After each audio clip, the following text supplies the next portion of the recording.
possible. Today we're going to be doing some fishing. Hopefully we'll get on the perch like we did yesterday, but it's a cold front and I've been out here for probably 20-30 minutes and I've yet to locate them. I moved on the back side, the front side. We got a lot of wind today. Thank goodness we got All Things Country. We got Brad coming up in a little bit. He's going to come out and hang out with us today and you know, doing normal fishing show stuff. I think he's going to make some cheesecake. That's how we roll, and I'm going to be out here fishing. So, hey, Will, Brad, Bulk, welcome in, guys. It's going to be a tough one as far as fishing's concerned. We caught all the perch we wanted yesterday. We could have kept going for another 2 hours every cast. There's John, All Adventure Capital, welcome. We got the cold front, so we're going to see.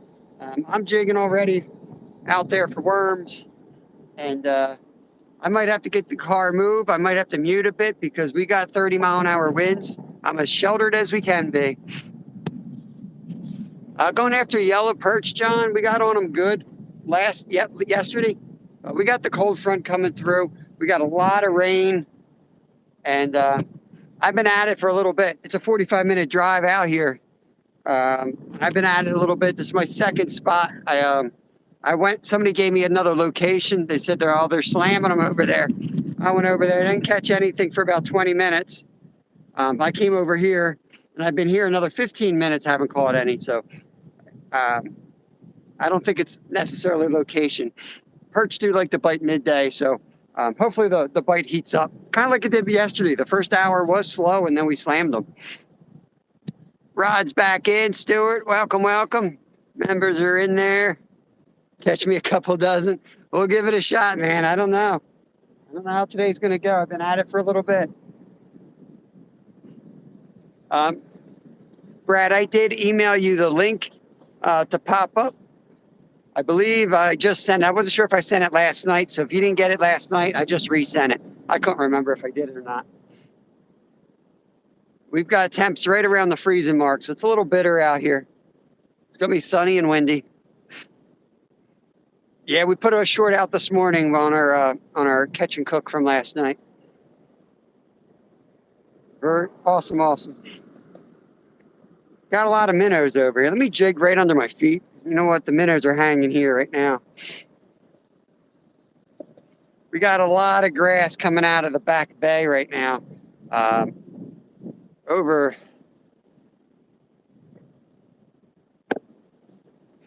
under the bridge, guys, where there was just barely a stream. It's up about 4 feet from yesterday, and it's flowing. It's like a river over there today. So every day is different, you know. You got to take it one day at a time when you're fishing. Just because you catch 100 one day doesn't mean you're going to catch a single one the next.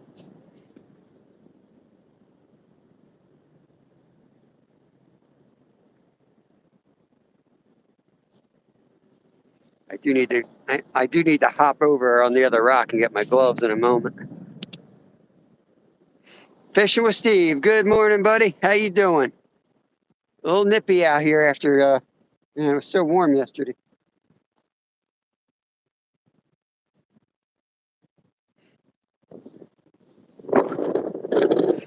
There's Bouncer. Welcome in, Slab. We'll pop up at about 45. Awesome. We're gonna Brad from All Things Country is going to pop up and he's going to be doing some painting. He's going to start the live with painting for gold. It's awesome.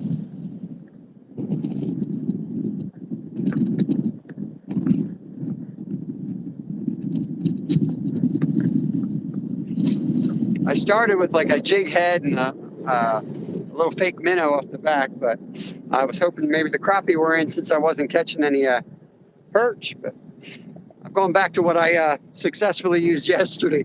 Back to the jig head and a live worm. Let's see what we can do. I think our enemy right now is grass. Just have to see.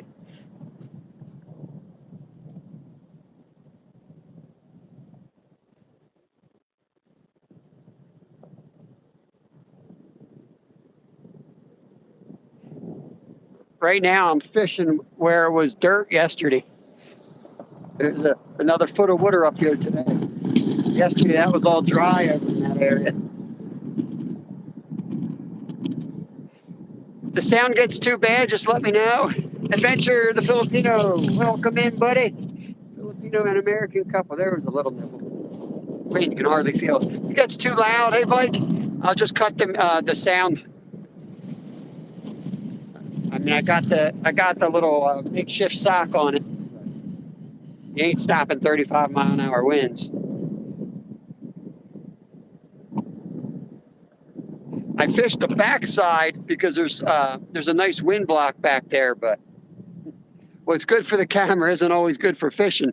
There was no bites back there, so I figured I'd come out here. Let me get my gloves. My hands are freezing. Be right back, guys.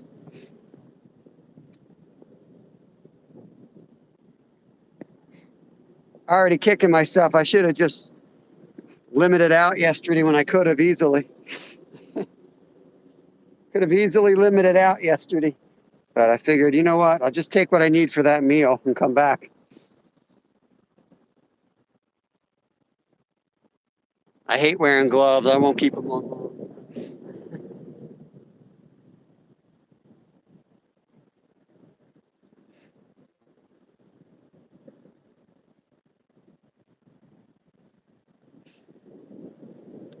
That rain kind of knocked a lot of the weeds around. Got a lot of stuff floating in the water. There's one other spot on the lake I may get in the car and drive and check out, but I want to give this at least an hour here.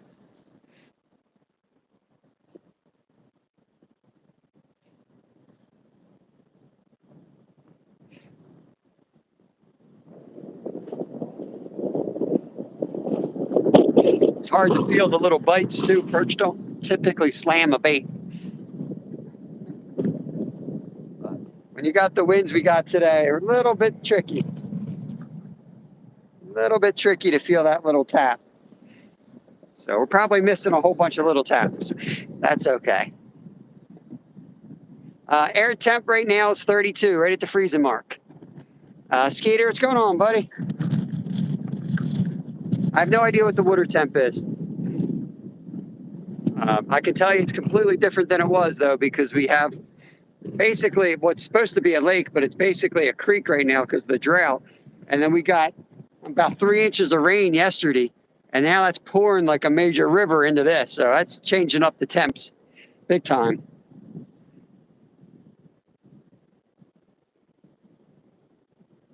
So you get the best fishing report that's 24 hours old, and it's too old, to tell you the truth. And it's not even a fishing report. We stood on this rock yesterday and caught all the perch we wanted. But I'm thinking it's a temperature thing. We might have to move where it's a little bit deeper and calmer.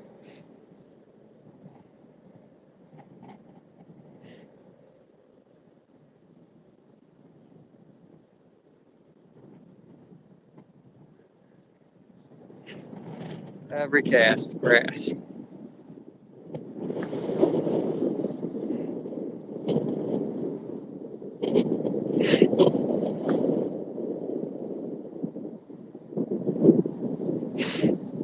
Mandy's Candy, Pickles, welcome, welcome. Thank you all for coming in here, appreciate it.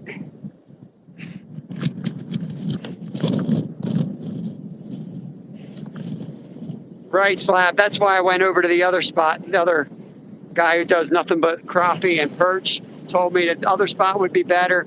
I went there before, boom. I went there before I came here. I didn't catch nothing there either.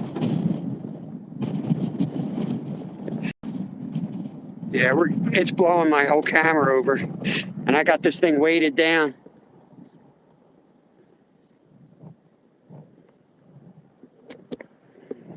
I got to put more weight on this, guys, or I'm going to lose my camera.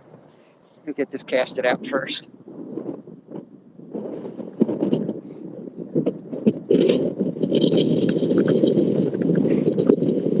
All I caught was one little fall fish.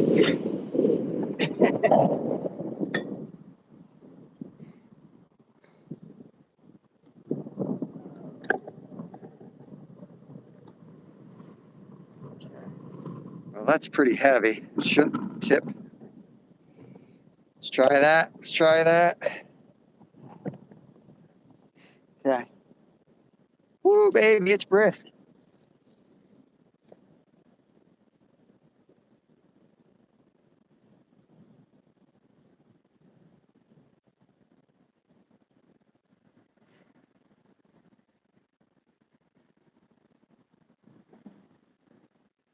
Ah, that was one. That was one. Stripped me. You get the fat night crawlers.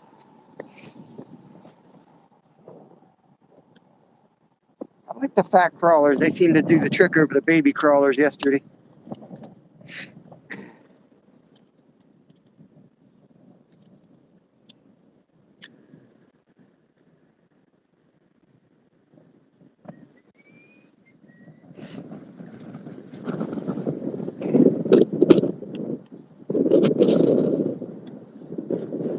Man, it's brutal.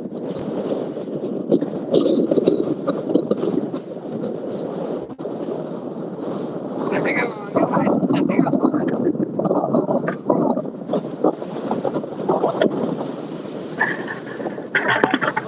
Hold on, there goes my crap.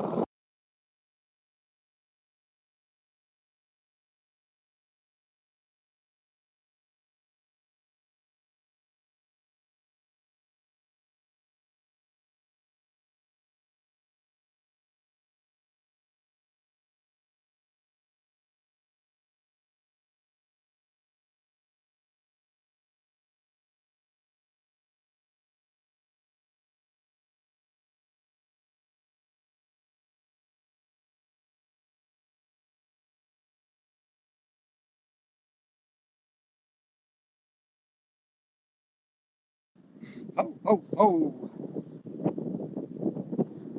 What a lovely day.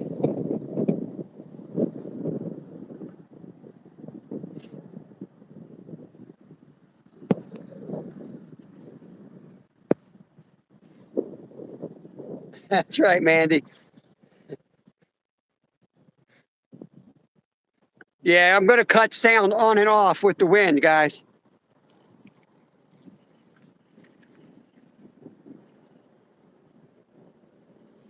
What do we got here? Woo, baby.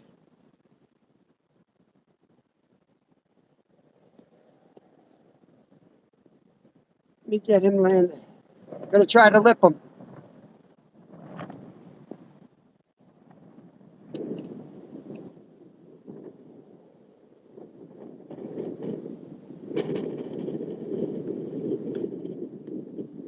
Woo, here he comes, guys. Get a look at this one. It's important to hold these guys horizontal, or else you can hurt them. You don't want to hold them vertical. So make sure you get them, support them from the belly, and lift them up like that. Okay? Get a couple pictures, and then release them quickly.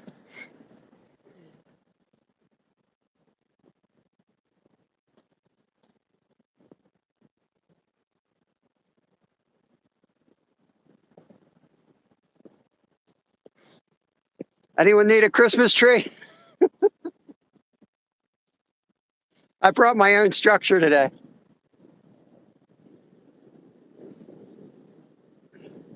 Stinking Christmas trees coming down this river here.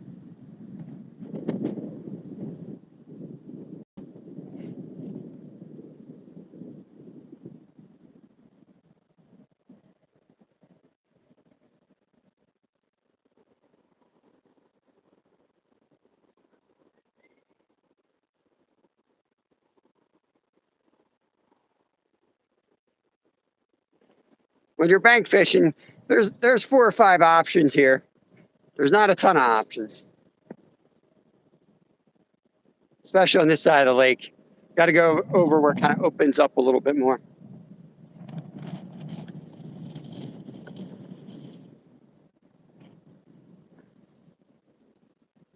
And I hate not being able to feel the line, but I was walking around fishing for 45 minutes without my gloves on, like an idiot.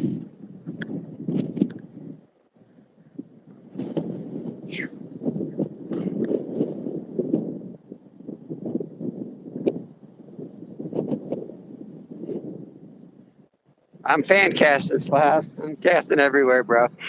Hey, Ruby, what's going on? Julie, welcome. Deepest holes right out here anyway. That's all shallow. It was completely dry yesterday. Later this afternoon, it might warm up with the sun and they might shoot for that stuff, but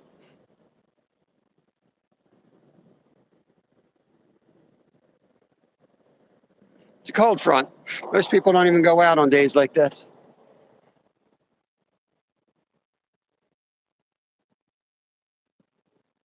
When you have a fishing show, I'd call it a fishing show where we're up every day at the same time. You know, it's important to kind of show up if the fish are biting or not.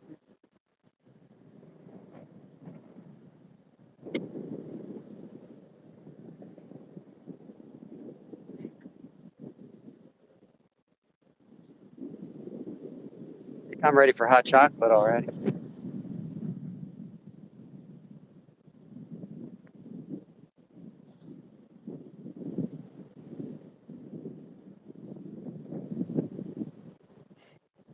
I'm relying on the rod, not the line today.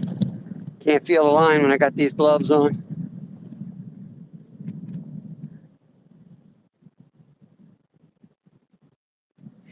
So try to watch the line, get an idea of what's going on there, making sure it's kind of tight.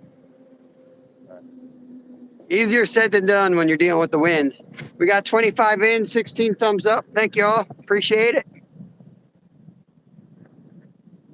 There's Jimmy. What's going on, buddy? A little hard to see, chat. Good morning to you.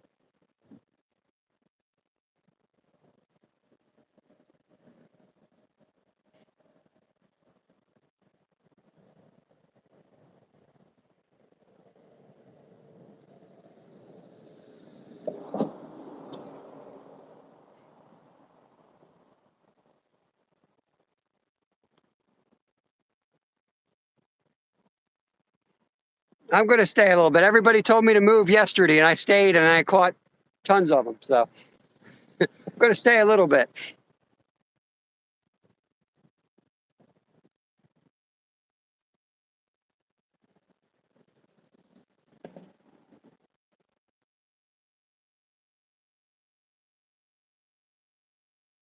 I don't know if it was Jimmy who was told me to go down the lot that was a river road over there. I fished that this morning. I didn't have any luck. A couple guys were out there. They didn't catch nothing. So came back to where I ended the day yesterday. There's one other spot I'm going to hit, though, in about an hour, unless we get slamming.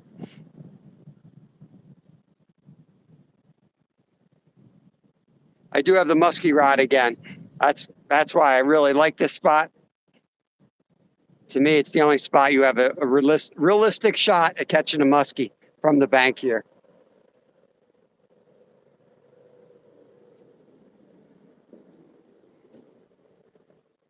There's just thousands and thousands of these little tiny baby panfish trying to get back up in that little estuary. There was one right here. Come on, baby.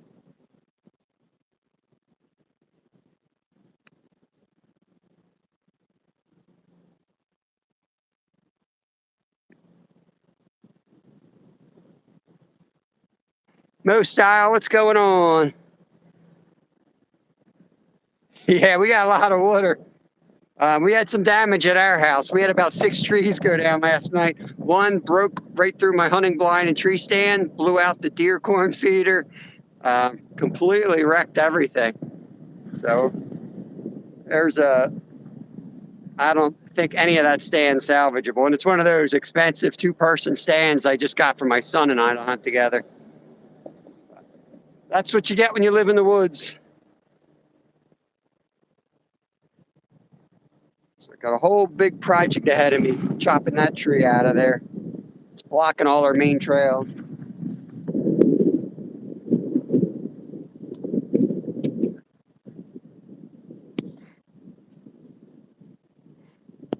It's hard to see. I'll try to catch as much as I can here since they're not biting at the moment.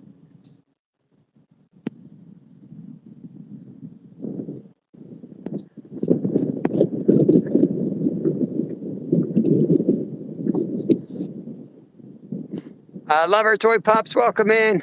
Thanks for coming in here. Appreciate you. There's Julie. I think I said hi to Julie.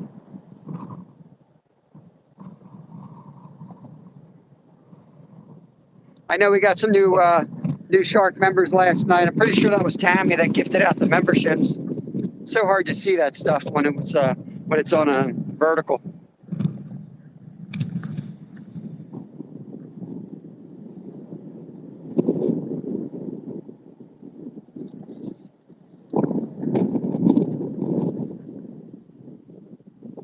Bam.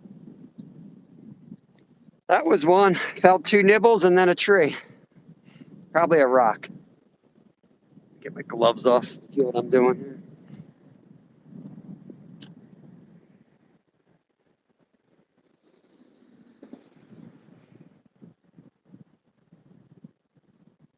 Who's ready to retie in the cold?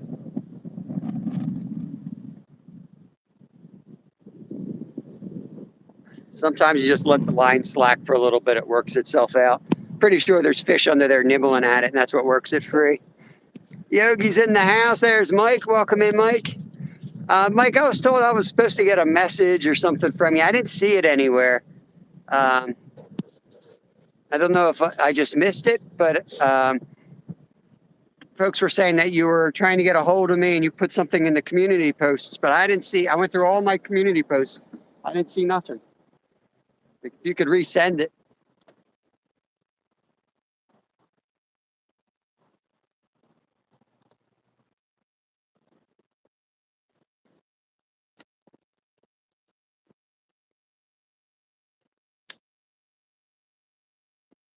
There goes rig number 1.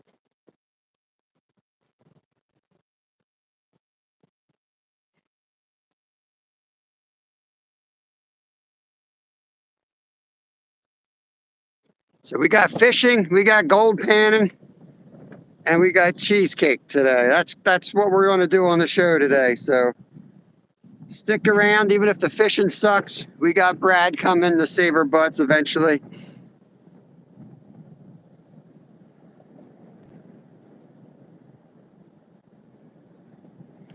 All our creeks are blown out. We went from drought to completely blown out creeks. We've got flooding water and still a burn ban. I love it.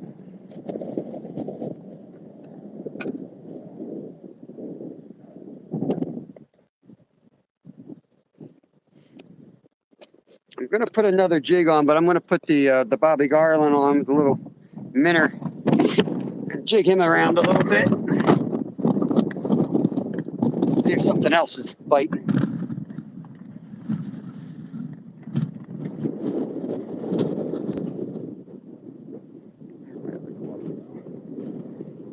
Make sure I don't lose my glove.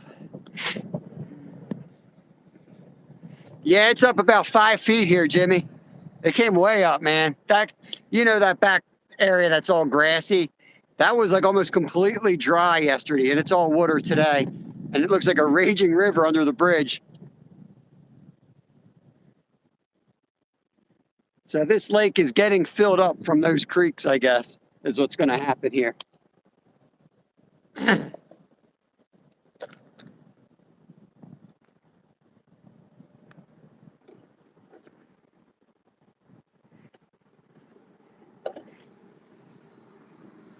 I popped around because once you go live, it's hard to go popping around looking at maps, right? I've got maps saved on my phone. So that's why I got here early today instead of popping up on the drive. I got here and I spent, I went on foot around this area for like 15, 20 minutes, just hitting different spots. And then I went on the other side of the lake where everybody told me to go yesterday. And there was nothing happening over there. But there's a couple more spots to hit. I want to get away from the water inlets, is what I want to do. I was going to go out to that point, but that's a long walk through mud. I'm pretty sure there's another spot where I can access it pretty easily. Like I said, we'll give it a good hour here, and then we'll move spots.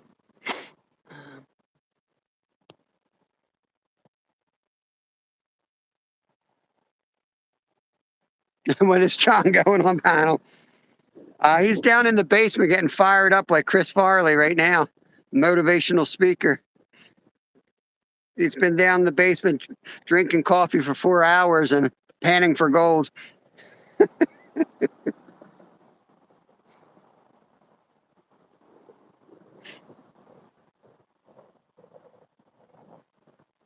Trapper, what's going off, man? What's going on?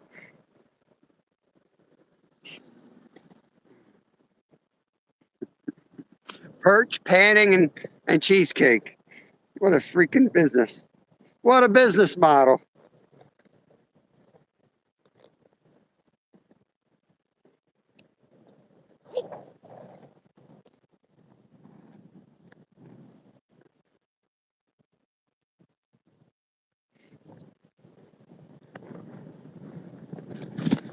Can't see the dang line. I can't catch the line in the wind.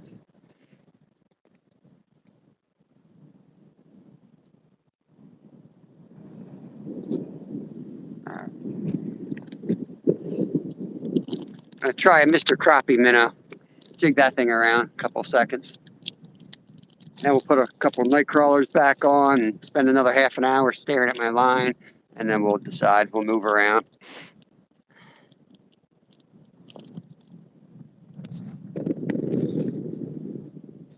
What happens in the basement stays in the basement.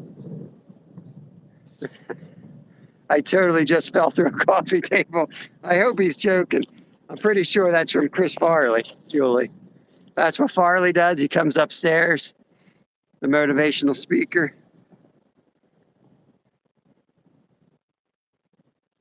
He's in the skit with Phil Hartman, David Spade, and Christina Applegate. I don't watch a lot of TV, but they were the days right there.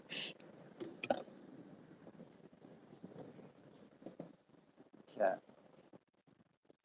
Gonna just fan cast out here, see what we can get into.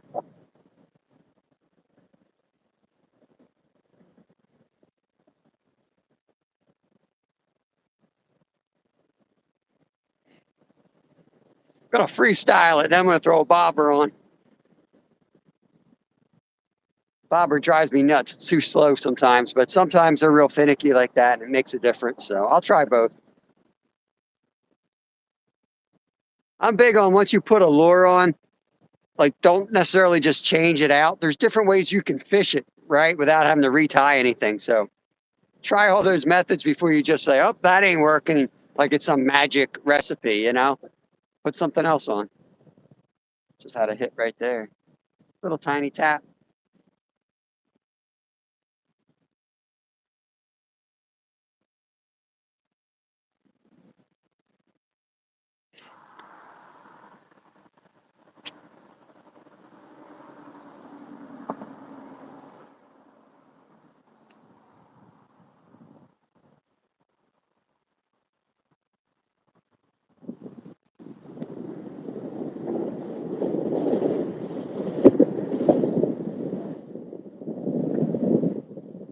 I wonder when Brad comes up, I wonder what the wonderful YouTube vertical will do when I close my screen and look at the maps. I wonder if he stays on screen. I think he does.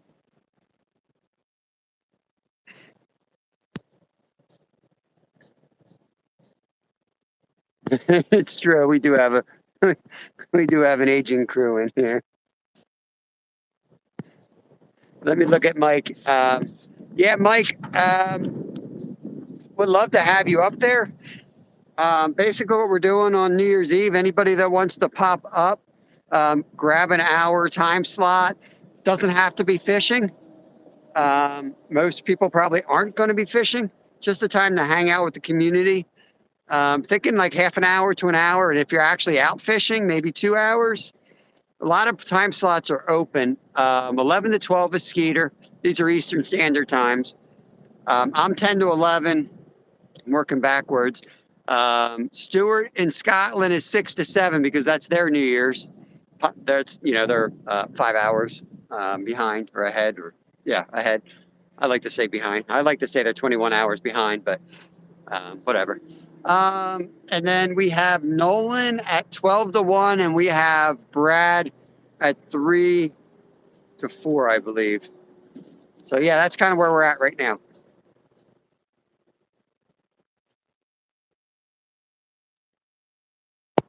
Betty's in. Welcome, welcome.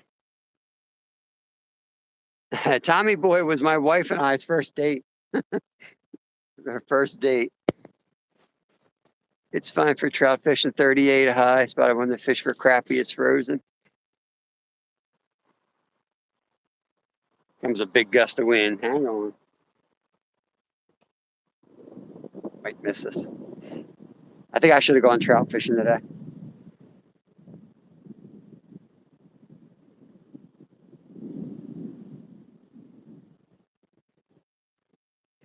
I wanted a break from trout fishing, and all the spots that I wanted to go with trout fishing and carp are going to be way too windy.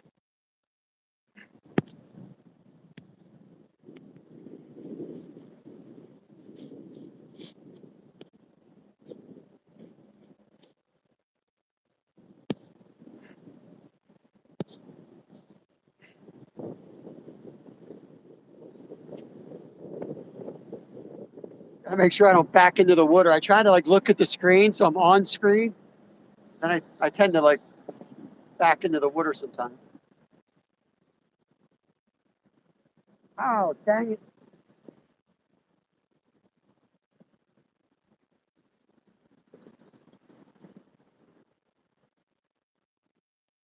I don't know if that was grass or a fish.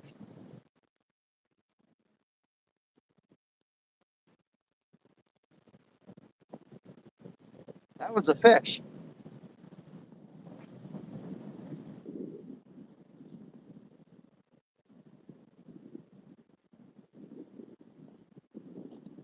I jinxed myself by setting the net up so I could easily throw all the fish I was going to catch into this net.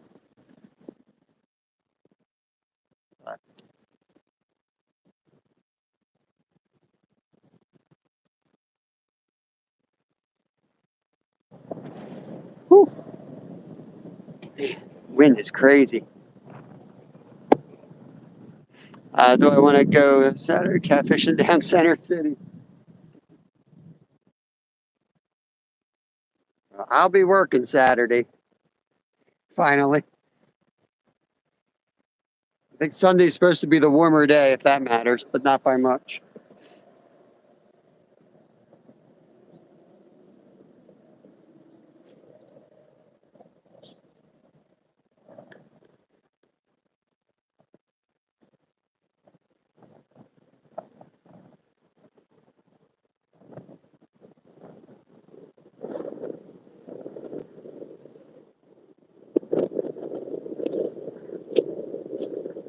Might be too windy for the bobber.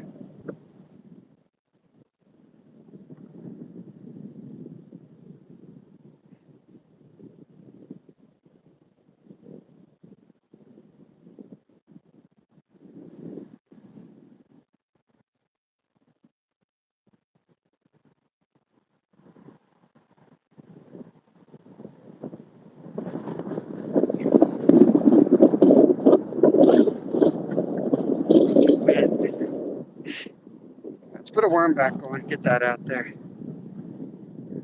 Travis is watching. I tried your minnow long enough.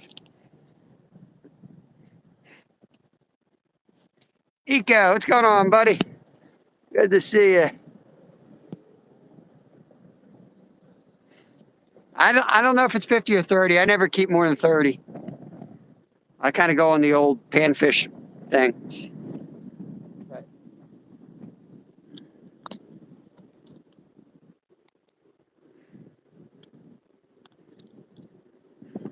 It's been a good year. I don't have a lot of room in the freezer. Got 4 deer in there.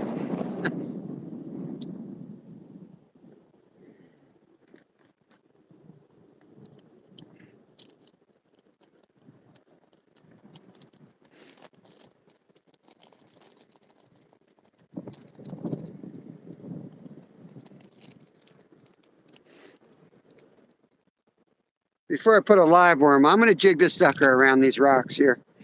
See if they're held up close on these rocks. They're huge. They're boulders. Sometimes I've gone a whole day without catching fish, and then before I leave, I start jigging at my feet, and they start coming out of these rocks, and like good ones too. I think they're like the lazy fish, you know. Temps or whatever say that they should leave, and some are just like, you know what, I'm just gonna hang out under this big rock for a couple of days.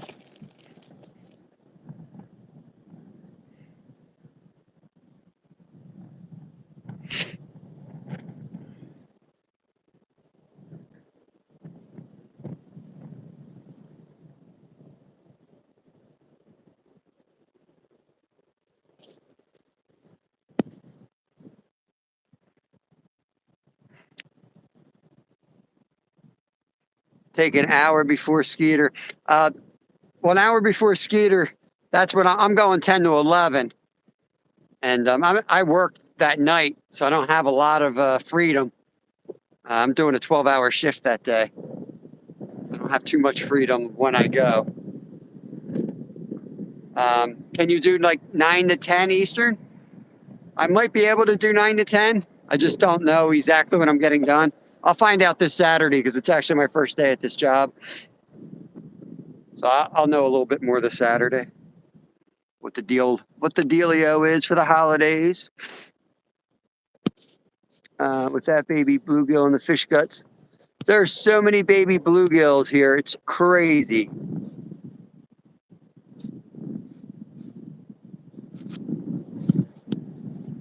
I miss Don Carwolo. Fishing currently bad in Germany. It's not great right here. It's a tough time of year, but we did really good in this exact spot, Don, yesterday. We caught a lot of yellow perch. So yeah, it's a little bit slower in the winter, obviously, but perch come on pretty strong and crappie come on pretty strong. So you just kind of have to go with the flow and find out what's biting. Today we got a cold front, blue sky, so tough fishing. But we'll see what happens. We had a good fish fry last night. It tasted so good, I had to come back out. But thanks for coming in. I appreciate you. I don't remember seeing your name in our chat before. So welcome to the channel if you're new. We fish every day. We fish 10 to 2 on weekdays. 5 buckaroonies. Let me get down there, see who's giving us money here. Tell me the secret to upgrade. Thanks, Rod. Are you on a tablet? What are you trying to do it on, Rod? I don't know what you're trying to do it on. I think that matters. There's Phoenix Princess. Let me get you a wrench. Thanks for coming in here. Appreciate you. Awesome. Gave you a wrench, so feel free to go on a Pokemon hunt here. And whoo, baby, what was it? That was a bass. Hold on, guys. Nice bass came up right at the side here.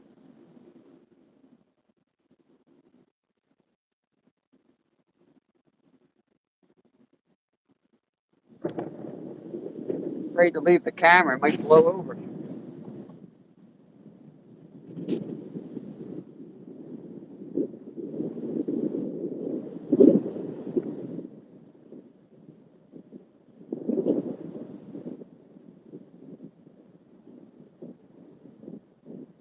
I got one.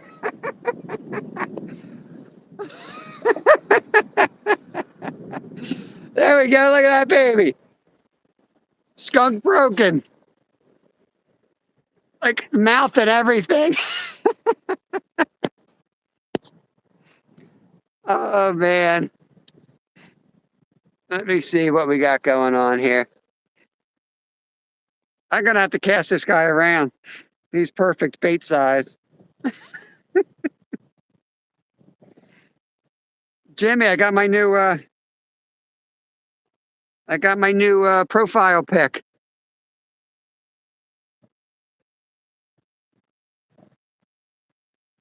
Hold on.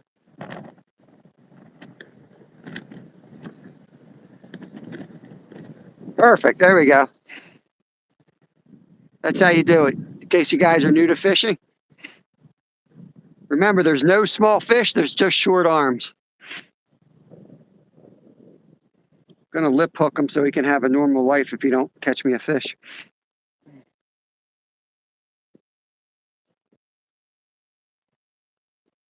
Okay, off he goes.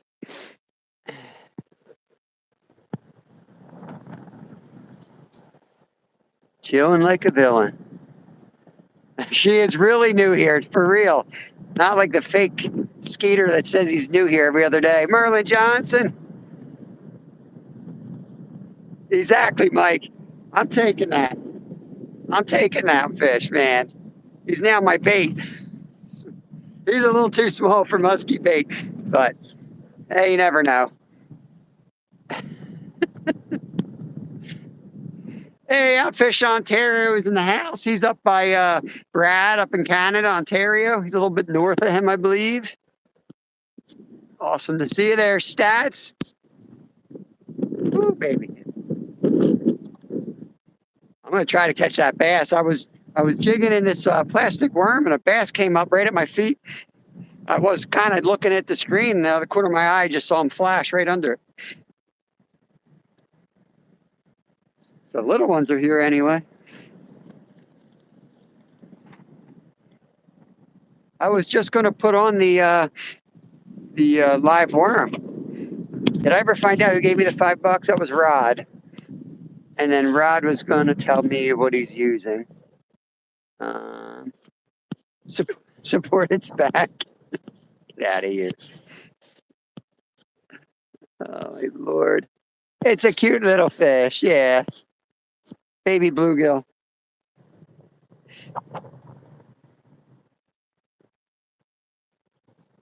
No size limit on those, so you can legally use them for bait. Match the hatch. No, I don't know if I want to match the hatch here because there's 50 million of those things right at my feet. So I don't know how to make mine look any more appetizing than the other 50 million swimming around here. But we'll see. I'll use my professional rod holders while I get this worm put away. Should weigh it. Crazy Skeeter. A fish like that makes your day worth it.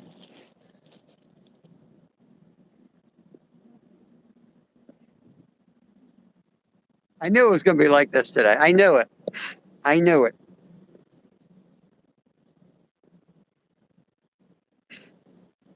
Should have sent Brad out. I should have made a cheesecake.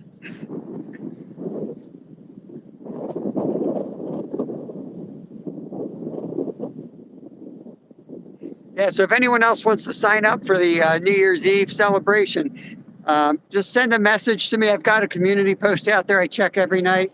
My email's on my About page. A little hard to communicate it in chat. I'll try not to forget Mike's. So we'll see. We'll see. Trying to fill up the whole day, as much of the day as possible, so that we can kind of make sure that we know where we're going. We got channels going live. Doesn't matter the content. I'm probably going to be outside with my kids. Hopefully they'll let us burn. I'll have the burn ban lifted, and I'll have a bonfire and shoot some fireworks off or something like that. I will make sure it's clear. I know there's, woo, baby.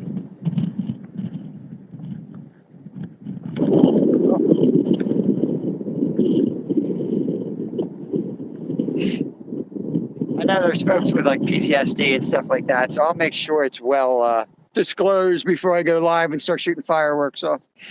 And I'm only small stuff like bottle rockets.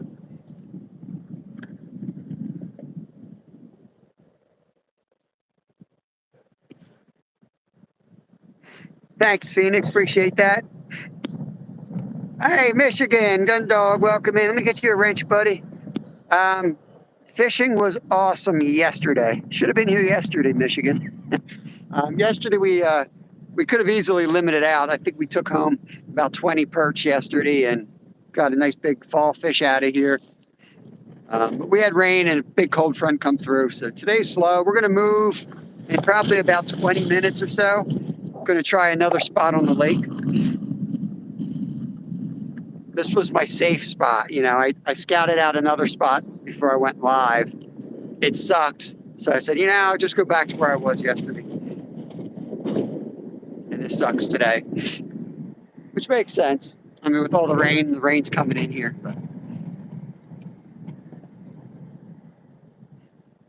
I mean, we did catch this one. I mean, if you want to be serious about it, I caught this one. So, you know, kind of a big deal. Share my tips on this later.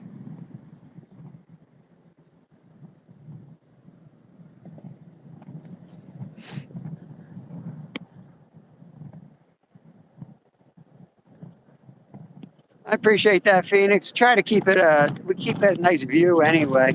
Can't always get the stinking fish to participate in my show. don't think I pay him enough. I'm targeting yellow perch. We could get into the crappie, but the crappie haven't been biting from what I hear over on this side, but they're out. If we can find a good point, we might be able to get on some crappie. But yellow perch, I prefer yellow perch anyway for taste. But we do multi-species, so every day is something different. We do a lot of trout fishing lately. We're into the, the cool cold weather fish this time of year. You know the deal. You're up in Michigan.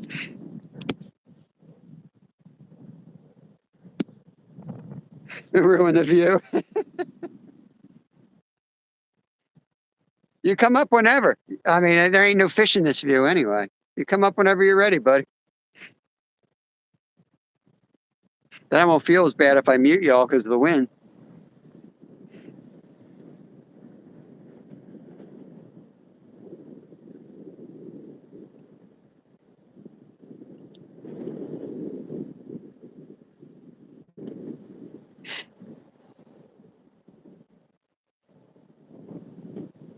One more cast, buddy, and then you get your freedom back. Get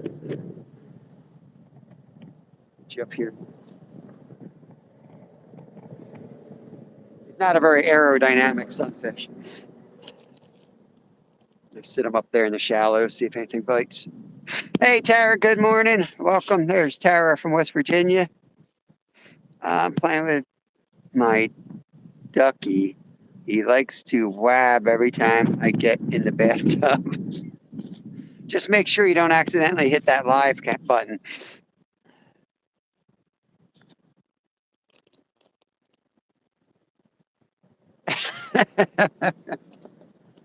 I feel like that's not the first time. Oh, look at Rod. The IT department must have gotten done with Rod. He's now a Shark member. Welcome, Rod. Awesome.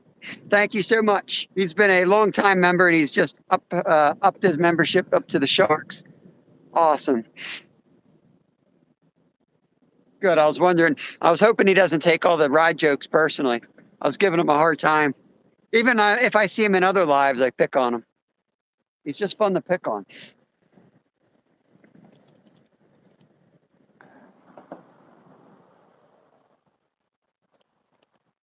See, I was going to bring a minnow net to net some of these little tiny sunfish, but glad I didn't because they ain't working anyway.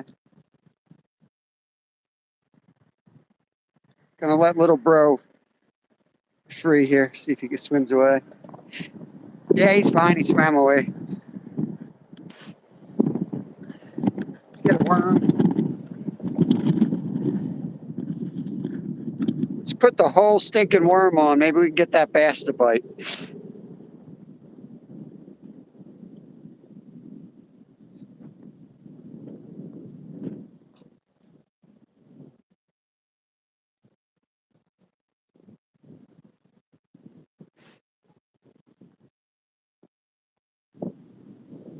Okay, let's try that.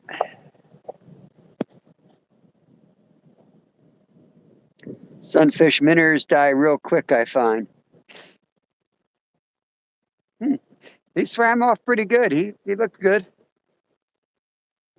I mean, honestly, I guess I don't use sunfish minnows too much. I use big ones all the time for catfishing. They're tough as nails. But I wouldn't be surprised the amount of babies they got. They must lose a ton of them.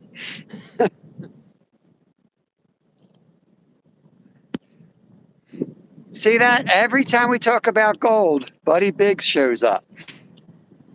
We got Brad going live soon with us, Buddy, and he's going to be playing in his panning stuff for gold.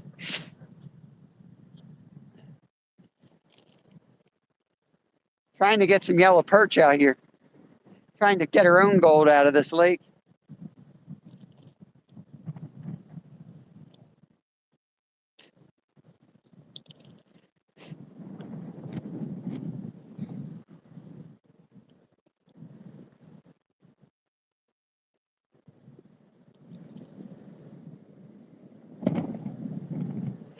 I figured if there's anything around, I should at least feel some taps on this big worm. And I could downsize again to a smaller bite-sized piece of worm. Thought he was going to be cooking cheesecake. What the heck? Yeah, buddy. First gold panning, perch fishing, then cheesecake. He also said he might shoot a squirrel and skin that out. I don't know. We like to try to get taxidermy in with our fishing and baking, so I'm not sure. Thursdays are crazy here. I feel like I caught a tree again.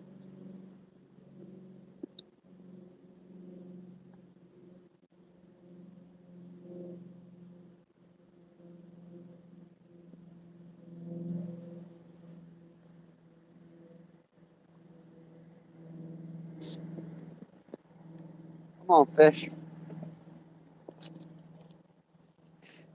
You know there's a 4-pounder here somewhere. Just need one big one. Making coffee and doing the dishes. Take your time. That's what I always do. Hey, Duncan family, welcome in. Thanks for coming back. I wrenched you up last time. I don't know if you know. Well, you noticed now. Feel free to connect around, everybody. Appreciate you coming in.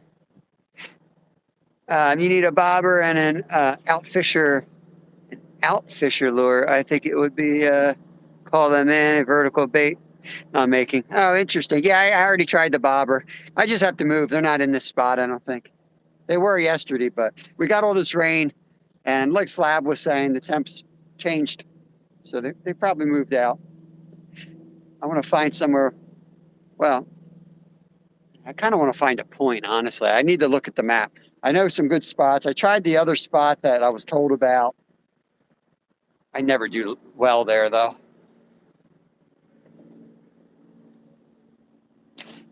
They're going to be out in the humps, honestly. But we'll try to find a point. At least maybe we might be able to get out there. Have a better chance. That's fishing.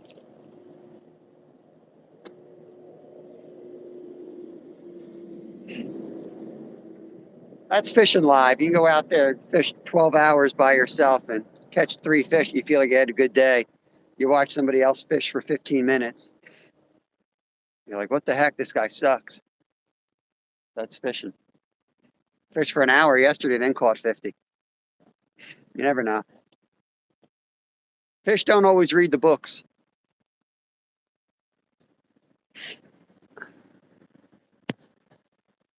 17 freedom units. Yeah, a little nippy up there.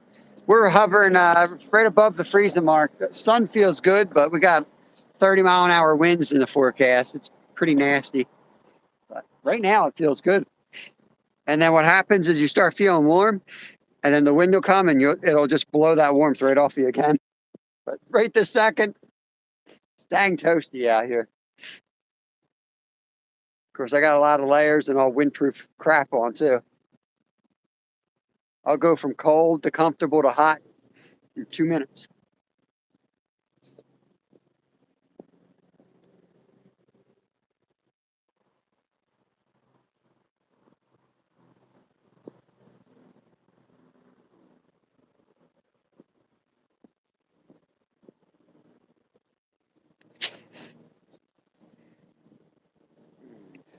I'm going to find some docks on the other side is what I want to find. Find a spot I can walk and hit some docks.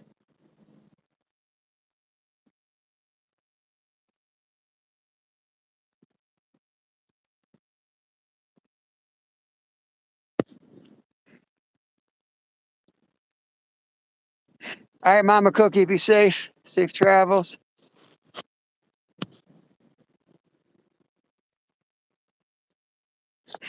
Yeah. Yeah, I've done the spillway. Yep.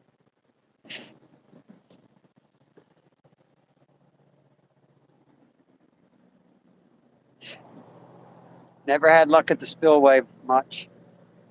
I don't know about the spillway today. I don't think I hit that today.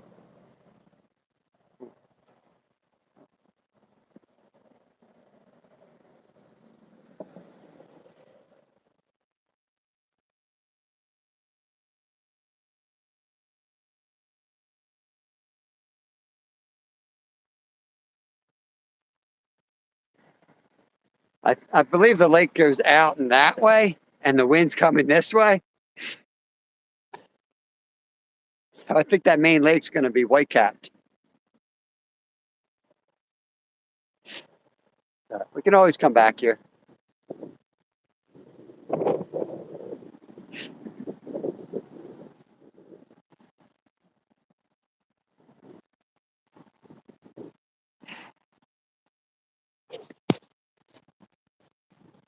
Hurting for sturgeon. Jay Fishing. Awesome channels right there. Appreciate you guys coming in here. You guys missed me catch about a half-inch sunfish. Last cast here, I think, and then we're gonna pack out of here and drive around the lake and try somewhere else. Yeah, Brad's popping up in a little bit. Back girl, welcome. Back girl and company is in the house.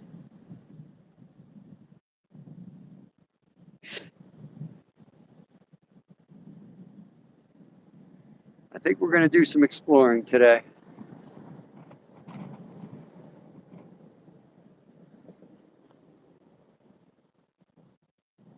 See, it's such, I really kind of want to hit that point because I want to fish points today. But looking at the overall map in the lake, I think I gotta travel by car that way first. Get out on the bigger main part of the lake. I don't know. It's just that's a big commitment. That's a 30-minute hike. Got to go up, probably go up on that roads and come down through the swamp. And then if it's a bust, then I'd rather go to a spot I can pull up, hop out, hit. If it's working, perfect. If not, drive to the next spot. Put all my luck on one spot.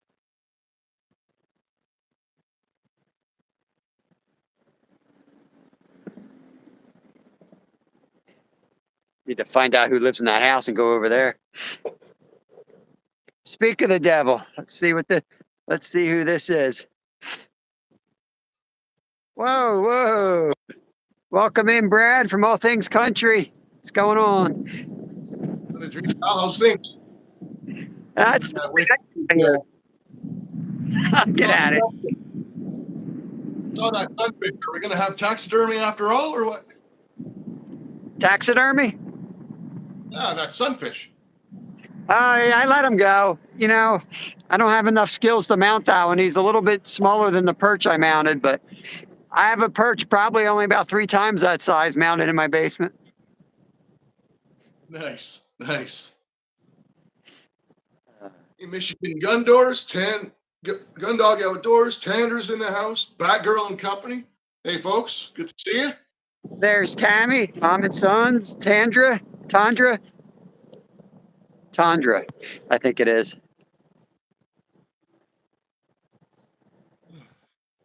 Yeah, if it's all right, Brad, I think I'm going to move. I'm going to hop up in the car and check the map and swing around another spot on this lake.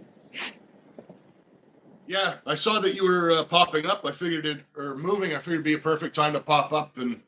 Perfect. Yeah. Back. Hopefully I don't lose the stream. I think I can actually minimize this and go look at a map real quick. And I don't think I'll lose you because I think we did that last time by accident and it worked. So hopefully it doesn't mess anything up. But you know what? If you're not messing up, you're not having any fun.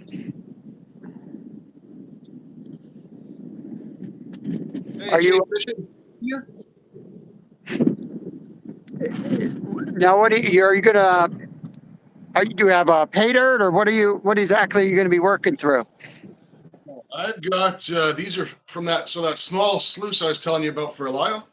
That's a sluice run, a couple of sluice runs from that sluice. So you take material that you kind of already have a hunch that it's got some gold in it, and then you run that through and it knocks out some of the particles. You keep working it, or what's the how's that work? Yeah, I don't know if I've got a big pan here. Here we go. It starts with about 40 of these 15-inch pans. Okay.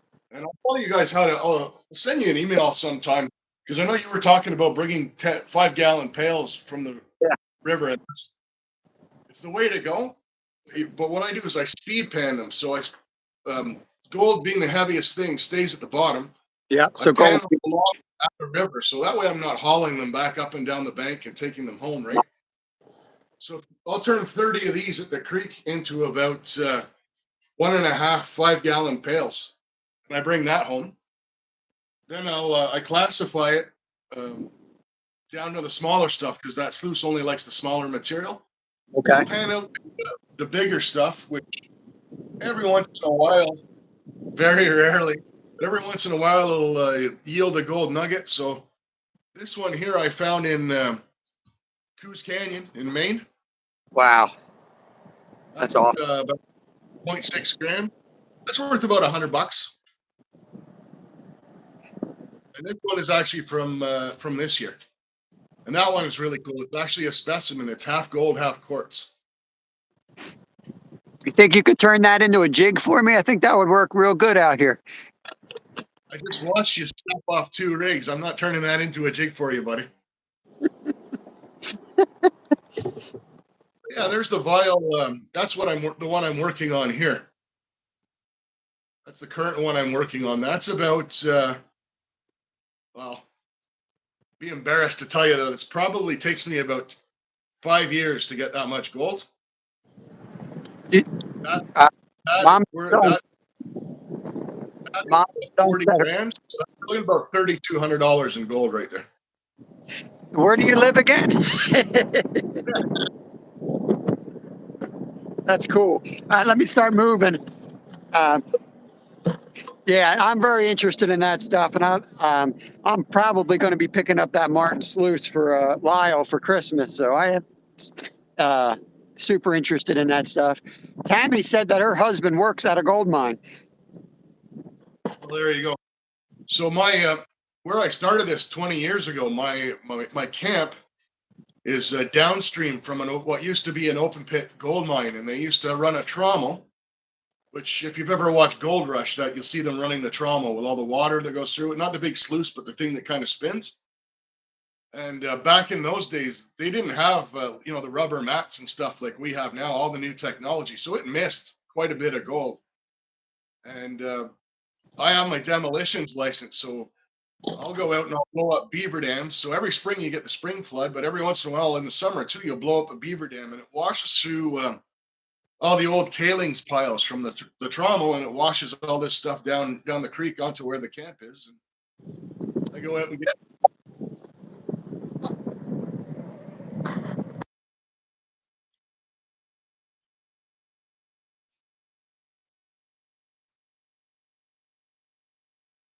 Yeah, Tundra, the Aussie Gold Miners with the opals is a really cool show. I like that one as well.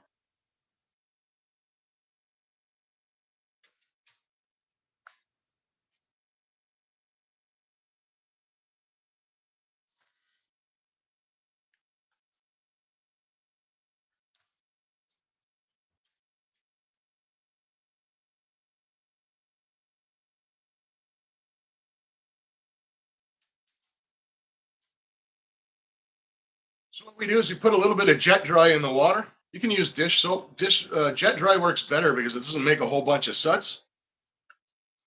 What that does is it keeps your small gold from floating off because it is hydrophobic.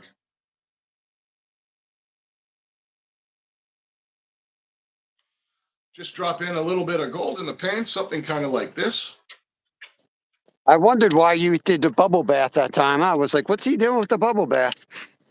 Well, what happened with that was on one of my lives, somebody I completely overdid it, and people went nuts over it. I have people that'll send me a super chat just to add more bubbles to the water.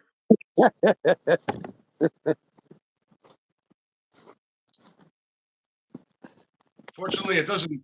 I can't do it here in the basement, even though I do have a sump pump in the corner.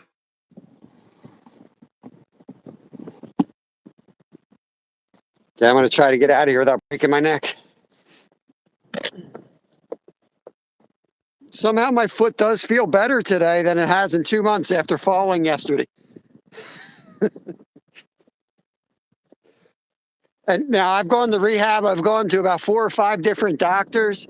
I've had some manipulation therapies and things like that. And I fell across the rocks, and it fixed it better than all those things.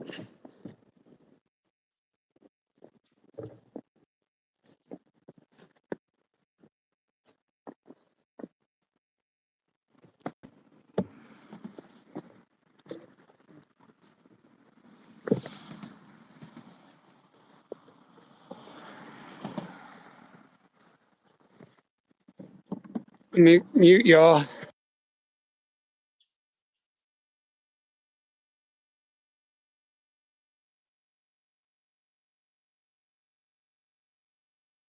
So that's a good sign. A little half a spoonful. I'm already seeing some flour gold showing up in the pan.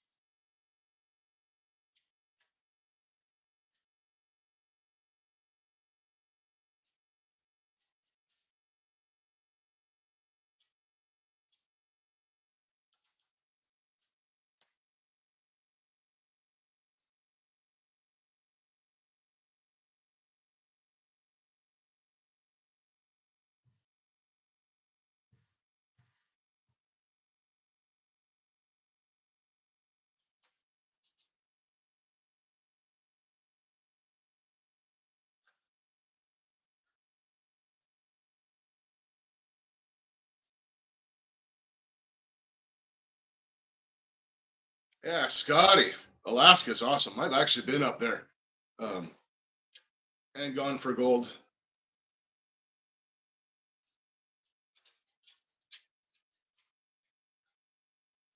You have a camp up there called Skookum Gold Camp. It's awesome. It's not cheap to go for a week, but they give you everything. They give you your lodgings, your meals, full buffet every day. And they give you a claim, and they bring a high banker out, and you get access to a four-wheeler. It's like a really all-inclusive thing for gold nerds like me.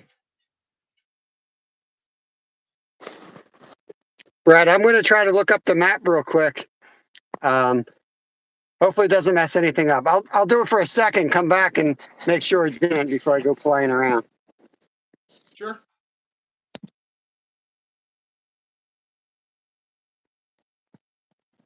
All right, I'm back. Was there any issues? Yeah, just your side of the screen went black, but I think it still works fine. Okay, I'll do it again and find the map this time. Be right back.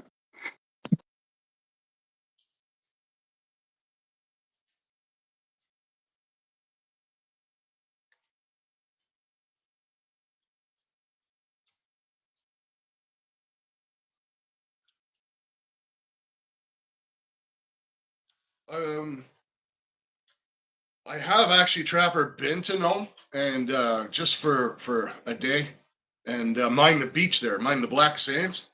Lots of gold in those black sands. It's awesome as well. I know people, you've probably seen it, Trapper. There's people in Nome that make a living off that. That just have a little live out of a canoe or mobile home on the beach, and they just mine the gold and sell it, and they live off of it.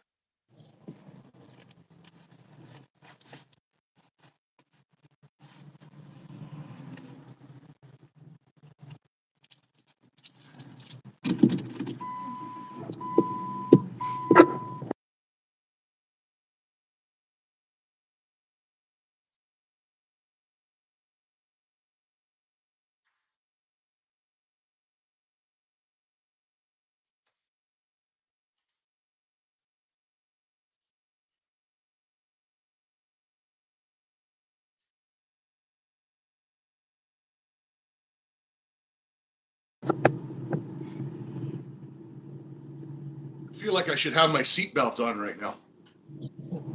Buckle up.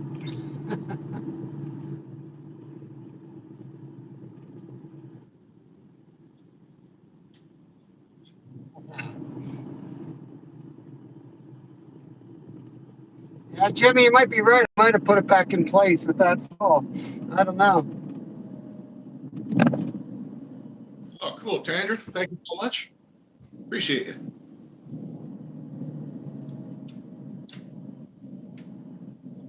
Yeah, Jimmy, there is. I saw what you said earlier. There is gold in Pennsylvania. It's glacial till gold. It's small, but it's there and it adds up quick.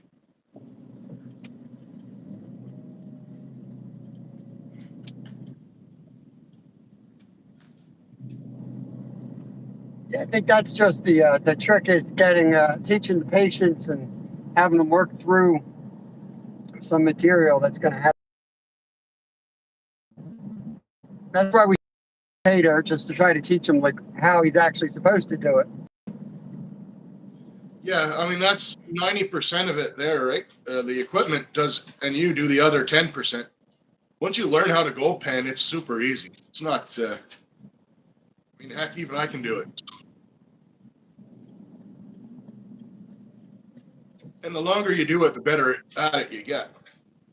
Right. Yeah. That's what I see. It's just how quick some people can do it. Or if I'd be screwing it up if I went that quick. It takes me a little more time to learn that movement, and that's where I think that'll be the hardest part for Lyle is to control that, learn that movement because he's got just from being with he's on the spectrum, but other than that, like he had infant botulism, and he was almost paralyzed as an infant with it. So every muscle movement he does, he's had to relearn. So nothing's normal. In fact, he just told me last week he realized he's been punching wrong, and he showed me, and he's definitely punching a lot better now.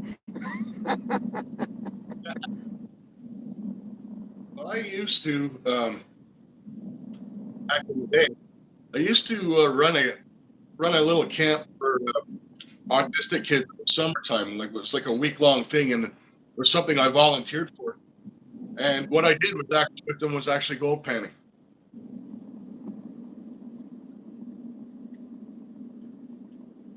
Yeah, I remember you telling me that before. It's really cool. Yeah, and he's really into that stuff. Whether it's panning for gold or just looking for like different types of gems. He knows all the rocks and uh, he knows his stuff. He just has to learn the technique. This is where I was earlier. I don't want to go back here. I want to go further down. But really to make a comparison, I mean, think about um, gold panning like you would think about casting a fishing rod, right? I mean, pretty much anyone can learn to go like this and release the line, and the lure or the bobber and the worm or whatever you're casting goes forward, and then you go from there, right? And as you get better at it, now you're flipping something under a dock. You're hitting your mark. You're picking out structure and stuff like that. It's just time, but the basics still work. All right, we got a spot to hit here. We'll see how it is with the wind. I was hoping it would be further away so I could warm up a little bit more. Dang, we're here.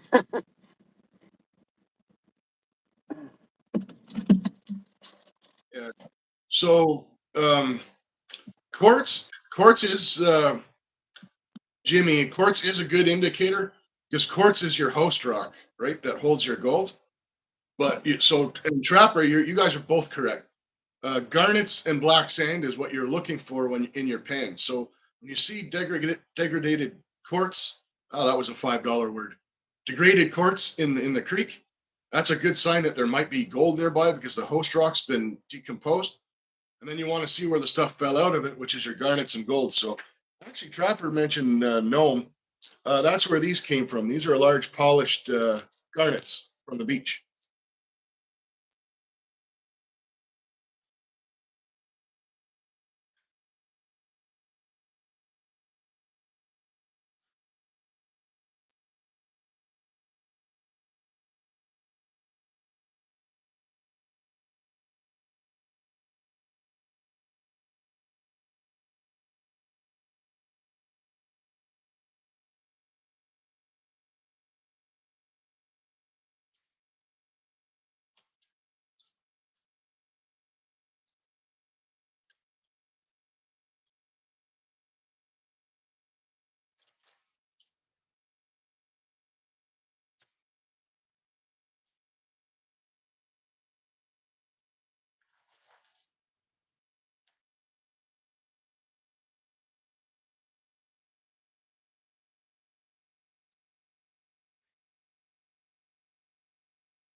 I think we'll take a few casts right here, and but then we're going to work our way up.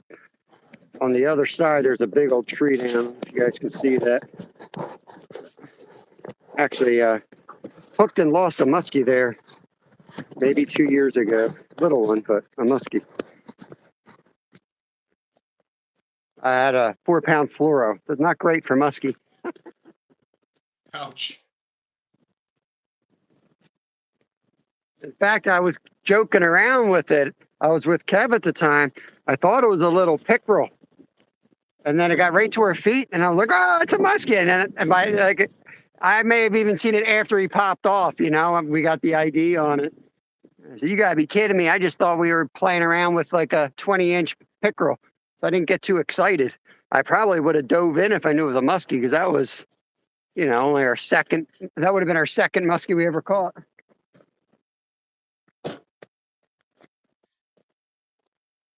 That's why I was laughing a bit yesterday when you threw that fall fish out. We had, so up near us, we have a hydroelectric power dam. Mm-hmm. And there's a big weeded bay inside that power dam. And there was a massive muskie that lived in there, and everybody knew about it.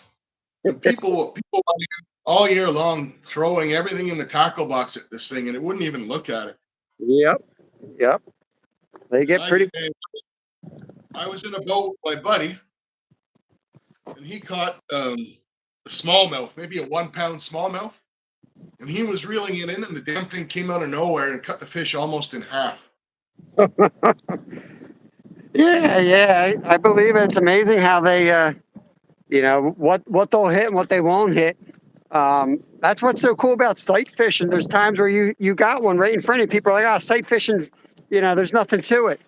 Yeah, that's a different art that takes over when you can actually entice something to make that bite, especially when it's something smart like a muskie, So that the river where I was fishing with you last week, in the better weather, I hop in there with the waders, and I've had them swim just about in between my legs.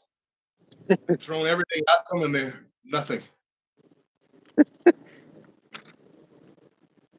They're a frustrating fish. Yep, they sure are. And that's why people want to catch them, though. Because, I mean, let's face it, it's not like you're trying to eat them, right? Yep. It's just the challenge of catching them, which I think is pretty cool. So you don't want to see a catch and cook on muskie?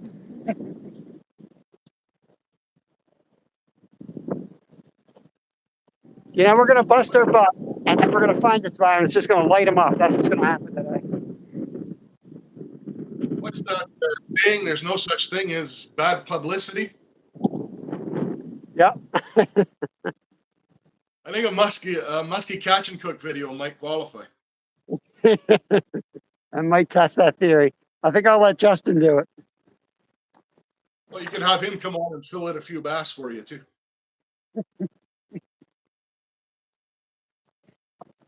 Yeah, I'll wait till you pop up with me again, and then we'll do the bass catch and cook, followed by a muskie catch and cook.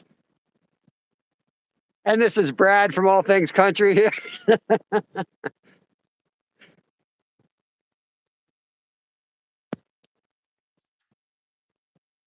Mike, MVP Fishing, when you go live, you want to go in the vertical setting. And then when you're in the advanced settings, there's actually a go live together option. I'll try to remember to send you the screenshot, because I did it for somebody else, of where it is. And, when you see the other options, it's in the same screen for me, at least on an Android, where it says schedule for later. Where you say if it's public, private, and all that stuff, there's an option go live together. You choose that, and you can set it up for later. It'll give you a link, and that link you can send to anybody you want. They just go right through like they kind of would for StreamYard, but it's all on YouTube.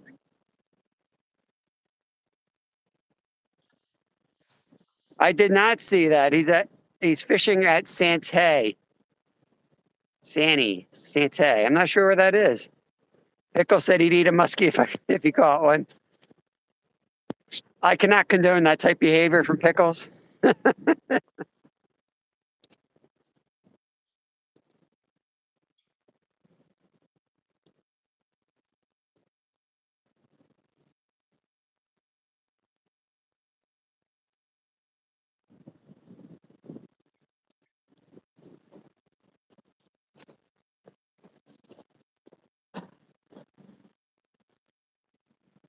got the worm off.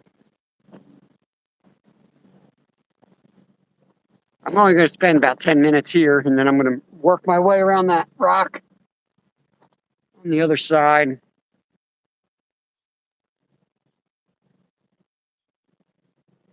Right by that rock wall is actually where I had the musky encounter, a little musky encounter.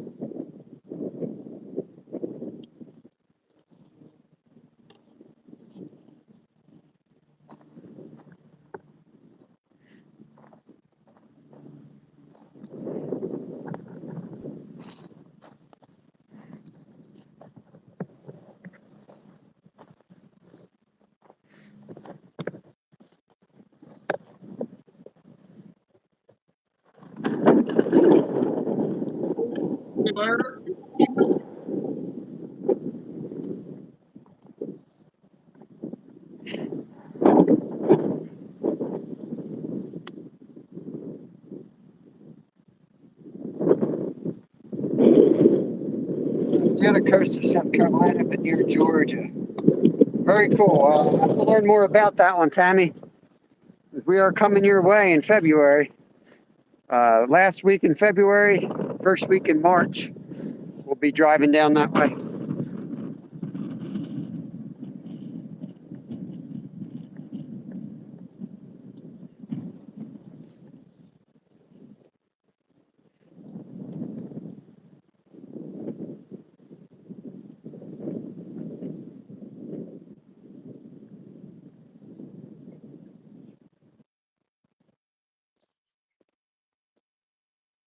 Dang, that was a fish. I thought I got weeds. That must have been a fish.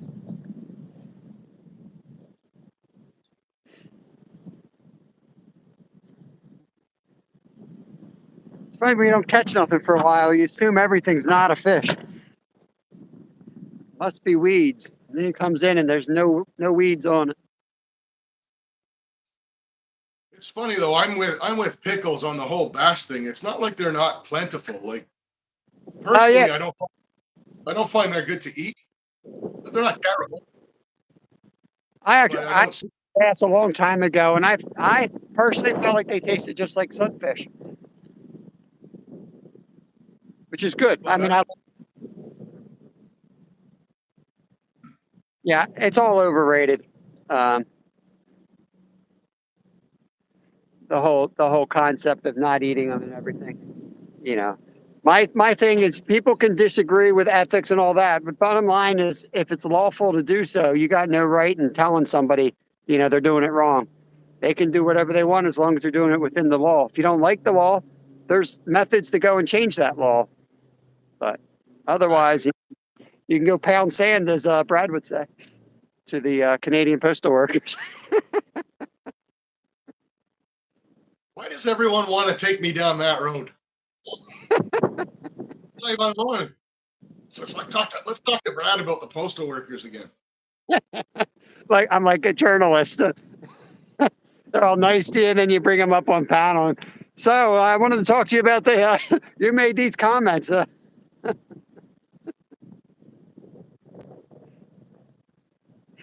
Hey, Knuckles, what's going on, buddy? Myra's going to get the big salad. The big salad.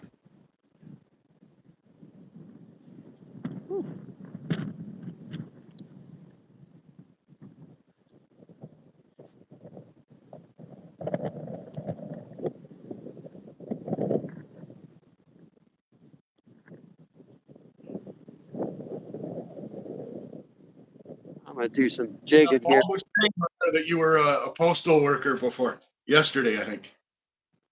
Yeah, Myra, she told me in her chat yesterday, I think.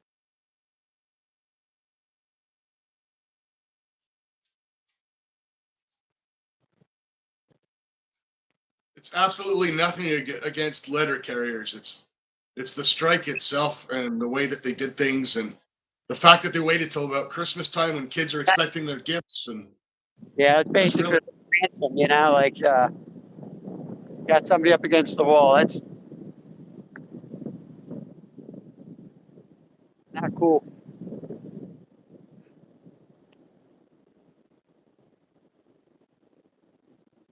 I'm going to move on because I'm definitely not going to catch 50 here. If it's that hard to catch one, I ain't catching 50. So time to move. I got to find the ones that are jumping into my bucket.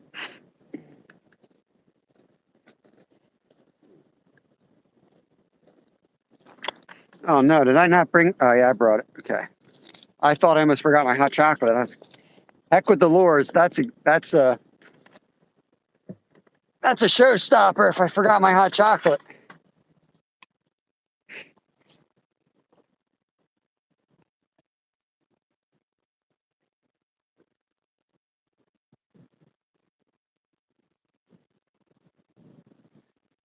Water temp has a tendency to make the fish taste different. Absolutely. Even the same like trout and stuff. I love them in the wintertime. I don't eat them during the summer. Not much, unless I'm fishing like spring fed stuff that stays at 55, for sure. Rod, yeah, you know, this spot's nice and level. It's like a little launch for canoes and things. But that other rock, that other side is really treacherous. So I'm going to go fish that. I have this mindset that I feel like if you suffer enough, you deserve to catch or shoot something. So I usually go out and try to make sure I suffer as quick as possible.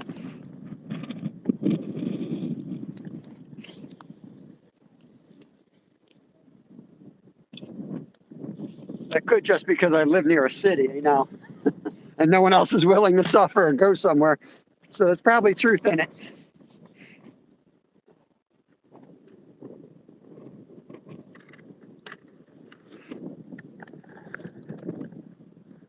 I think I'll turn you guys around this way.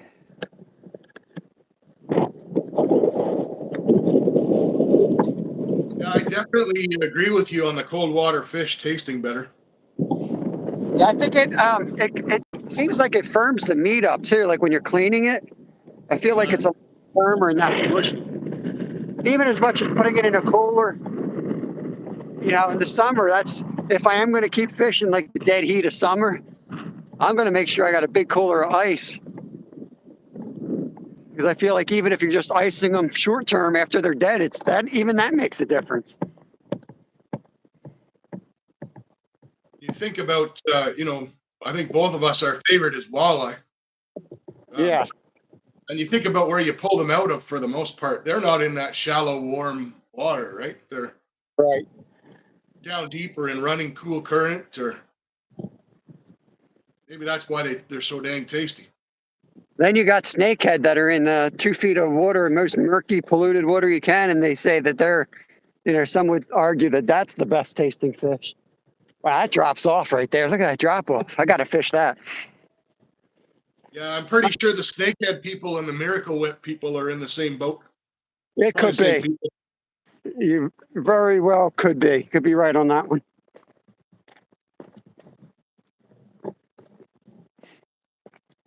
Michigan walleye is absolutely my favorite. Yeah. I actually like pike and bullhead. Delicious too. I mean, there's so many good fish, really. Oh, they're hunting with hound dogs. I don't know what they're hunting, but they got hound dogs.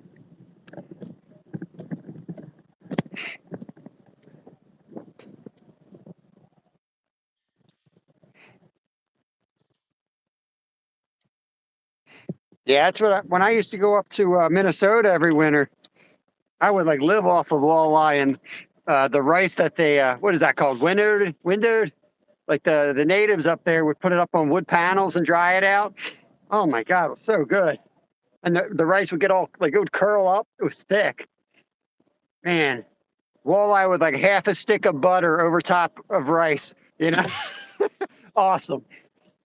Because you need, I was working outside at like, you know, 30 below zero. I took that whole stick of butter and put the whole darn thing on it, let it soak into the rice and eat the whole thing. It's awesome.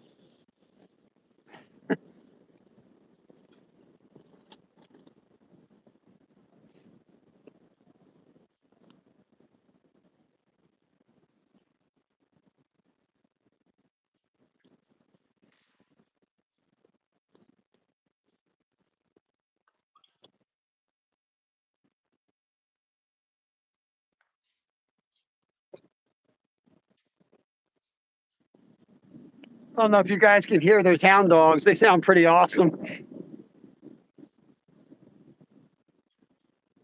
Yeah, we'll see if mine. I've got a hunting hound myself. We'll see if he makes an appearance today. I can't tell if they're coming this way yet. I think it was the truck we passed. They must be getting them out.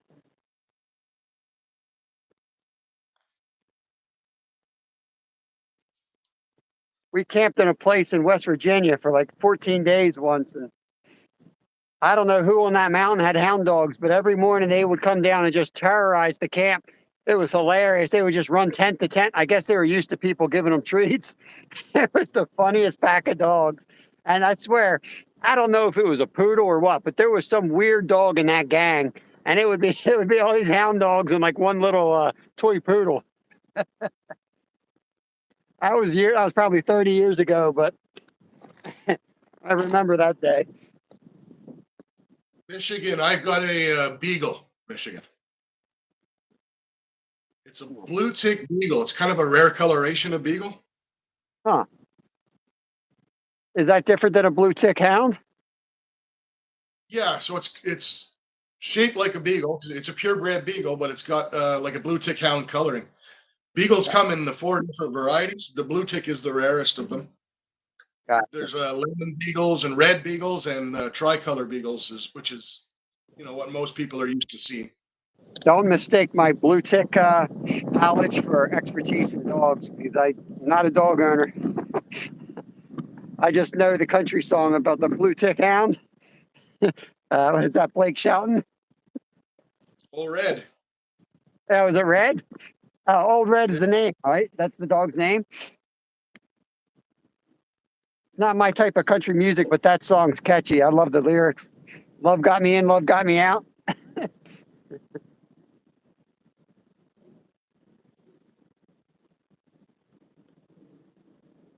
I want to get to that tree. I don't know why I just don't go right to the tree.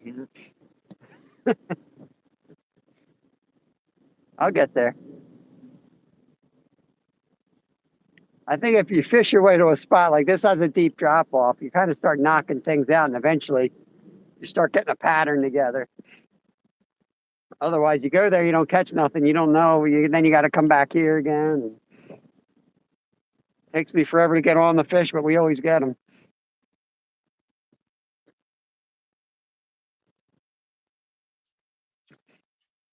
Might look like I don't know what I'm doing. I'm just casting everywhere, and that's exactly what I'm doing. That's exactly right. Julie loves beagles. They're stubborn dogs, let me tell you. I had only dogs I ever had was we had a miniature schnauzer, and my dog Brandy was a English Springer. I love that dog. That was a good dog. That was my hunting dog when I was a teenager. My buddy's got an English Springer. Are Her awesome. beautiful dog for upland. Holy smokes! Well, That dog can. this dog was That dog like one of the no. litter. This dog would track fish. We'd go up near Paul, PA Brunus, up where he lives. I used to fish Fishing Creek all the time growing up. That was the creek I knew best. Still do. Still do. I love that creek. And my dad had a cabin on it, and we used to go up there and all the time. And when I was a teenager, that was like my first freedom. Drive up there. And this dog used to, if you catch a fish, immediately would jump in and would go retrieve your fish while it was on your hook and bring it in. Mostly fall fish and white suckers and some brown trout. But one day it went in the water and it tried to pick up the trail, the scent trail, and came up. We had to pump its stomach. It almost drowned itself. So it wasn't the brightest dog, but it was a good dog.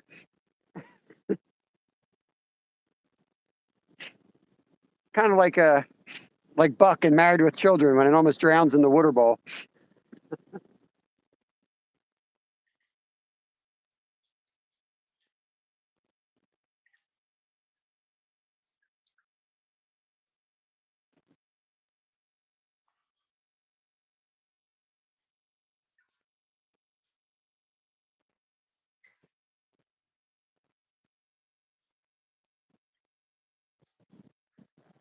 one more cast out that direction, and then we're gonna cross this one off the list and move on to the next spot.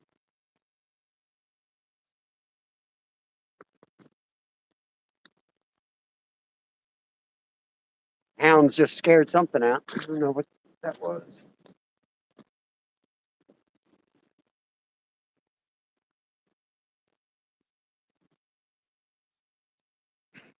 Make sure I got my orange hat on. I don't know what they're shooting.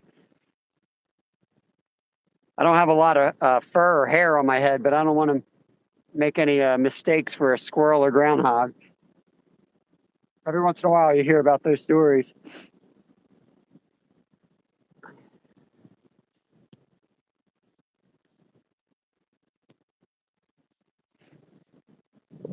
GSPs for upgain. My buddy raises American walkers for coons.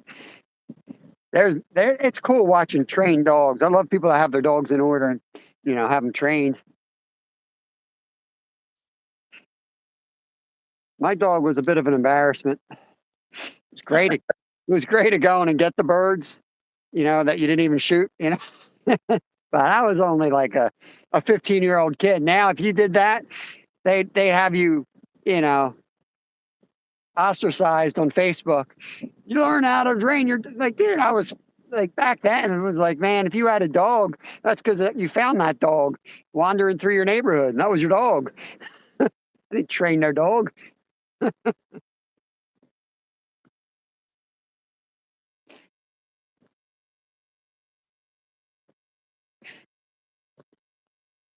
think I was too busy skipping school and going to Green Day concerts.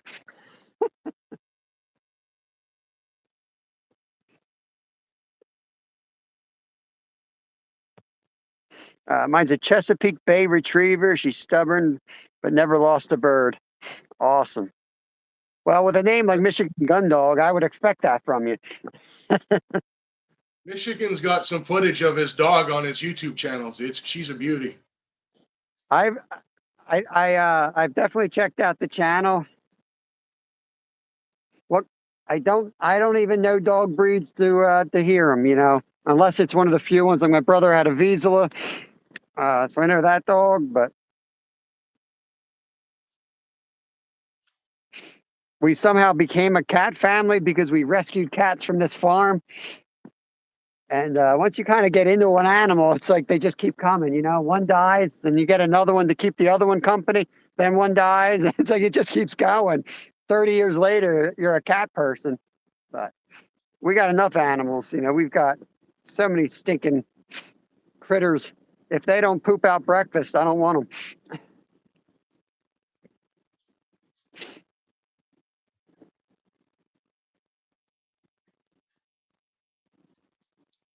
But my son desperately wants a pup. We got to stop rescuing every stinking animal that walks by our house, though.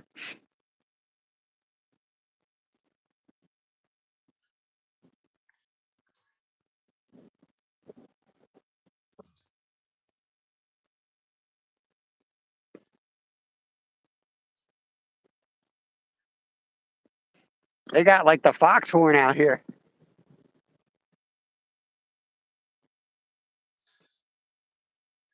Guys are professionals.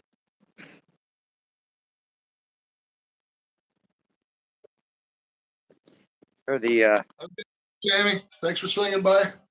Orvis of the gun folks. Who'd I miss? Did I miss somebody? Oh, Tammy's on her way up to the W word. Do you run rabbits? I don't know if you saw that one. Gun Dog was asking you if you run rabbits, Brad. Usually not intentionally. We get the dog. My buddy at my camp, he's got 2 beagles as well, so we run the dogs. And yeah, I mean, deer's the objective, and they get on a deer. But if they haven't seen a deer and they put up a rabbit, forget it. We shoot rabbits with 308 up at the camp because when we're deer hunting, because once the dogs get on it, forget it. They're their attention is fixed, and you've lost your dogs for the run. So I've never really intentionally run them for rabbits. I don't typically like to. He's a good dog, and he knows the camp area really well. But I worry about losing him, and I worry about another hunter taking him if he comes off our land, right? So when we run in a gang, we have the spotters, obviously the sitters posted up, and the dogs will stop. He's trained to stop at one of the sitters, right, when he comes out to the end of the run. I worry about running rabbits with him by myself that he'd take off, and I wouldn't get him back because he'd end up on someone else's land or something. Will they come back if if nobody intercepts them? They're pretty good at knowing their way back, but I guess you're at a truck or something, not your house, right? Well, we're at the camp, usually my camp, so he knows his way around. And I mean, the odd time he'll run through the spotters, which we try not to let him do because there's neighboring camps and they're posted up sitting. Yeah. Mind you, they benefit from us. Like we're all friendly with the other camps, so they benefit from us in that we get the deer moving, and they're posted up a tree somewhere. So what gets by us goes to them, type of deal. Yep.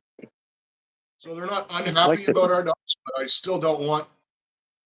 I've been posted up sitting, not running dogs. Just doing an evening sit, and had other people's dogs come sniffing around my tree stand, and at that point, it's like, forget it. They're lost. They've lost dogs, and then inevitably they show up. And have you seen my dog? it's just part of it, I guess. I hunt in my backyard. We have 3 acres, and all our neighbors have. Guys right behind me, they both have 3, and then the farm's got like 300. And my neighbors are always like, "Oh, if you're going to be out hunting, we won't move around." I'm like, "No, please, just do your normal activity." I swear that if he doesn't take his trash out on Tuesday nights, those deer don't come by on Wednesday morning. I don't know why, but I'm like, just keep doing what you're doing. Don't change it up. Yeah, I've seen those. I've got 10 acres, and I've got a stand here on the back of my property. And I always said that, you go about your normal routine. The neighbors let their dogs out on leash on runs and have them tied up, and that's all good. But one day I was out hunting on my stand, and my dad decided to come over and burn his garbage. That didn't work out so well.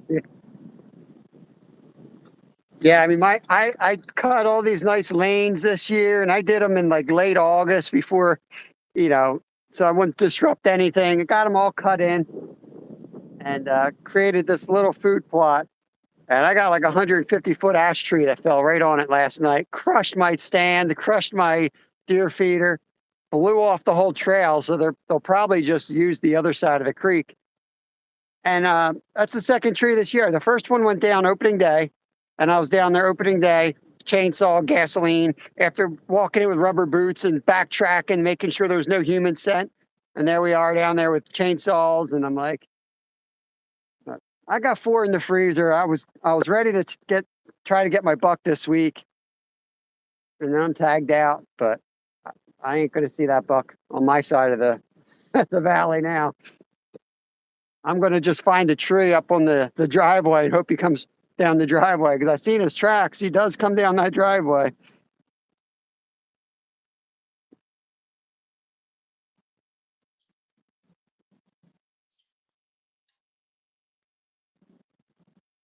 But I've been chasing that big 12 point that we had. I haven't seen him in a while now. So if it's got 3 points on one side, he's coming down.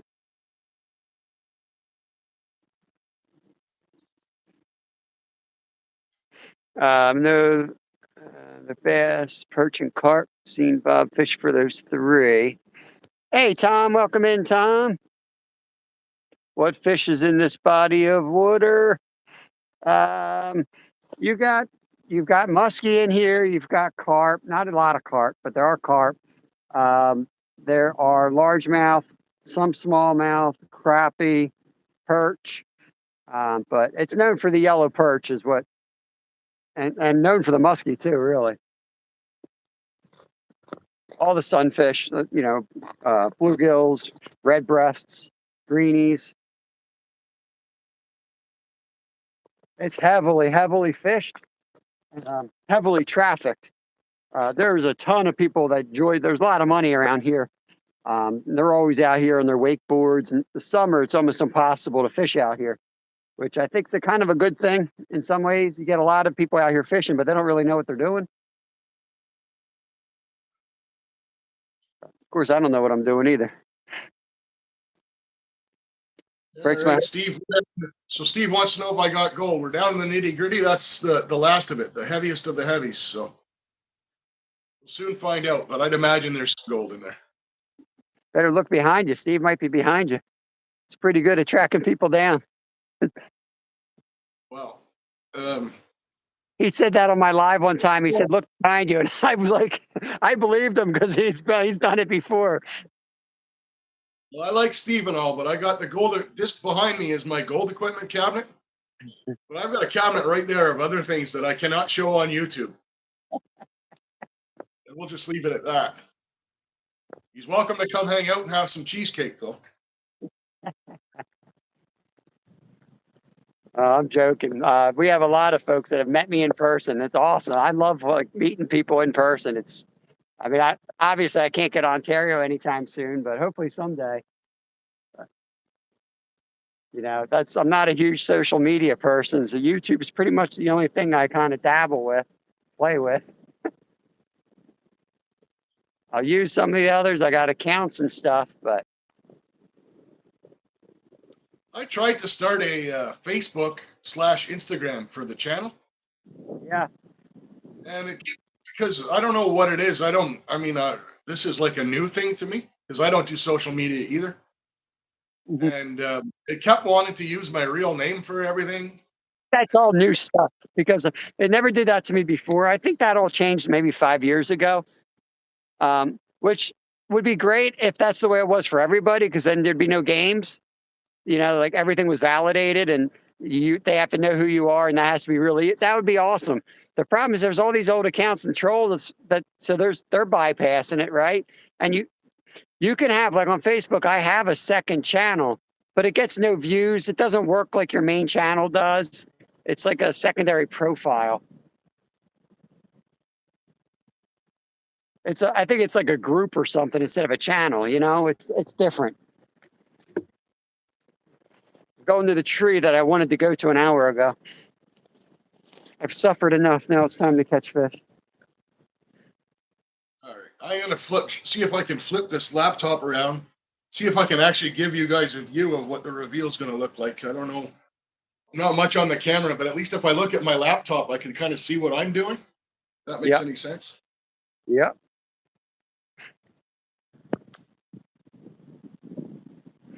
Tom said, "Good morning, everyone. I'll be on less in the near future.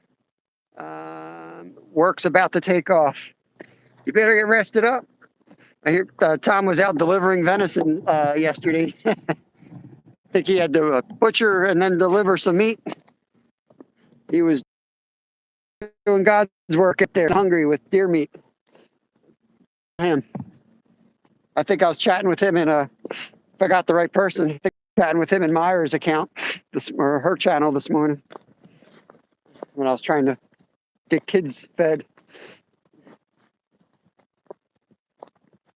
Looks like a good spot to lose a bunch of lures. Let's try this.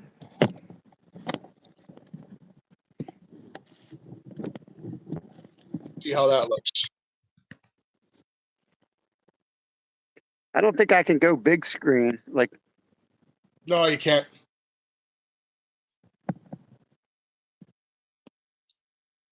it's brown, bring it down. Yeah, I got a taste of yellow perch last night. I decided I wanted to fish for him again today. I'll get you guys in a bit better light here. There we go.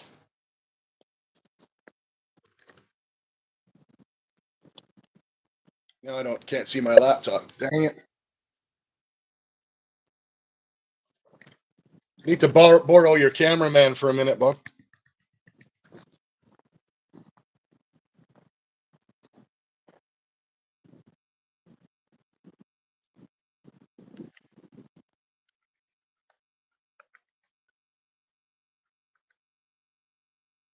For a second, I thought that was going to be the horse head coming up in the background. Waiting to see the curtain swing open and a guy beating drums on buckets. I don't know, Rod. Still in my backpack. I forgot. I might wrap that up for Kevin for Christmas.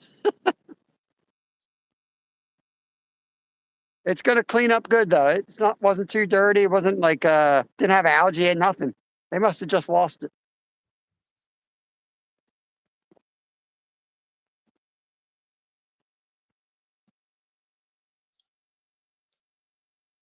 Pretty hard for you guys to make that out. I better get some better light on there.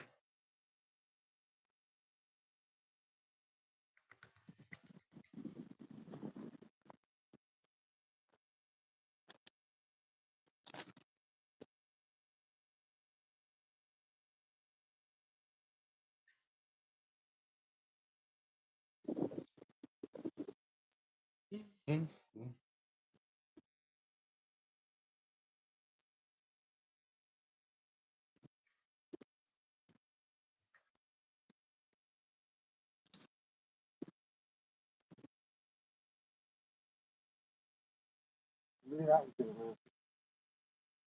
There, I'll stand out of the. If I stand out of the light, maybe that. There you go. That shows up a bit better.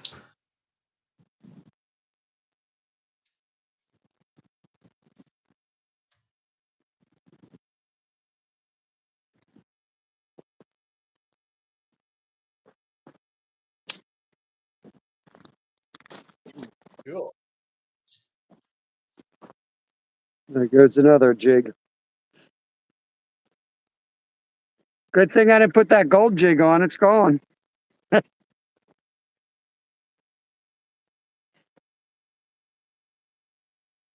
Would have been $100 down the drain.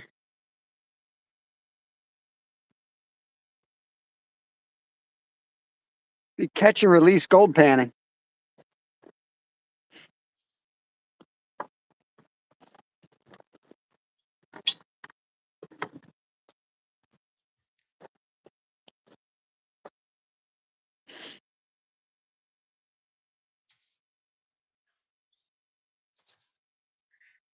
There we go.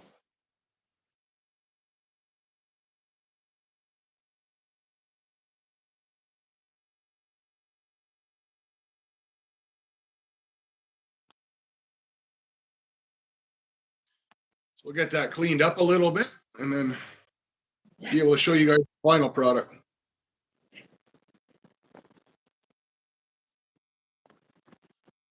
I'm going to put a bigger jig head on it here. A little bit more weight to it. Kind of target crappie here. I would think they'd be all in that wood.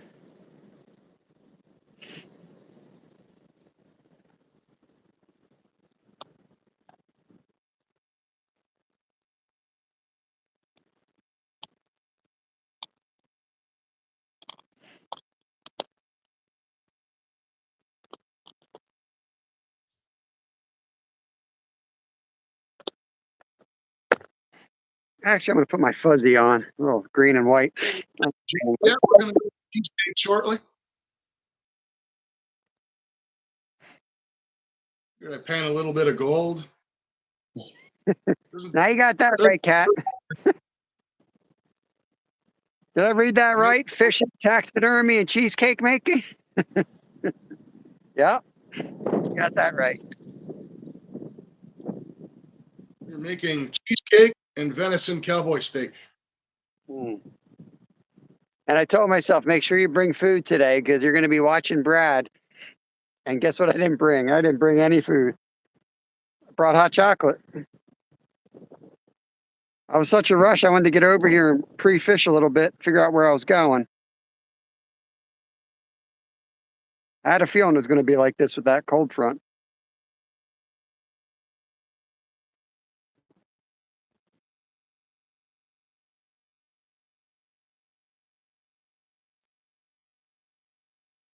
Perch are weird too, right? Because if you just had that massive flooding and stuff, the pod will probably move. Yeah, I'm sure they did. But that's why I came early. I tried this deep spot far away from where the creeks feed in, thinking like, well, they're gonna pull 180, And then I didn't get nothing there, so I didn't really have any other ideas at that moment. I was going to be live in 10 minutes, so I rushed back to where I was yesterday. I was like, you'd think there'd be some stragglers, right? But so yeah, I've got some more land to check out this direction, so we'll do that. But a little bit heavier. I'm going to be able to cast out further and jig this thing in. 8:35. What's going on? Welcome in. We got the variety show. We got Brad from All Things Country. Right now he's panning gold, and in a little bit he's going to make cheesecake. Normal stuff. Just like Bill Dance.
Michigan, I used to dabble in taxidermy. I didn't do it professionally, but I read a few books on it and stuffed a few fish.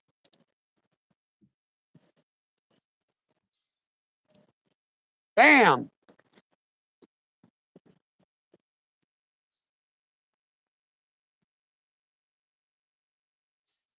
We got a good 50-incher here. I don't know if I'm going to be able to land it. Another stickerel. Oh, man. Look at the head on that one. You got to be careful with these guys. Get them right behind the back of the head. Ah, right there. These guys they have these snouts like that. That's kind of what the muskie look like here. Nice big old muskie. There he is. They really good camouflage here, but I just throw them on the bank. I hate those fish. Throw them on the bank like that. I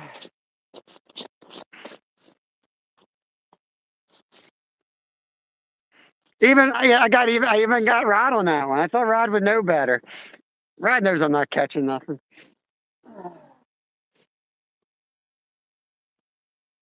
This time of year, I've caught some big bass, and that's kind of what they feel like. Big fat log. My son caught that monster pickerel, and he had a trout on, and I thought for sure he hooked the log on the way in. I was like, there's no way that's a fish. He's like, I felt it shake. That's a fish. And he came in, and he was like 5 feet from us when I was like, holy crap, grab the net. Well, at least we know we're getting to the bottom. Yeah. They taste a lot like fall fish. You guys want to get a look at some gold? Yes, sir.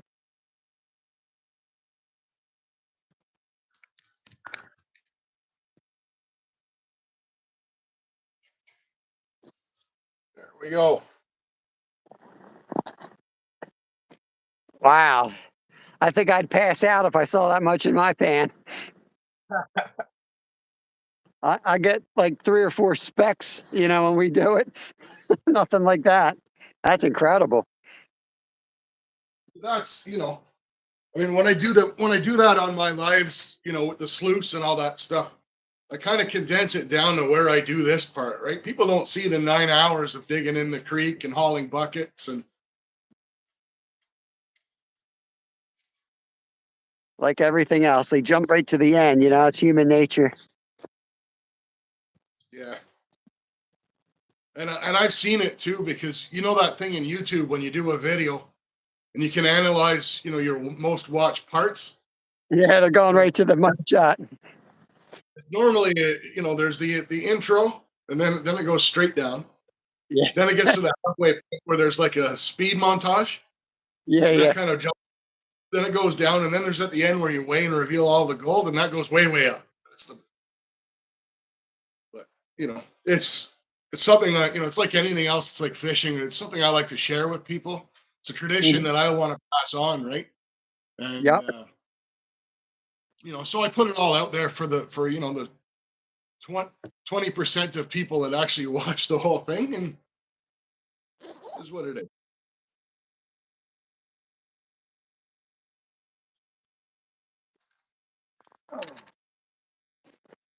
Well, I think I got a jerk bait, and nothing's really going to eat a jerk bait. I just feel like I got to throw the jerk bait here. So, gonna throw the jerk bait since I'm changing lures anyway. Might as well tie another knot. Why not? I was watching June T. He's a local big brown trout fisherman. He's just been tearing them up on the. He only does videos, so he'll go out, he'll fish sun up to sundown and catch 3 trout. It looks great in a video. You can go out here 12 hours, you guys would lose your minds with me. But he catches several nice big wild browns. And I was just telling him, man, I used to throw a jerk bait constantly. Kind of got away from it. Gone to the underspin a lot. I think I got a jerk bait here somewhere. Yeah, Steve. To answer your question, that's actually at my camp, so I can get a hold of pretty much as much dirt as I want. Uh, but it only holds so much gold, right? So, like anything, when you gold prospect, it's not like fishing where you go back to the same spot the next day and you can catch again, right? It's kind of exhausting what's in a spot, and then the next time there's a flood, it brings the gold down and it gathers all in those spots again, and you can go after it.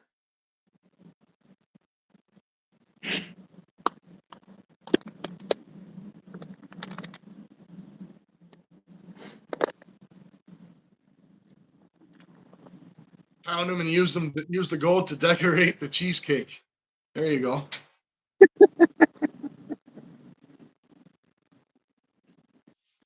I forget what 14. it is, but it's something like 1 gram of gold. If it's so malleable, it can cover. I think it's 5 feet by 5 feet.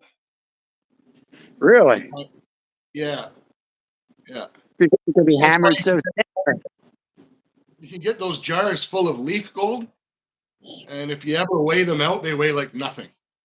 Not even a Huh. gram sometimes. Yeah, you could probably talk to Lyle for hours because he talks to me about stuff that I'm like, is this even real? He knows so much odd stuff. When you think a kid's being awkward and weird and he's not, he's out learning something is what he's doing. And Yeah. I haven't seen him in the gold community yet, but he was into astronomy really big. And I really didn't know, I hate to say that, but you don't know if your kid's just like kind of fabricating half the stuff or what, especially with Lyle. And we got to some astrology party, and there was like this big shot astronomer there. Lyle talked to him for like a stinking hour straight. This guy was just like asking Lyle all these questions, and I'm like, and then the guy's looking at me like for clarification. I'm like, yeah, you're on your own, man. I'm like, I have no idea. I'm like, I can find the Big Dipper.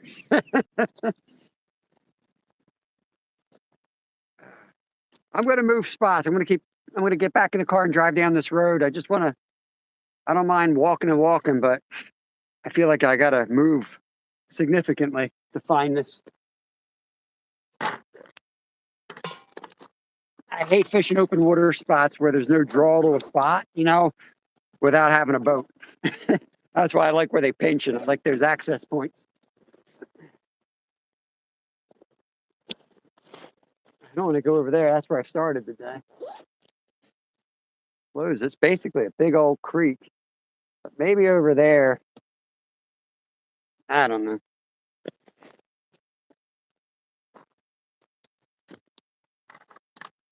Just gonna drive around and see what it looks like. My 40-year experience brain kick in and say, fish that. That looks good. See, this was all underwater here, so this would be all the structure that they probably put in for these, That's probably what was drawing them here, because I remember fishing up there on that, like casting through the trees. They'd be all up in here, especially the bass. Perch go wherever I guess they school, but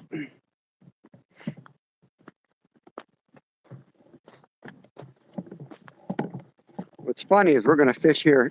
Kev wants to fish here this weekend again, and they'll probably be back on fire again after a couple of days. Same spot, that we just fished and got skunked at. That's gotta stop for Kev when Dad comes home and he's been in school all day, and Dad comes home with a stringer like that. It won't stop for me. I'll tell you that much. You know what's funny is he comes home and he can smell it from the fillet table. Like he goes, "What'd you catch? I smell it. What'd you catch?" He can smell it. He says as soon as he gets off the bus, if I had fish that day. He comes running up and he always looks in the fillet table to see if I left any scraps out there. Yeah, Awesome. that's kind of what makes my day when you go out fishing all day.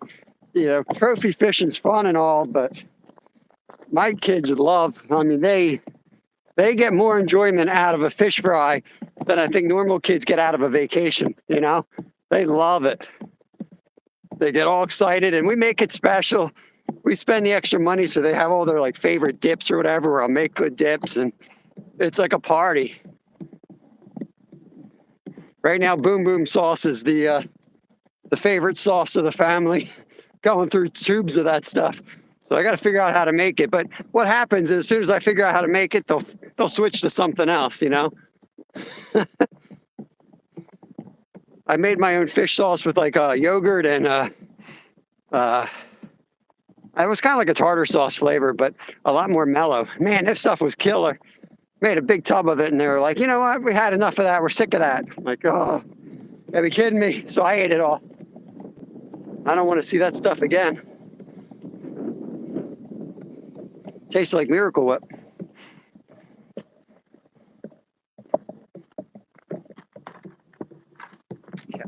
I'd like to know what Boom Boom sauce is. Kind of like sriracha. It's got a little spice to it. It's kind of like a mayo base with sriracha in it. Sriracha. I don't know how to pronounce that, but 50 Cent in the house. Let me wrench 50 Cent up here. Add as a mod. Standard mod. Welcome in, Half Century. This is Brad from All Things Country, bailing me out while I come out here and don't catch jack squat. He's gold panning. He's going to be making cheesecake. He's from Ontario, Canada. What else can I tell you about Brad? You might watch his shorts and see a guy beating drums and with a horse head on. Typical Canadian.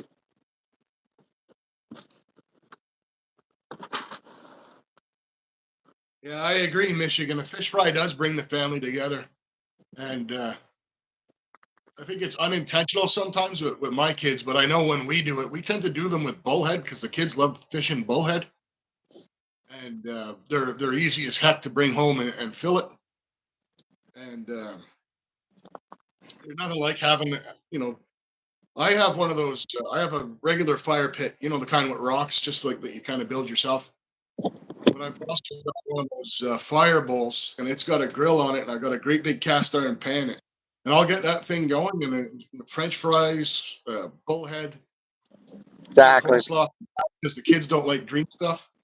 Yeah. And, you know, Yeah, we did the taters last night, fried up some fries with it. And God, I think it also kind of, especially when you guys catch them together, that adds a whole nother element.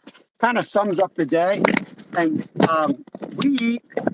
I swear, when we do those type of days, a lot of times we're standing on the porch or we're standing around the table, and it's really informal. And you see it in some of my videos; they end that way. And like I feel like, especially for my parents, I feel a lot of pressure to have this sit down meal. But for me, like that's my favorite meal when we're all just standing up, adding ingredients, talking about the day, and we're all talking. It's not like we're sitting down and looking at a phone or something. And they're the best meals. You're not even sitting down because you're trying stuff. You're like, oh, let me get the Tabasco and the mayo. And they're like making new dips, and they're like, they're trying out stuff with flavors, and that's what I love most about having like the informal fish fry dinner, and we do it pretty often. the only thing with the problem with the kids is when they know you're going to have a fish fry, they want to keep everything. It doesn't matter if that bullhead is 3 inches long; they want to keep that. Yeah, that's why you got to teach them how to fillet real early. So you're cleaning that. Road calls cabins in. Nobody is in. Welcome in, nobody. I think I've seen you around. I think I gave 50 cents a wrench. Yeah. I don't remember seeing nobody before. I think I saw him last night for the first time, so I'll probably wait a little bit of time before wrenching. Usually take somebody a few visits and then I wrench them up. I'm going to pull around and drive down the coast here and see if we can find another spot that looks a little bit different than the spots that haven't been producing. See what we can do. All right, so I'm going to I'll leave you guys running. I'm going to head up and just get the kitchen ready. About 5 minutes. Awesome.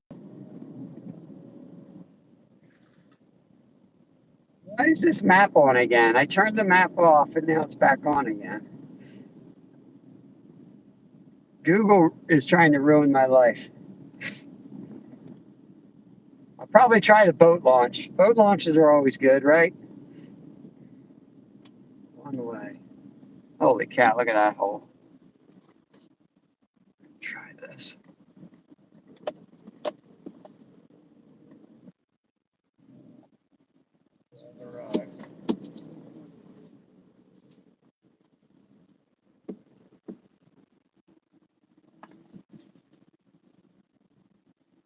We'll give it a try.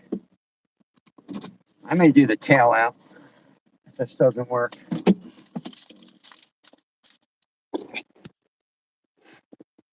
Yeah, thanks for coming in, nobody. Appreciate it. 50 cent, you as well. Thank you. Chasing yellow perch today. We could get into crappie or bass or musky too, but I'm trying to. We slammed the perch here yesterday, so I'm still trying to find the school. We had floods yesterday and a big cold front today, so bit of a challenge.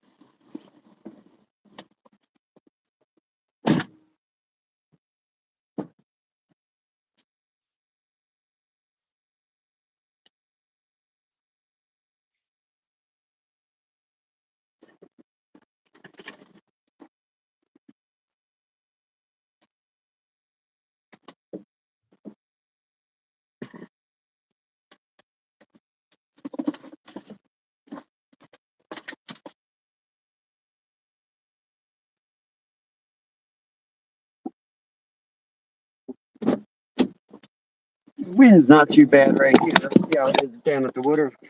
We do have 20 to 30-mile-an-hour gusts today. Another beautiful day to be outside.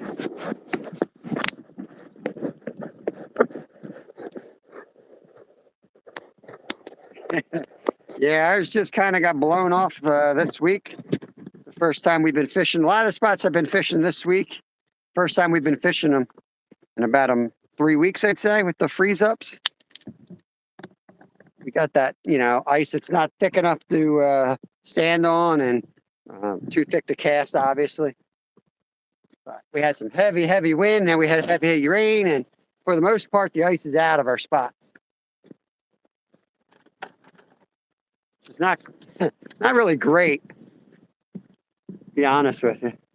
Rather it stay and freeze up solid soon.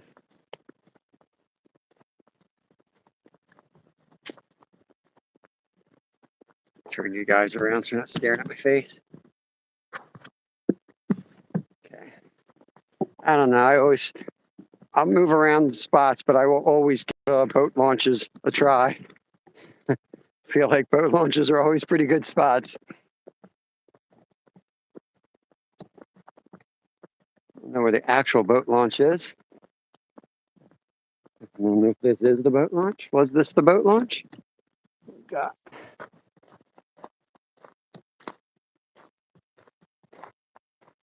Guess I should try. There's a lot of structure right here. I don't know what that is. Let's try that. Turn y'all around in 1 second.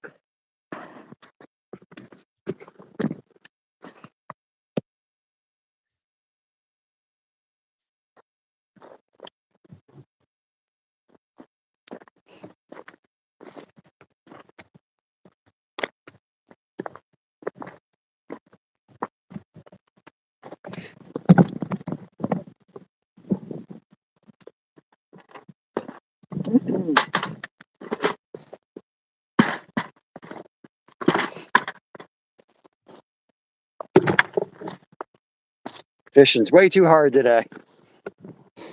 It's not fair after how easy yesterday was. That's fishing. So you should just give up and go home, but you got nothing better to do at home, so might as well fish.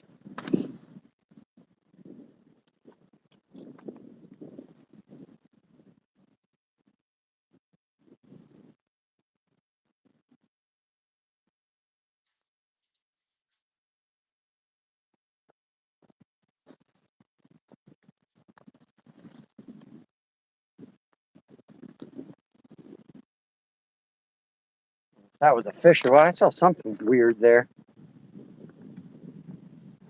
That was just the way the wind whipped through. It almost looked like a big fish chasing bait fish.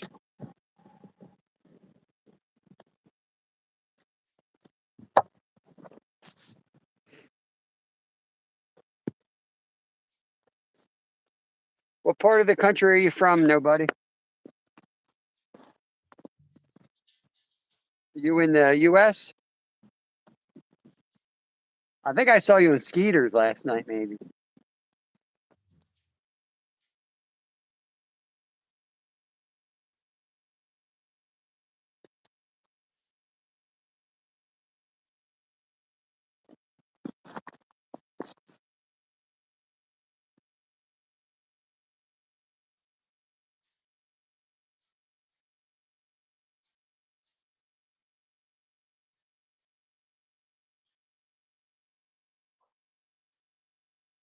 If that's a catfish box out there or not. I've never really seen one before.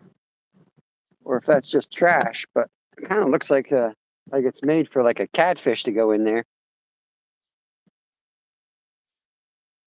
Not sure what that is. Right? The heck are you, fish? I should have kept 50 yesterday. We were catching. I stopped because I just got tired of. It was pouring rain, cold. We had 3 inches of rain. I was like, I got to clean all these things. I fished till it was enough to feed 4 people for dinner and called it. The heavy rain just drove them out of the spot and trying to figure out where they're holding up. Probably out in the middle, but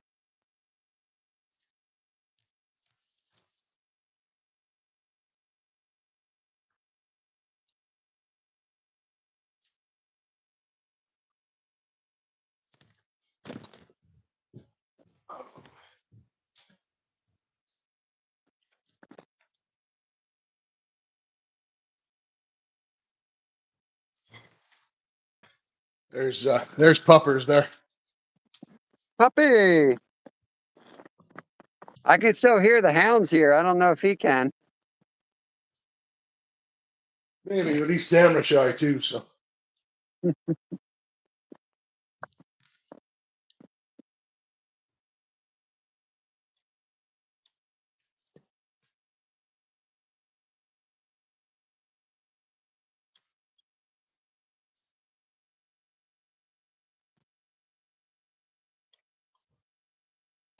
We'll give it 10 minutes here and we're going to move again. Just keep moving. Unless I have all right. something's going to produce, I'll just keep covering water. Maybe I will go down to the dam. Thanks, Michigan. I'm kind of fond of them myself. It's a good looking dog.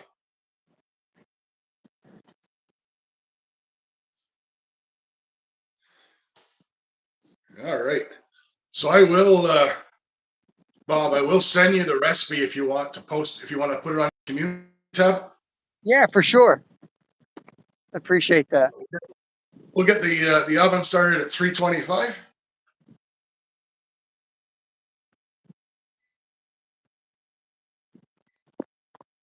There we go.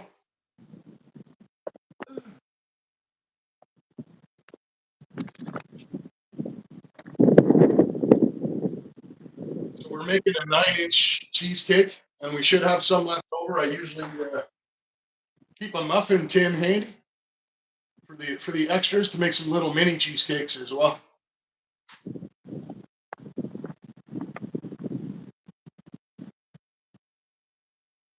We're about 2 hours and 20 minutes in. I'll put a timestamp so people can skip to the recipe or to you cooking. In honor of Pennsylvania, we went with the Philadelphia cream Oh, cheese. that's good stuff. That's what we like to put our fish eggs on. Pumpernickel bread, Philadelphia cream cheese, and trout eggs.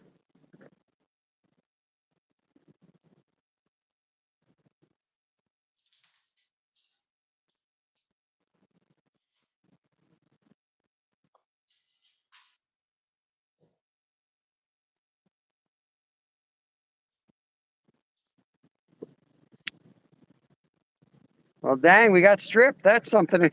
We've had a development. Something actually ate my worm. Never been so excited to get stripped. Well, maybe. He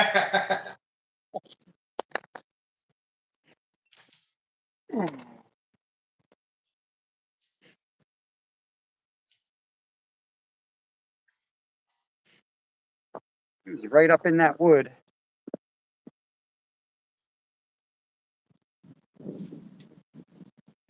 So I go with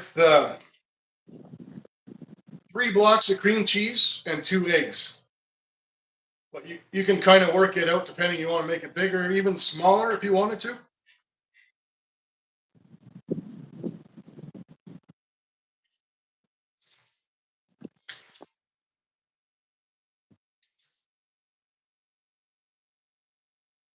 That one again in Michigan.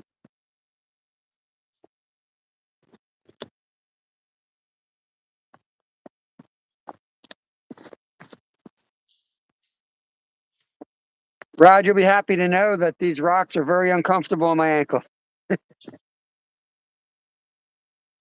Here come the hound dogs.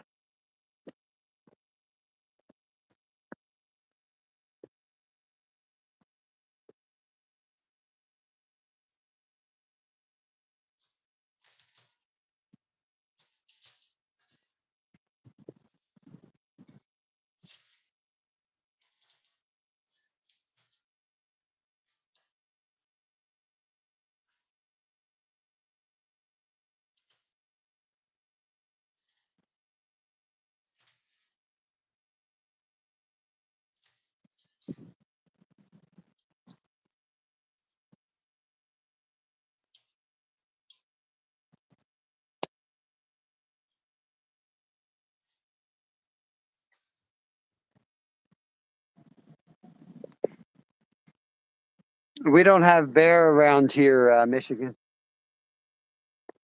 Just we've got some not far from here, but this is just under the line where you find them.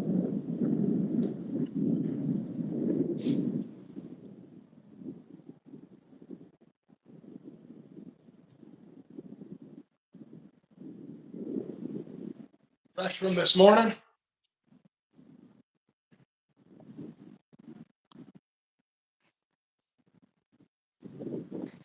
How many chickens do you have? I have 8.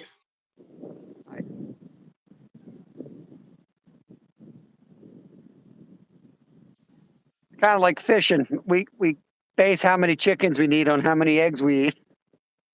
Not worth selling them. We just have enough for ourselves. There's dozens around here of those roadside stands of people that sell them. Yeah, they come after you here for licenses. They wait till you get to a certain size and they come after you.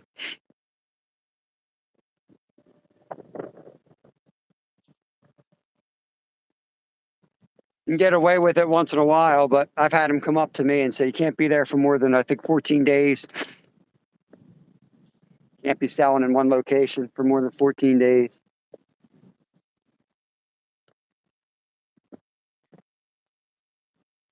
Meanwhile, there's a guy down the road who's been selling firewood for 3 years. I'm like, just consider it firewood.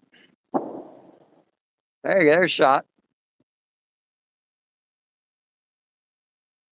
They shot something.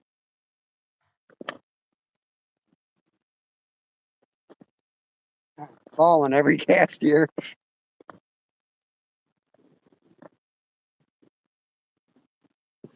The problem is our water levels are still so low that there's no grading here. All the spots are too far up. We're stuck where all these huge boulders, I guess, were put for structure and to hold the road in place. That's what I'm trying to stand on. All right, so you can go as much as a cup of sugar. I only use a little over a half. The recipe calls for vanilla. I like to add more vanilla and less sugar. Hey, Myra. Yeah, mine drop off too in the winter, Michigan, and I don't do any heat or lights or anything like that to try to get them to produce more. I just let them rest. I do have a like a water heating dish for them. So, but we don't get the cold you guys get.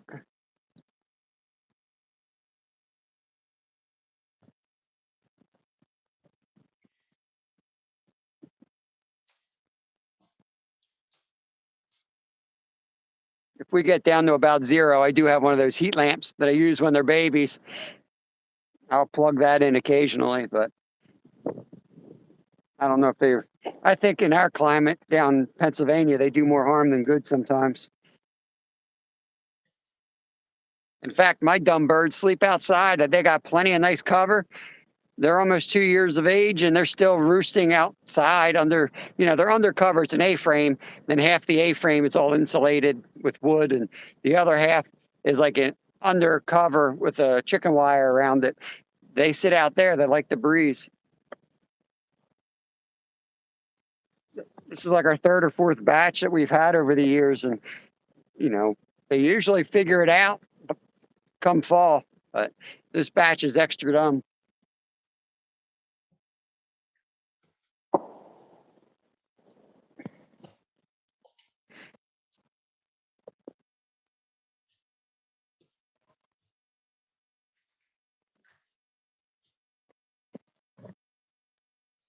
Yeah, I don't know. I don't think small game's even in. I don't know what they're hunting. I know you can hunt archery, but they wouldn't be chasing deer. Can't do deer with them legally.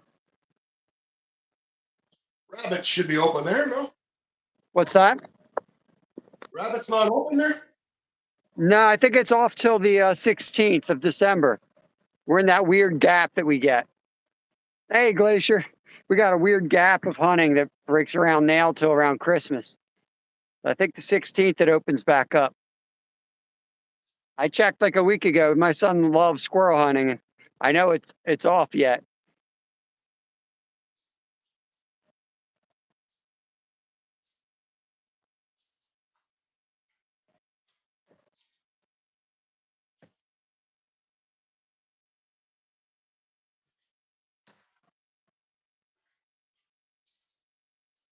I hate to keep moving, but I'm going to keep moving. I don't have that warm, fuzzy feeling. I think I could fish here another 40 minutes and still not have a bite and then have to move. So you got to move now. So if we find them, we still have a chance of good fish fry.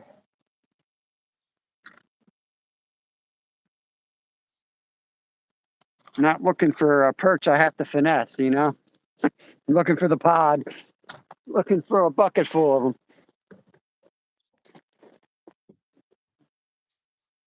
We'll go down to the dam and then we'll head to the beach.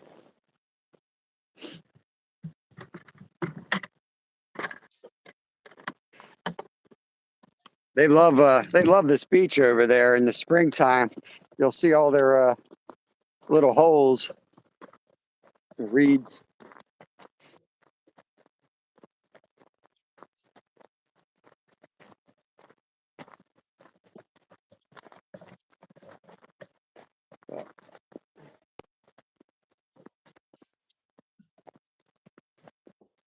I think these doggies are right down this trail. Turn the camera around. Let's see.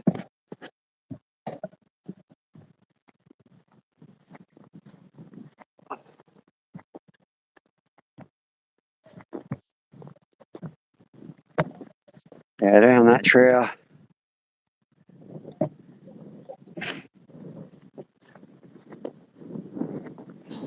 On to the next spot, guys. On to the next spot.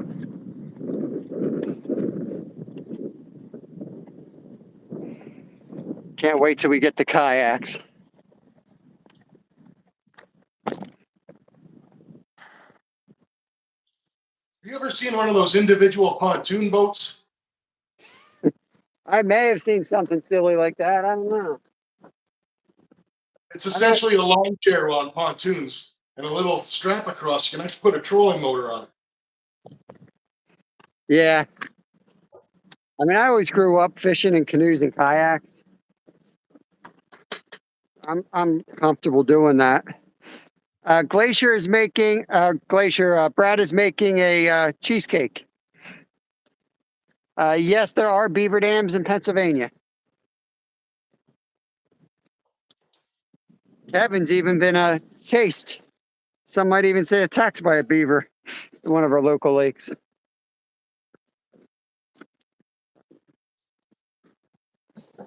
I think he deserved it, but that's another story.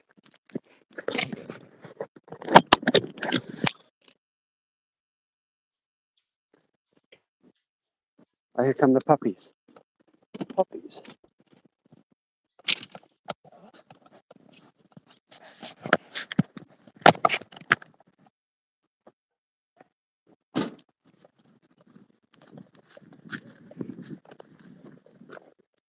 Going up through the woods right there. You guys see him?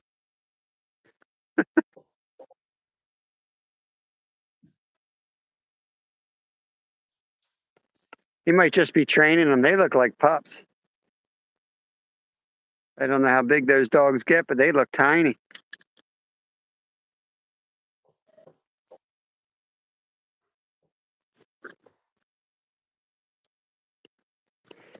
They're up to no good. They look like they're having a blast, though, I'll tell you. I think that's why I like those little beagle hounds or whatever you call those little tiny dogs that bark like crazy. Sound like they're having a lot of fun. Is this cherry cheesecake or strawberry cheesecake? We're going with cherry today. Okay.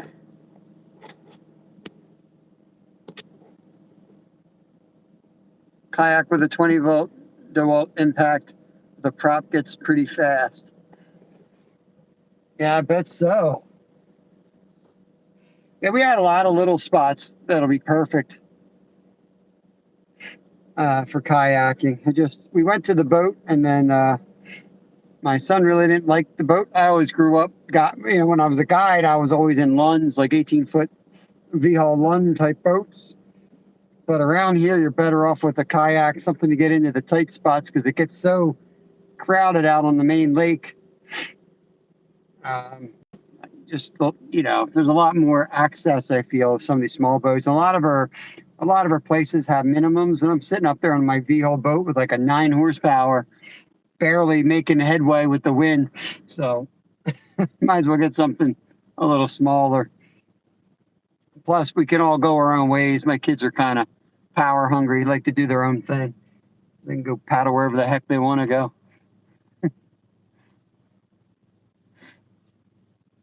Where is your tent? No tent today. We're checking the perch.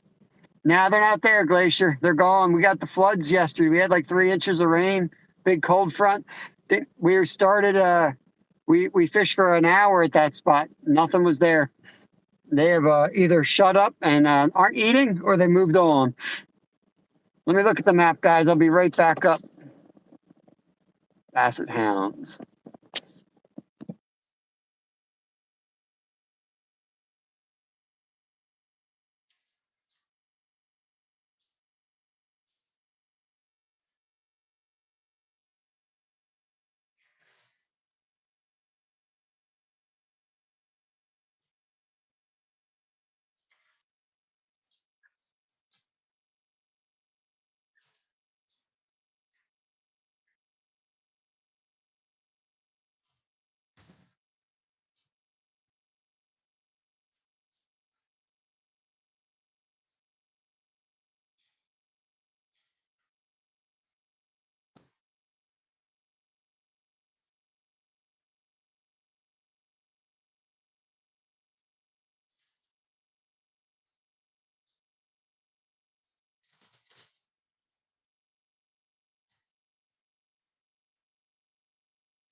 All right, we're back. Off to another spot here.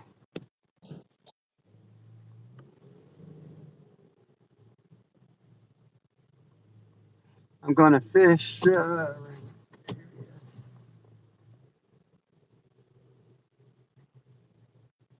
Harbor areas. YouTube blocks my video because of copyright.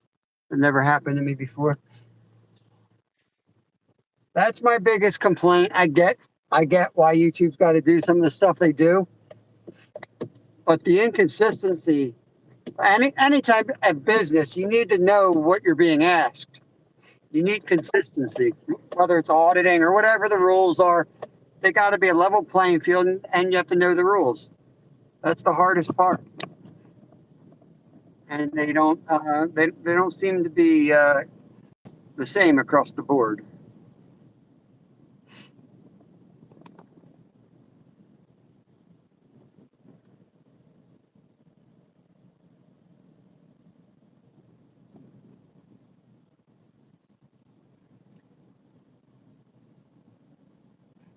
So even these days where you're struggling to catch a fish, you can sometimes learn more on these days than you can when you're catching them. That's the other reason I wanted to come back, because I knew today was going to be a really hard fishing day. So I wanted to come back knowing that the spot that we just slammed them yesterday and see what it would do, and did exactly what I thought it would do. Nothing.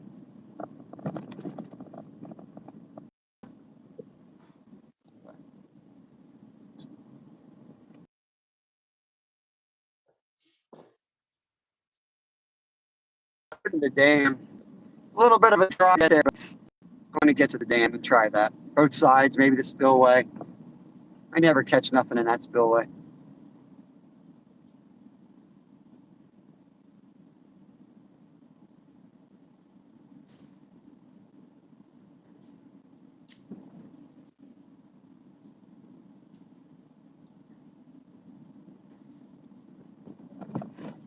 Mrs. Skeeter, what is going on?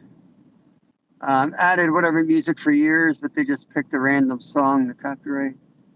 Wow, yeah, I can't pick any music at all, Glacier, unless I use the YouTube library, and I have to make it commercially available, which means it sucks.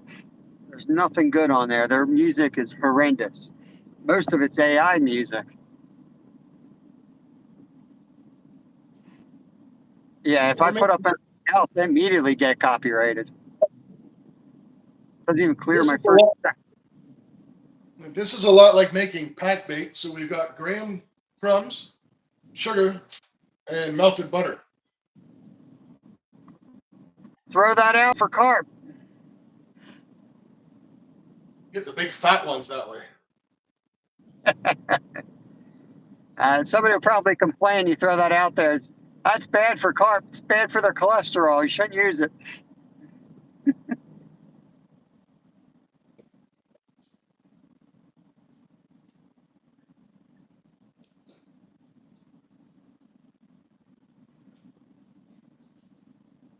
I hope it went good, Mrs. Skeeter.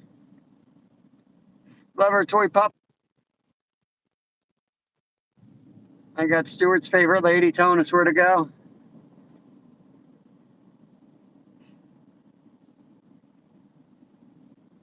I've tried my A spot, my C spot.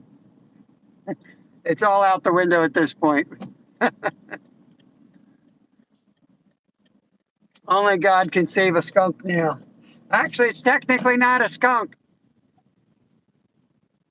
I did catch that.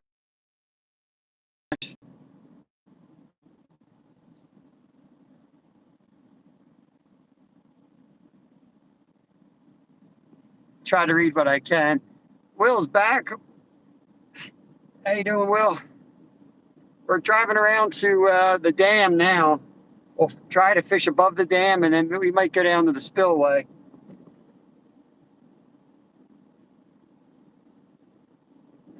Man, that's all flooded. Wow. Little creek down there. Way over its banks. They must have gotten a lot more rain out here than we got.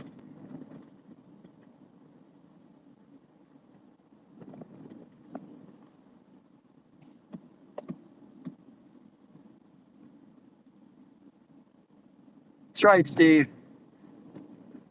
Brad is he's going out.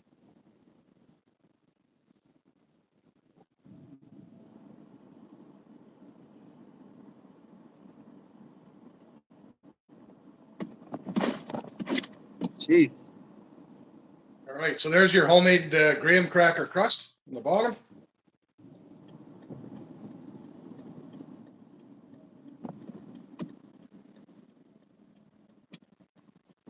Crust from scratch. Legit. Oh, that's some legit stuff right.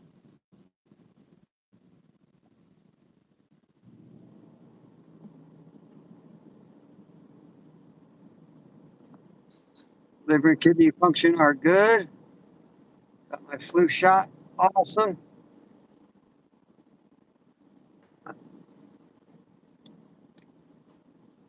Probably don't need the flu shot now. I think you just had the flu, but I guess you can still get it again, right?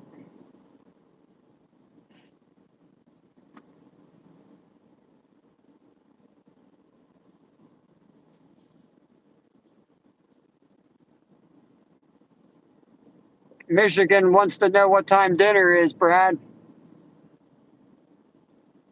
Should be the same time as Michigan. So About 40. I'd like to eat my dessert first. Make sure, make sure I've got room for it.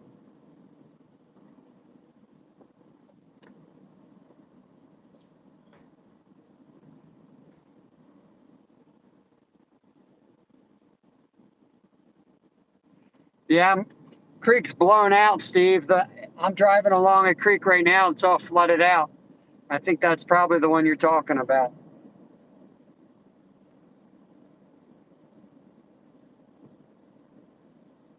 Lake's low and the creek's flooded.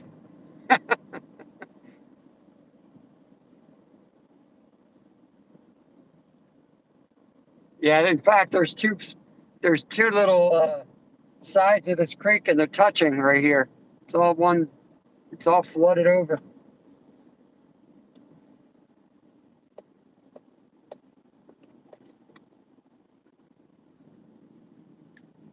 Very important that you taste your batter to make sure it's not poison. Correct. Quality control is what the pros do.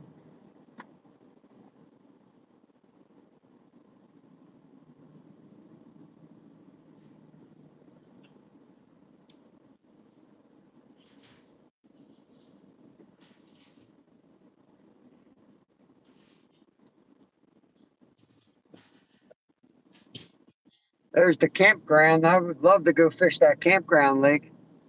Look like spot feeders fishing.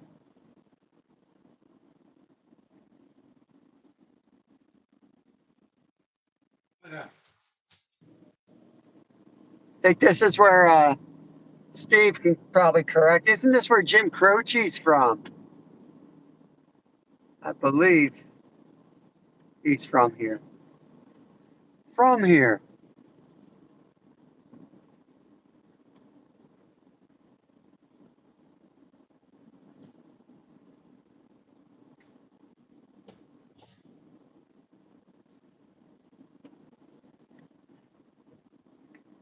Yeah, we had nice steady rain where I live most of yesterday.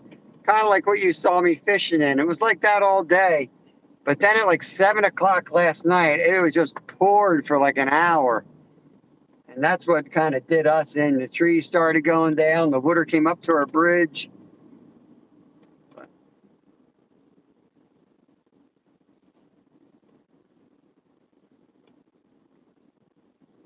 I don't know. I guess the spillway should be all right because the reservoir's so low that anything underneath of that should be fine. Shouldn't really be affected. It's the tributaries that are a mess.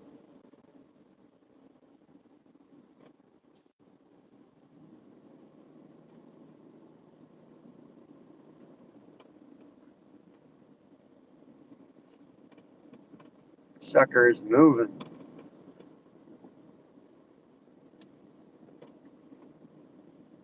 I need 6 ounces of lemon in the creek. I left my muffin cups down in the at my gold panning station. I actually use these to weigh up gold on the scale. So there might be some gold in one of these cupcakes.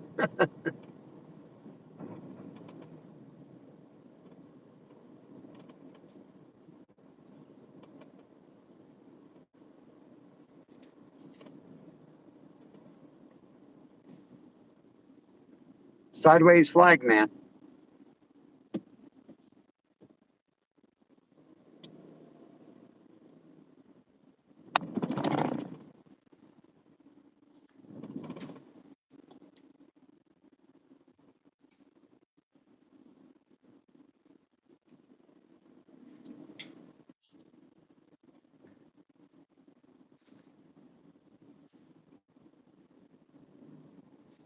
Big old tree was across the road there. They're working on. That creek came right out to the road there. It's amazing what a couple miles will do with a storm.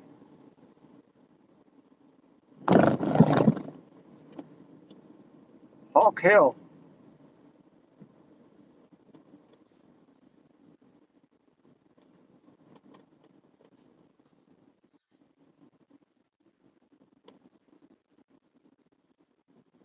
Now you said, Bob, you can get gluten-free graham crumbs, right?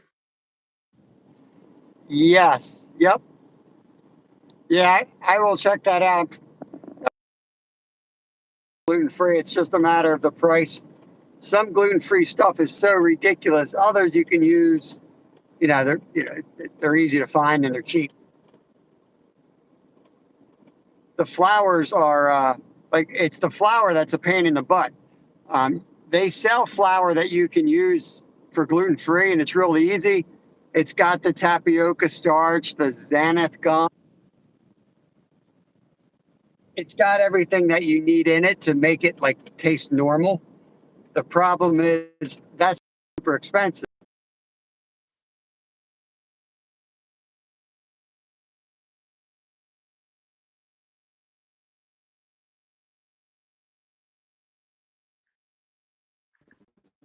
You put a teaspoon in or something.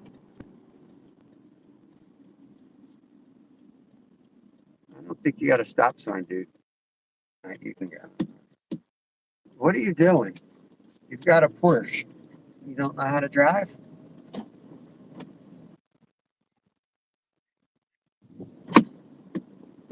feel like I want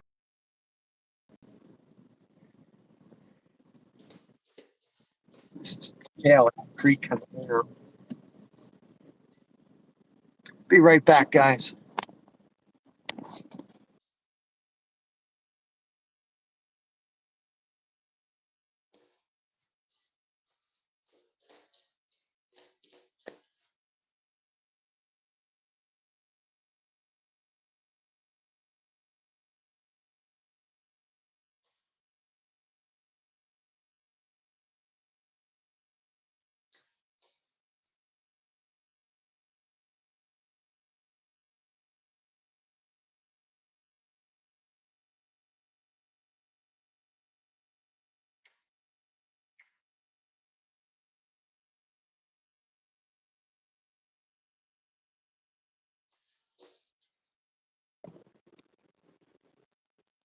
All right, I'm back.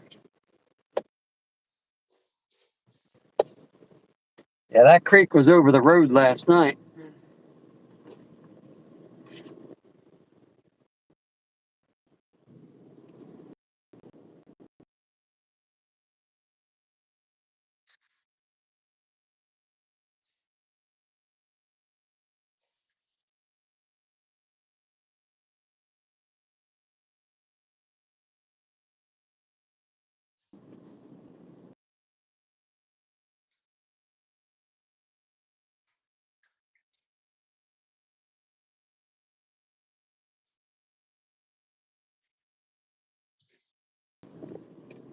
Go down there.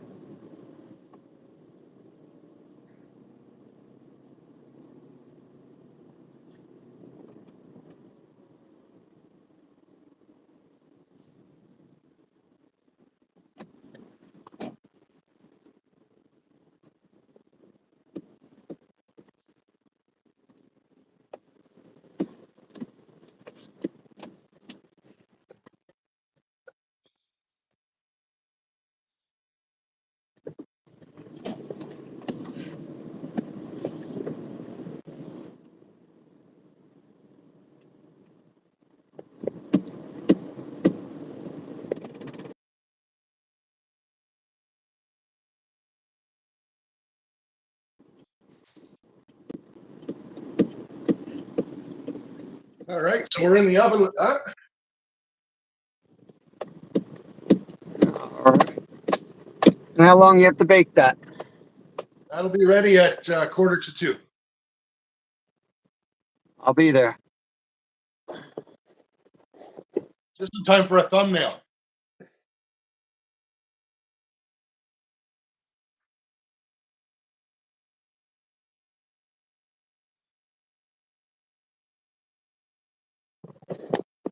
So I'm pretty sure I got to walk down this trail to get to the spot. Steve, you know where I'm at. I think there's a long trail that think I'm next to. I think that's what takes me out of the actual dam. I'm gonna travel light. I ain't gonna carry that big net. Let's see what trouble we can get into. Little shot. You know what's really funny though is as much as this time of year sucks for fishing, I've started to really kind of enjoy and embrace the scouting process. Right. It reminds me of when with bike racing, you know, late fall, winter comes, it's kind of like the off season. But what you would do is you go out and explore. Yeah. So this is where I'm at. I'm right here. I got to take the yellow trail out and I'll go right underneath. I'll go right underneath the tail out. So we'll go explore. We'll go and do some exploring. I think I came in the other way, a really long walk last time. I remember the tail out or the spillway was crystal clear last time I was here.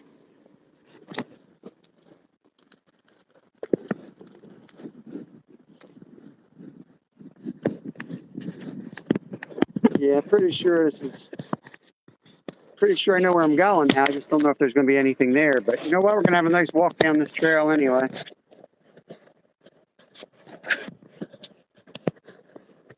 Get you set up here in a second.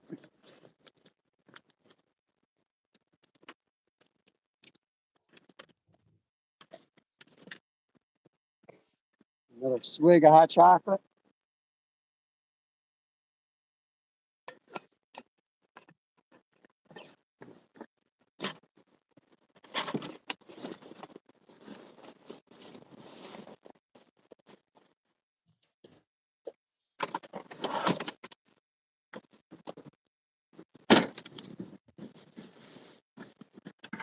I got my keys. I'm going to lock this sucker up. Like this spot.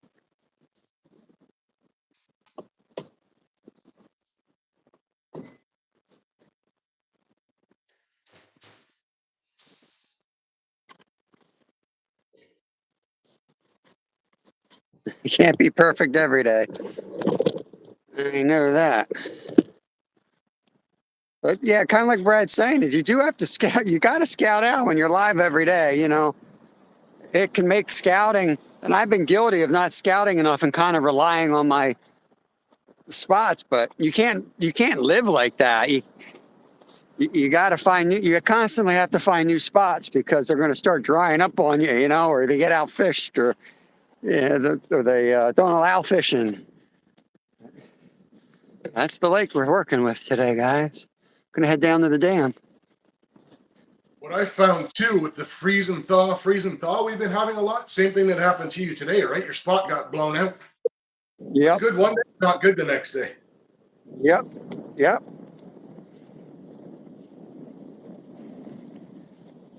That's where the boat comes in handy when you can kind of get a pattern and off you go, you know? I'm going to look for rocky points and you're looking for rocky points. Here, it's like, could be a 20-minute drive.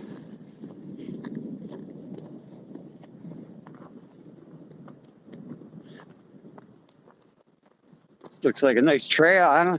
I used to race bicycles here. It's one of the mountain bike races I used to do. But it was always a nighttime race. I don't know if I've ever even raced here in the daylight.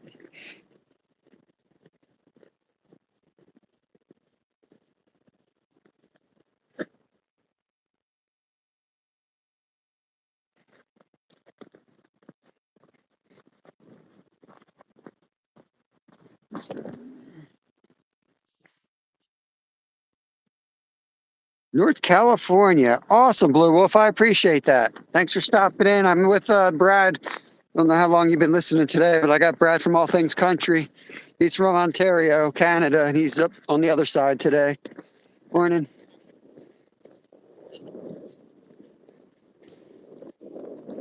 If you've got your own channel, Blue Wolf, just leave me a comment on a video and I'll make sure I connect back and support you.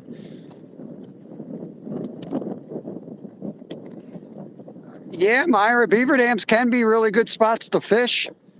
One of my favorite local spots for pickerel is actually a beaver dam. I won't blow that spot out, but it's pretty much the only. I go to a lake that's huge like this, and it's the only spot there where I catch fish consistently. It's an old beaver dam.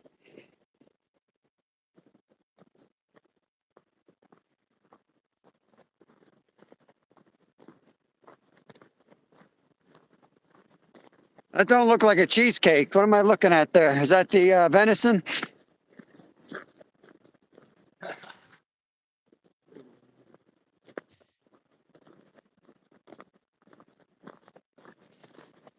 That We is got deer butt for a better. deer butt.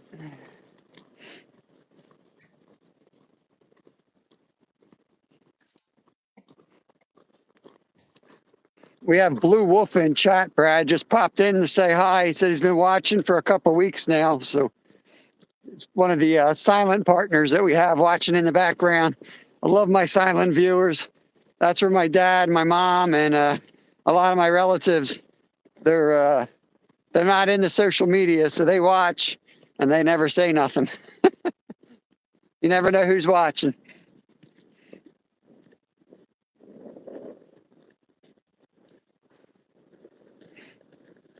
I miss racing here. Looks like a spot I would have crashed on in the middle of the night off Camber Roots. Oh, you know, I kid you not. This is the bridge. It's so funny that I looked at this root system and I said, this looks like somewhere I would have crashed. I got a concussion on that bridge right there. I know, I 100% know that this was the bridge. Had mud on it and I slammed down and hit my head on this bridge. In fact, if I remembered, I will go home and I will find a picture of that race. I'm as black as the dirt after that race. I was all dry and sweaty, or I was all sweaty, and I laid down. It was like a dust, super dry dirt, and it stuck to every square inch of my body. And I got a picture of me laying there, look horrendous. And that's, why I remember is that's the picture of all my racing, 30-year racing career. That's the picture my mom put on her mantelpiece to remember my career. Me sitting there holding my head with a concussion. She goes, "Oh, you look so good in that picture." I was like, I didn't even know who I was. Oh, Lord. Polar Bear Chat, what's going on? What's up? Zoe, welcome. We're going for a walk. Hopefully there's fish at the end of this trail, but I can't guarantee it. I see a big dam. See that mountain over there? It's going to feel good on the old ankle.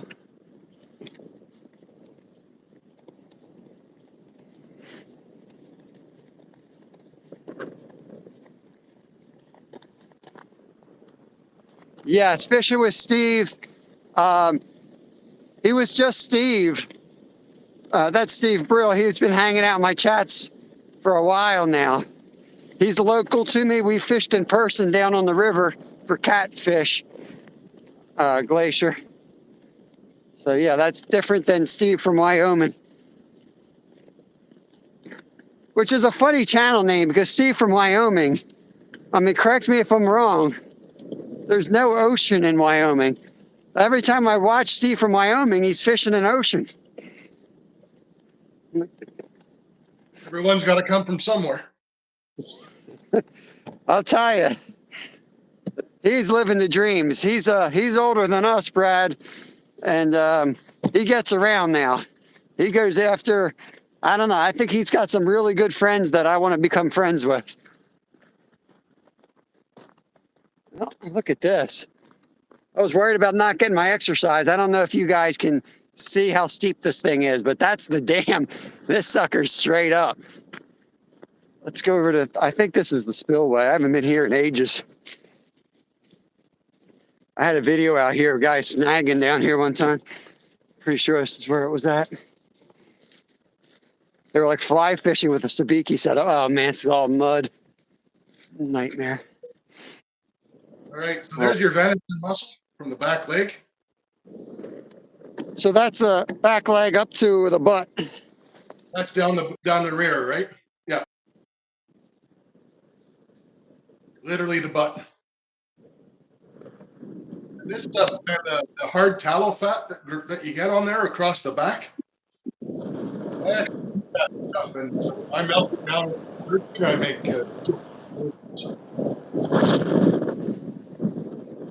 Bye, Zoe. Very cool, CR500, nice, nice.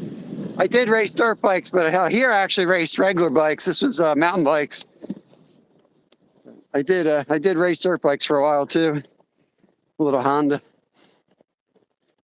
XR, I think XR 250, I guess. I don't remember. I was a teenager. That was a long time ago. I crashed one real bad. Sold it and bought 2 mountain bikes, and that was the end. Started racing mountain bikes.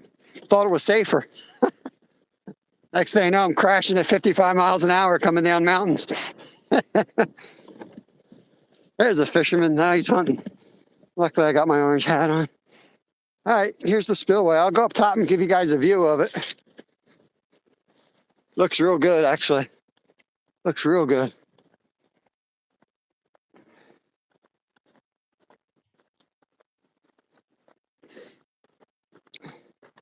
Oh, my elbow.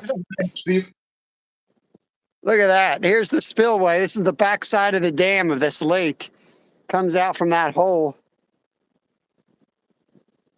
And goes right into this creek. So let's see what we can do. Let's turn this thing around. Start fishing.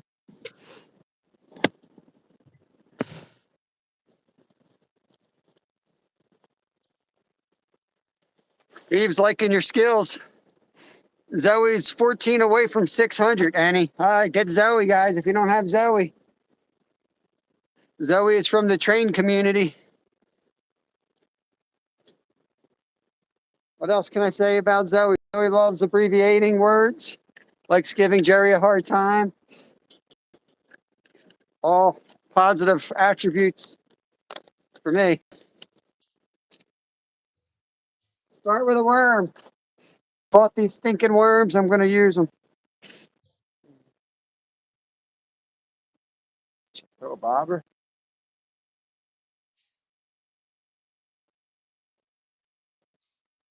I want to see how deep it is. I'm not going to put a bobber on yet. Awesome.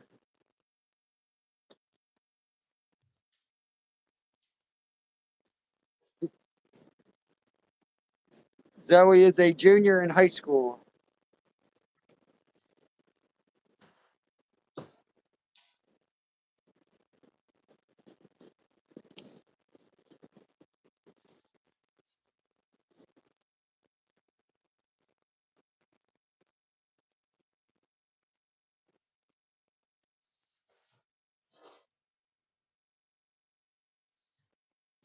It's going to cast around a bunch. See if there's anything chomping. If nothing immediately, then I'll switch to I'll put a bobber on. See if there's crappie. Crappie don't typically take things off the bottom, but almost everything else will feed off the bottom.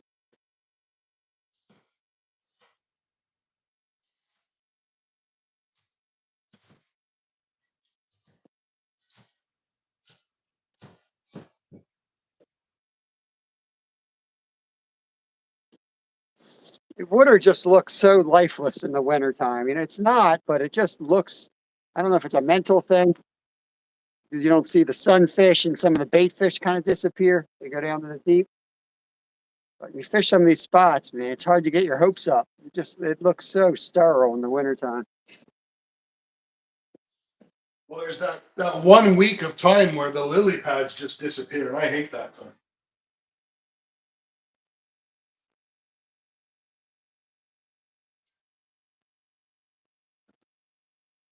Yeah, it's probably the third time I've ever fished here.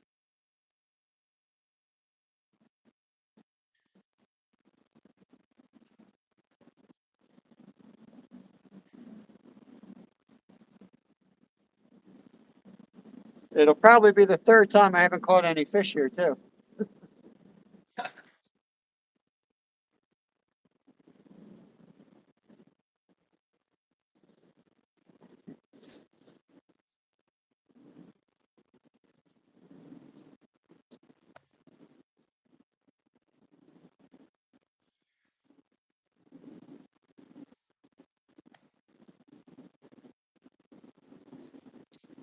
Let that sit. Let me grab a bobber out. And, a crappie will eat a worm. It's not my go-to bait for crappie, but a worm is my finder bait. I like to throw it out there to find out what's there. Almost everything will try it. Everything will bite it. For crappie, I'll throw a bobber on it so that it's off the bottom.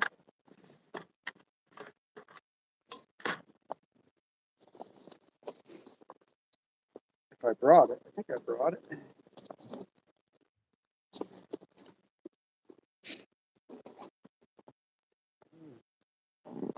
Maybe I didn't bring my bobber. Must have left it in the car. It's all right. I can twitch it in.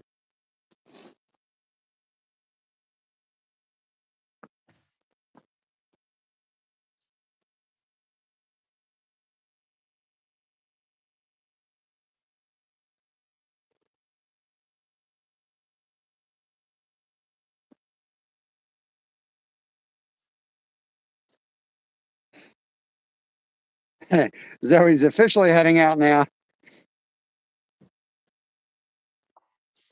Uh, awesome, awesome. Some people connecting over. Cat and Jack, enjoyed your video yesterday.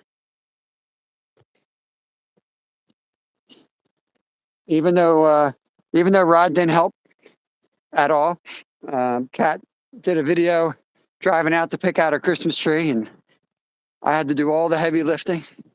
I had to carry the tree out. I don't know if you guys can see this or not. Gonna try fishing up here, and then we'll go up over that hill if I don't catch anything. All right, so I'll give you guys a little look. So we're making venison cowboy steak. So there's let's see if you can see it. There we go. That's the base.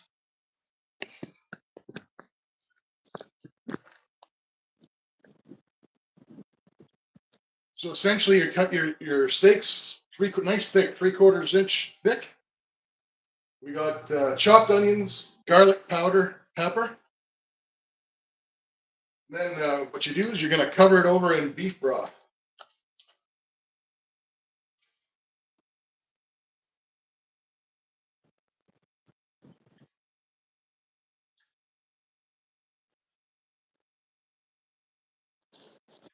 I think that's just concrete behind them. Only a couple feet deep. They won't be in there. All right, I'll give you guys another look.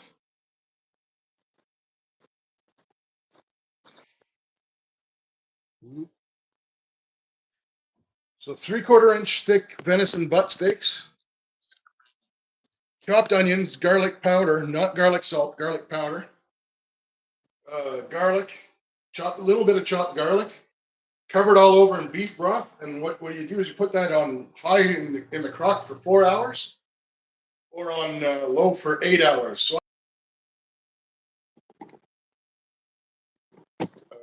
we eat around 7, so I'm ready for 7. So I do a hybrid, so like 2 hours on high, 4 hours on low.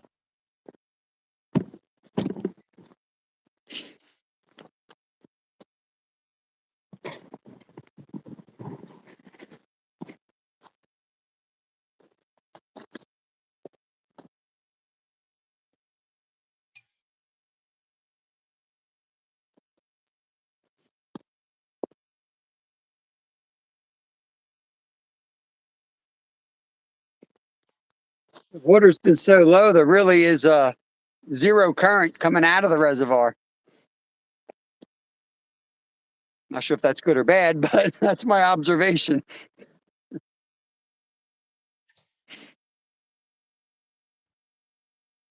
Yeah, Steve, you have no idea how hungry I am right now. And he's showing me venison steak in a crock pot.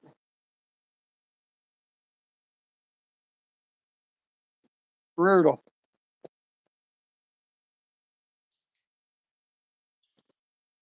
So obviously the live will be done by the time I serve this, because it's in the crock pot. So just some background. When that's just about done, maybe an hour left, when the steak's not completely falling apart, I use Bisto, but you can use cornstarch or flour. I pull the meat out, put it in, stir it around, put the meat back in. Then you have a nice thick gravy, and I serve it with mashed potatoes, and tonight's probably going to be green beans, I think. That sounds amazing. Now, did you put the roast in whole, or did you say you cut it down into steaks? 3/4 inch thick steaks. Okay. And once it absorbs all that juice and the stuff from the onions and the garlic, then it's got the gravy on top of it. One steak, and I eat a big steak. One steak this big will fill you right up. So heavy. But it's the part of the deer that people typically make sausage or jerky out of. When you cook it for 8 hours in a crock pot, it just falls apart. You can cut it with a fork. Yeah, even like my buddy makes this awesome dish, and it's from like the shin, you know. He's an Italian. There's an Italian name for it. But oh my gosh, he'll make that, and you think it's like tenderloin. You think somebody for some reason roasted tenderloin, but it's like deer shank. There's always a way to cook it if you understand a little bit of the science behind it, and there's always a cooking process to make it taste amazing. Ribs are a perfect example. A lot of people throw the ribs away, or they'll take the meat and grind it. I like the ribs so much that my neighbor shot one time, and I asked him what he did with it, and he said it's in the trash. He said I put it in a trash bag. I went and picked his trash. I took the ribs out. I cut them I cut them basically down the middle. I put them in a crock pot. I don't know, 6-8 hours till they're falling off. Pull them out of there. I put like some type of rub I slapped together, and I finish them off in the broiler to crisp them.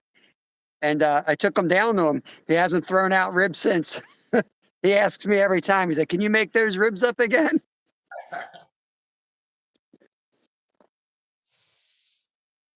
Yeah, the crock pot does some amazing things. Well, in today's economy, with the price of meat, even if you're not a hunter like us, you go Get out and cheap. buy something like an eye round, which is the cheapest, toughest roast you Yep. can buy. You do that, you do this to that, and it's the same way. You can cut it with a fork. The crock pot saves you so much money. And if you love to fish and you love to hunt and you love to get outside, there's nothing like starting your meal at 7, 8 in the morning. Go off and do whatever the heck you want, and you come home and it's ready. Yeah, I used to do the same thing, bike racing. So it's kind of like the same monk lifestyle. Get up, go out for the day, and come home, and you have a meal waiting for you. Um, Pork. I mean, you can get pork roasts here, point loin roasts for like $1 a pound. Throw them in there, and it's like you can make pulled pork sandwiches at night. It's amazing. Yeah, I'll actually do them in that pork loin. I do it in the crock pot with just a little bit of water in the bottom and a Yep. packet of onion soup mix right over the top. 8 hours done, delicious. I used to use this onion soup mix for like everything, for like meatloaf recipes, and that's I haven't found a good one that's gluten free yet. That's like one of the hardest part of switching to gluten free. Was that onion was like my go-to for burgers at deer camp. I would make it meatloaf with it. Um, and I haven't found one yet. They all have the spices that um, I I guess still cross contaminate.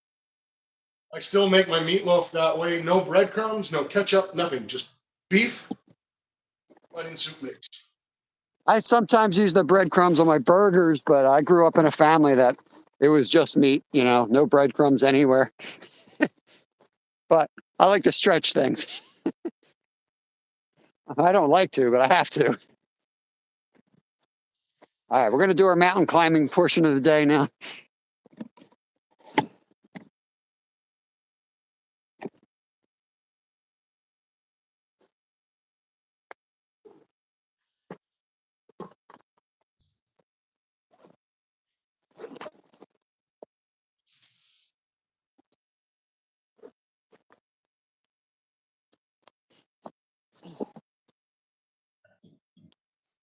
I don't see why I can't just go right up that steep bank.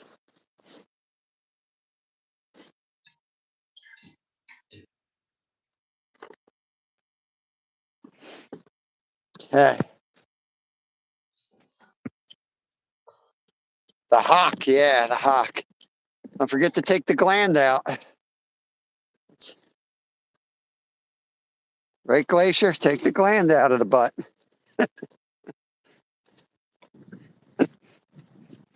0 for 4 in that department, Glacier. All 4 of them. I forgot your advice. Yeah, It's I'm afraid funny. to go. On the left hand of the screen, you've got rugged bearded fishermen, and on the right hand, I'm about to wash dishes. That's a. I do a good bit of lives in the kitchen and or videos and stuff. And it's like you can kind of, keep the old um, dignity or whatever you want to call it. Like, oh well, I'm cooking, but you lose them when you go to do the dishes. Hey guys, I'm just going to be doing the dishes here. That's where that's what separates the tough guys from the real men like us, I guess, Brad.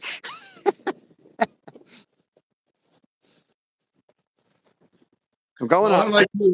unlike you, I'm single, so I have to be the trophy husband and the trophy wife. Yep, yep. And if I I, just yeah, actually can't clean the dirty kitchen. It drives me nuts. yeah, I get the, I mean, I clean my kitchen 3 times a day, like top to bottom, and it always looks disgusting in every video. I look at it, I'm like, I got like a pile of composting food, behind me that's going to go out to the chickens later, but it's just like sitting in the background because it's empty every morning. And yeah, when you cook from scratch, there's just so many containers and bowls, and you wash them all and you use them again. And I'm not pausing to talk, I'm pausing to catch my breath. This sucker's steep.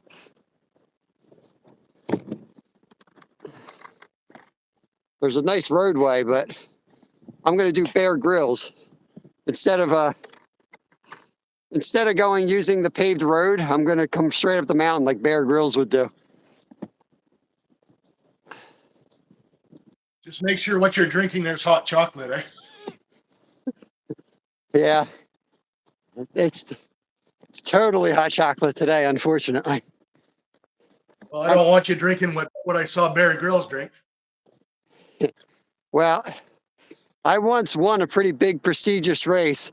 I got second, but I didn't drink my own piss, so I still declare myself the winner.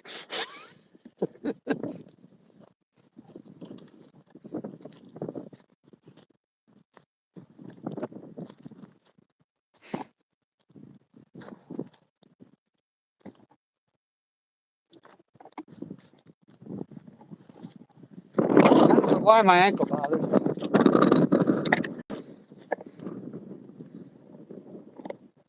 Pretty nice view back there. That's the creek we were just fishing. I'm gonna pop up over this hill. Look like I'm going up Mount Everest. There's gonna be a woman up here pushing a child cart.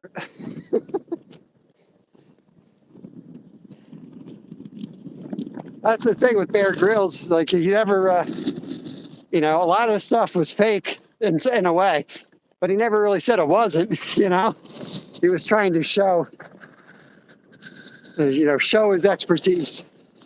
But people give him a lot of crap about that because they go visit it and be like, there's a highway right behind the rocks that he's like, well, we're gonna risk our lives now. And he gets to the top of the mountain and it's like a road like this. You know what? I got to put my gloves on, Brad. Before I summit the top of this mountain, I need to.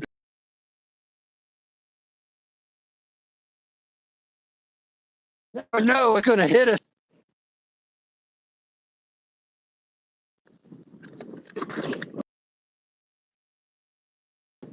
Hey, Wild Japan, welcome back, Bouncer, my man. Welcome in, buddy. We're summiting a big mountain here. Actually, we're behind a local lake, not really local to us, but a lake. And we're going to fish. We fished the spillway right there. Caught absolutely nothing. So now we're going to try the other side on the actual lake. I'm finally home. My joints are sudden cold. You should video Sasquatch in the wild while you're out there.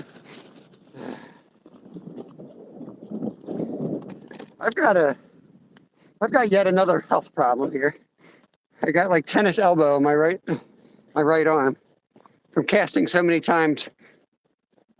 If I cast and I bring a fish in, it doesn't bother me. But every single cast that comes out of fish, the pain gets a little bit worse.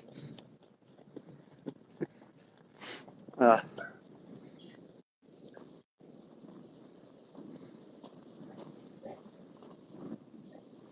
me turn this view around. 'Cause we're about to get over the top of the hill. The cold brings. Yeah, it's funny, Slab. Knock on wood. I've got a lot of pain, but the cold actually, for me, the cold helps. I don't know why, but the cold makes it feel better. I will say it's hard to get up and going, but once I'm going, I feel better in the cold than I do in the summer. Okay, here we are.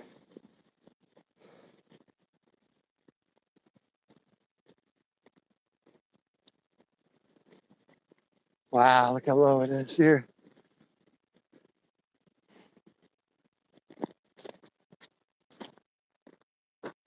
Rod coming in hot there. Holy smokes.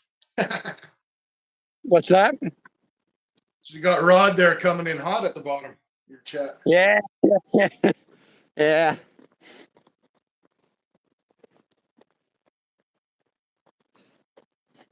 I got to be nice, Brad. He's a shark member now. I was going to say he probably caught his limit of fish sticks. He was probably all over at the microwave for the last 20 minutes warming up some fish sticks. Here's some good rods. Here's some good rocks for Rod. I can go down here.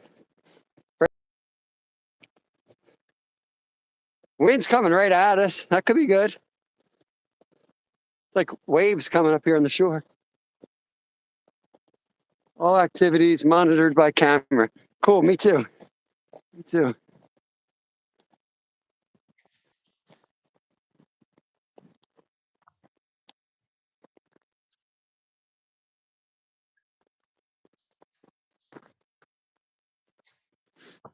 Got over there.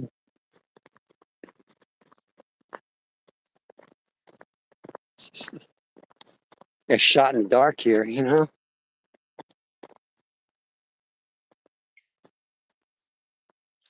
This looks like a totally horrible spot. I think we should try it.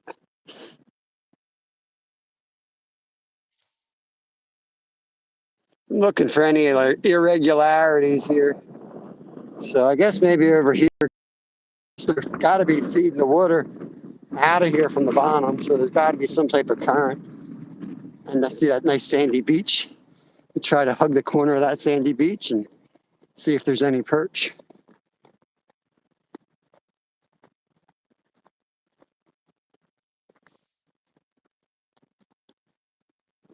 First, let's cast a spell. The bob stays upright.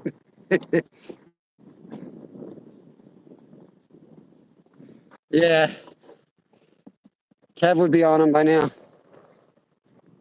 It's a lot easier when you don't carry a camera, let me tell you.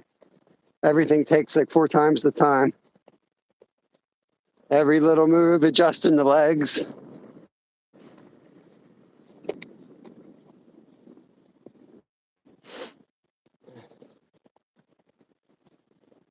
Before I forget, Nolan's got a video premiere at 3 p.m. today. So a little bit after we're done, he'll be popping up. Actually, not a premiere, it's live. He's going to do it live at 3 o'clock, archery.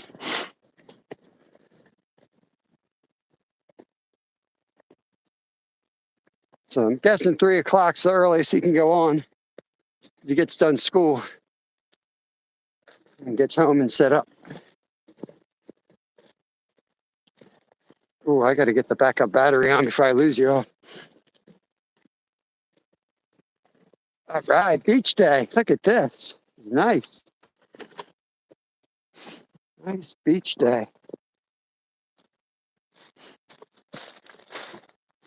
So this is how you get yourself a broken ankle. All these leaves, you never know what you're stepping on.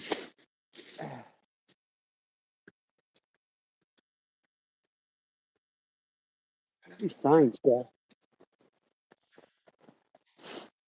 Afraid to read them because it might tell me I'm not allowed here. Danger, stop. Okay. Well, I guess that's why the spillway is empty. This is the this is where the water's supposed to go. And going there today. Wow.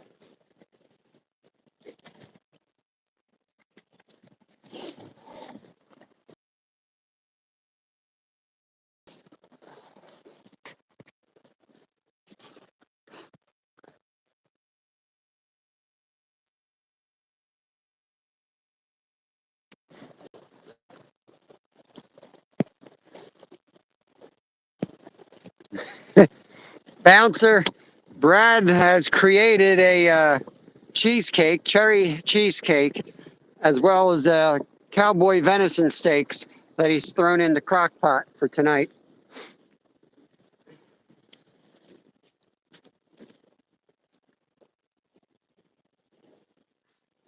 I just realized I forgot to marinate my chicken legs that I was going to cook for dinner. I was going to get those suckers marinating.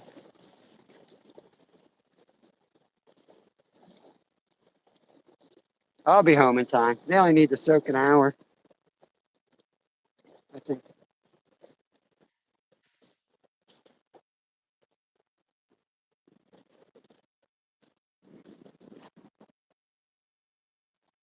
Skeeter's the new guy.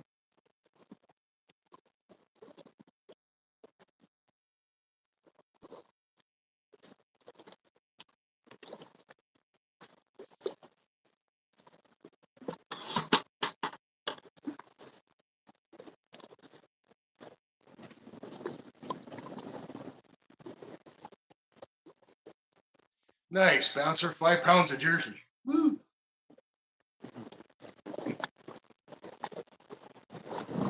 Sounds good. How do you make your slab?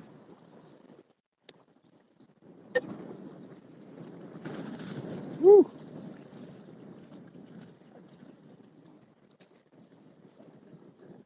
Got some big winds. I don't know if you can see that wool chopping out there.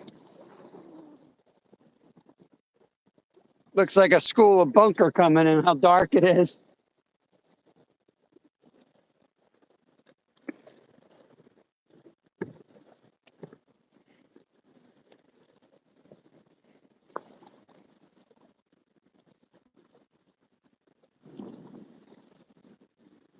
My favorite is, to cut it out of the steak. My older boy loves the ground meat one, which is not my favorite at all. But I usually cut the steaks pretty thin, or the jerky pretty thin, and I put like toothpicks or skewers, and I put it through the oven, whatever you call the metal grates, and they just hang down. And you put another pan under it to catch the drippings, and you put a spoon in the door, and you set it at the lowest setting. It's like 200 or 175, and you let it go all night long. Awesome. Yeah, I use a dehydrator, but pretty much the same thing. I don't have an expensive one of those fancy dehydrators. I got the plastic tray kind there. It works fine. Yeah. Yeah, I've got those too. And that's what I do with the ground, because you can buy that sheet stuff that holds the ground meat better. But I did find the recipe. I haven't tried it yet, where you take the ground meat and you lay it out on like a whole cookie sheet, and you bake it that way or dry it, and then you go with like a pizza cutter and you cut the slices after the fact. So I'm gonna try that for Lyle.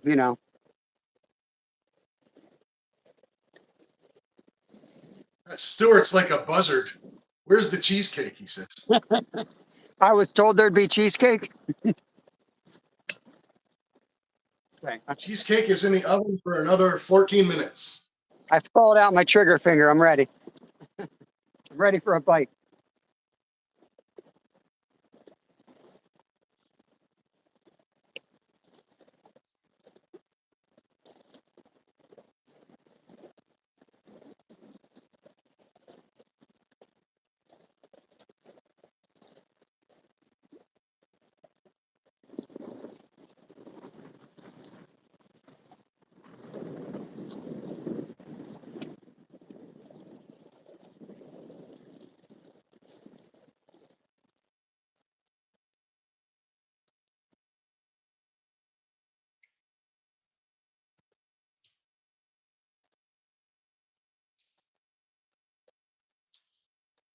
We could actually take a look and see how the cheesecake's doing.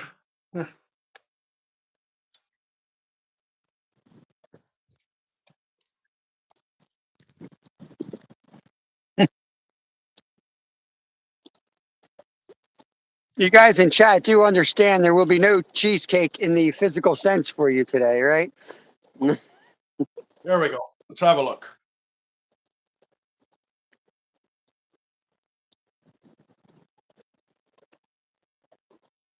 I'm afraid to look. I'm too hungry.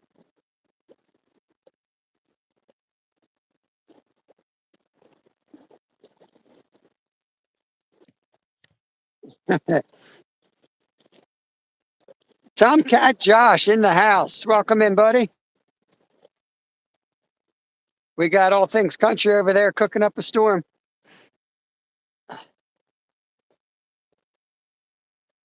Yeah, cowboy steak back here in the crock pot, cheesecake over there in the oven. We're all set.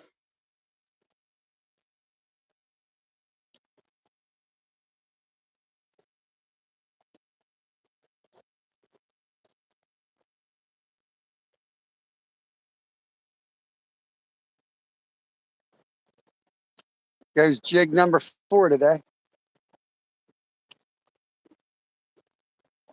I'll be right back. Let me see if I can get the snag out by walking down the beach.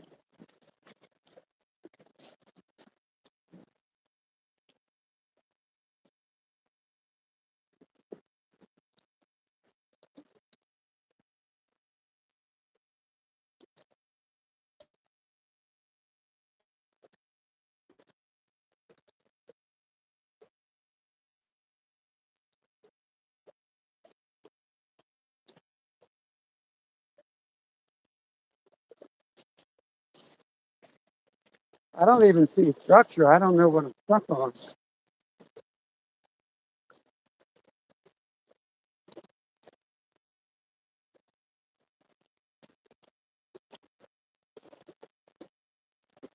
Will, come on up. She's only about 9.5 hours, buddy.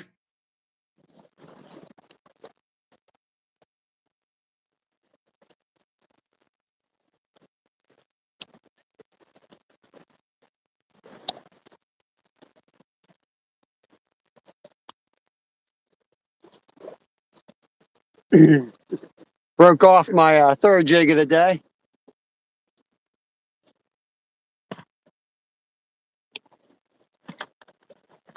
Should have quit while I was ahead yesterday. Get my bucket of fish out of here and leave this lake alone for a while.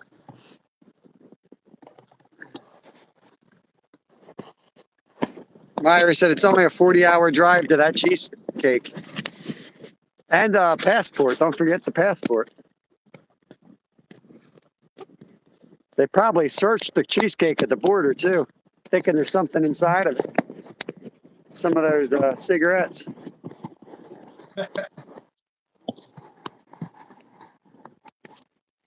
Maybe that's what you're up to. Oh, you know, or maybe some of that stuff Teeter would put in a cheesecake. You remember there was a Cosby episode where he would eat the chocolate cake.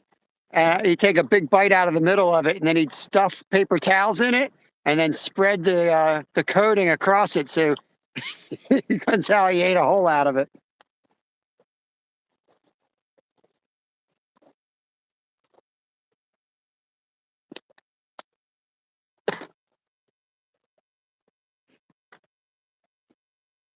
I may have done that once or twice.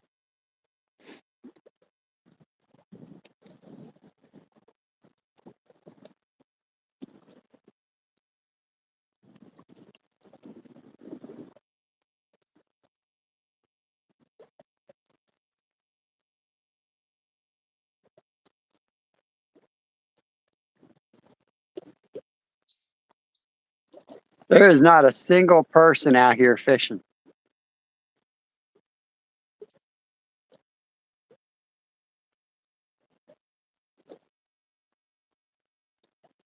Except for a couple dog walkers, I have the whole lake to myself, which is rare here.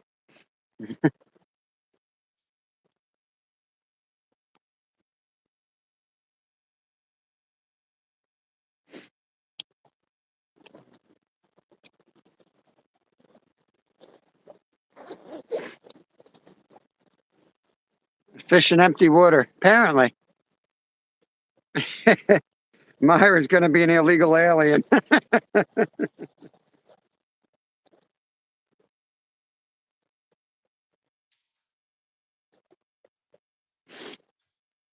Oh, Lord.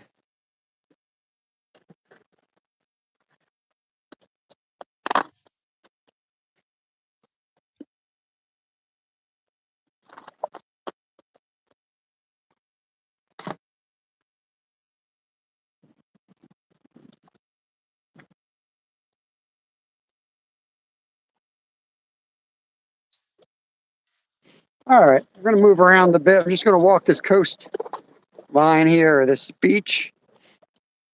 Take y'all with me. I don't know what else to do at this point. Local lake should be good in the creek. Yeah, probably where I should have gone. But I'm back at the same lake we were at yesterday, Travis. Like where we caught nonstop perch. And couldn't get a single perch today in that spot. Probably should have just stayed there, but this is like our 10th spot of the day and nothing. At least I caught before I went live, I caught a fall fish there again this morning. I'll make a short of it. At least I could have caught fall fish in that spot. I did want to catch some perch. So who knows? We could still find some. I don't think it's a matter of finding them. I don't think they're active for whatever reason.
All right, there's a tree down over yonder. We'll go over there and take a few casts at it.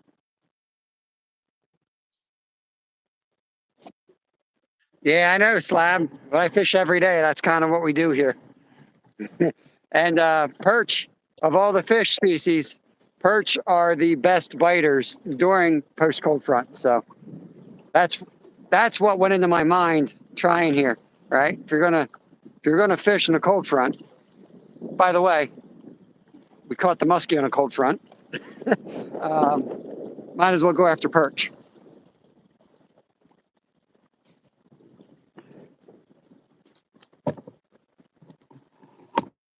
But yeah, not a high percentage day. I said that in the beginning of the live. Try to save some face, tell people right off the bat.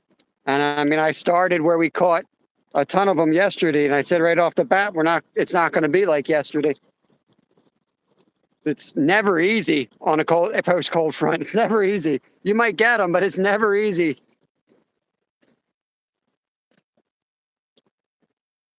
I had no possible idea. Like I knew it wasn't going to be like yesterday. I was hoping we'd be able to get some, but I knew it wasn't going to be like yesterday. That's why I put up with the rain. I knew the bite would be on.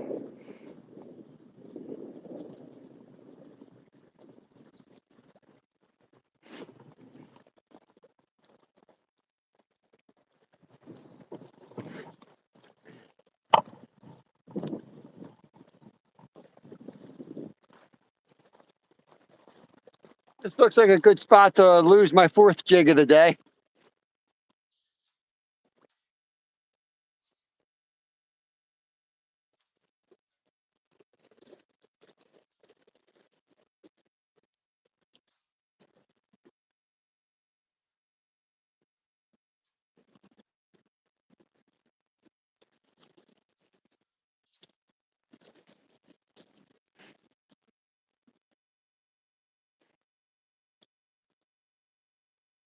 I hear you, Slab. I did catch one fish, Slab, live.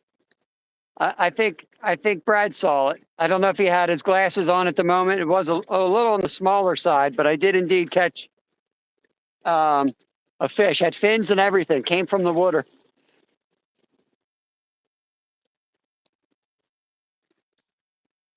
Any fin is possible. It just happened to be that one, right?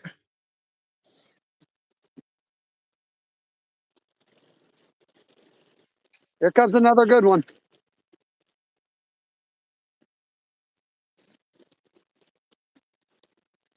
I mean, and he ate it too. I didn't snag him. You can see he ate that. There. It's a one, two. That's a 8-pointer.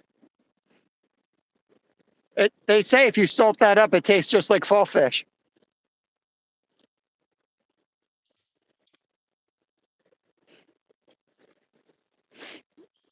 Fall fish would be a good one, though, to test my theory that pretty much anything smoked is good. Yeah, I'm pretty sure we did a fall fish on the catch and cook. I know we did a white sucker because I had heard white suckers are actually really good to eat, and I said, "Man, they're the ugliest fish I've seen." I don't know, but I've eaten carp and liked carp, so I tried it, and it might have just been that white sucker. I always give something a second chance, but I was not impressed. It was probably the worst tasting fish I've eaten, except for fish that weren't prepared correctly.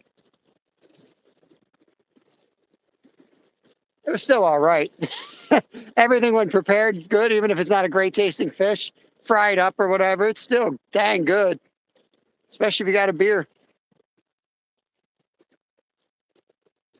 You saw the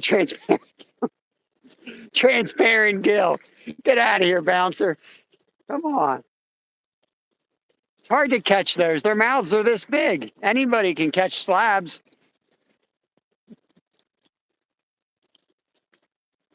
Here comes another one, guys. Bam. I'm bringing the tree in one branch at a time.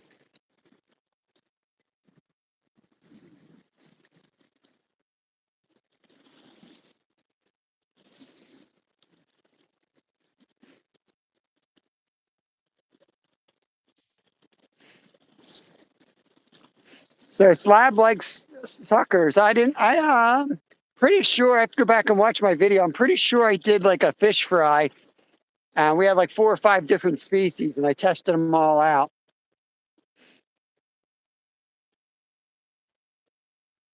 I did not, I usually don't smoke things when I'm doing like the trash fish because I want to actually taste it. With the carp, I smoked carp and then for half the fillet, and then the other half of the fillet, or the other fillet, I baked with asparagus like I would have a trout. And they both were awesome. Was the carp as hard to fill it as they say it is? No, I thought it was easy. The scales are tough, but if you just go up under them like you would like a tog or saltwater fish and skin them, I thought they were actually easy. The ribs are major. The ribs are serious. But once you crack through the ribs, you're fine. Or you can do the other. If I had to do it again, I'd do it like you do a tog where you work from the backbone down. Okay. They do that with tog because like right in the middle of right in the middle of the fillet, there's a bone that's kind of like a lump on the top. So there's no way to curve your knife around that. You'd lose a nice slab of meat. Carp don't have that shape, but I just think with the ribs being so serious, you don't want to cut through them.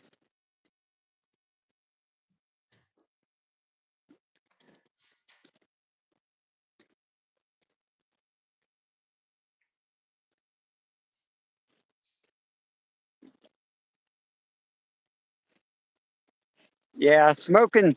If you smoke them under low heat, a lot of times the bones just pop out. Like even pin bones, you can just pull them right out. Julie's back for the cake. So the big one is ready, but I'm going to just kind of leave that there to set. I took the small ones out about 5 minutes ago. They're in the freezer setting right now. So about 5 minutes, I should be able to dress one up and we'll do a nice thumbnail and a taste test. Awesome.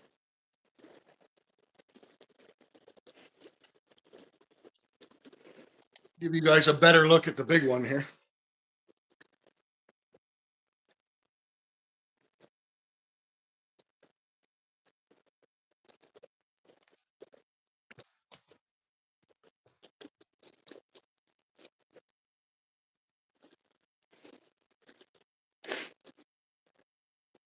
It's kind of brutal having somebody baking, just showing you food. You're out there hungry. I'm like So the half only part, expecting. the only Steve's part at your. that I don't do from scratch is the fruit topping. It's the only part that I don't do from scratch. It's just so much easier to buy a can of pie filling. Probably a whole lot cheaper too. Yeah. Sad that it's cheaper to buy a canned product, but it's the way it is. Shelf life. Yeah, I'm kind of like half expecting to go home and be able to like open up my crock pot and have like deer steak waiting there. I see this crock pot, I'm thinking it's waiting for me. When you go out and freeze your, there's a meal waiting. I'm gonna go home and have a. I might spoil myself. I might heat up some bologna, fry the bologna instead of having it cold.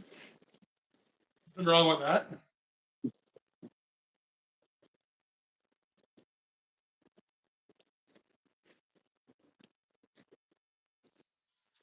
I've been throwing big worms. Let me try a tiny little piece of a worm.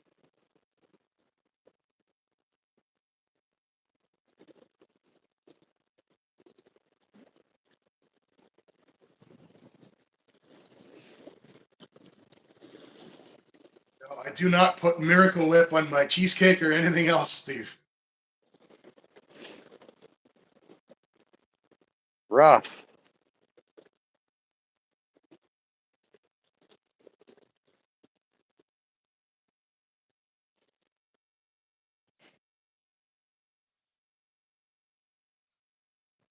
Since we are in my kitchen, Oh crap. I had one, guys. I had one on the little tiny piece. Damn, I should have done that 4 hours ago. See if I get him. You got to be kidding me. That was definitely a fish. Now, if I could catch one for the thumbnail while you're holding up a cheesecake, we'd be all set.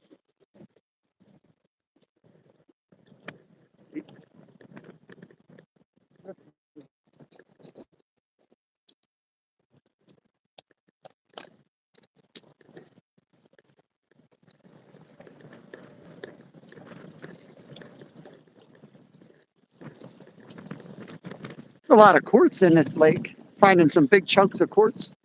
The heck's my jig?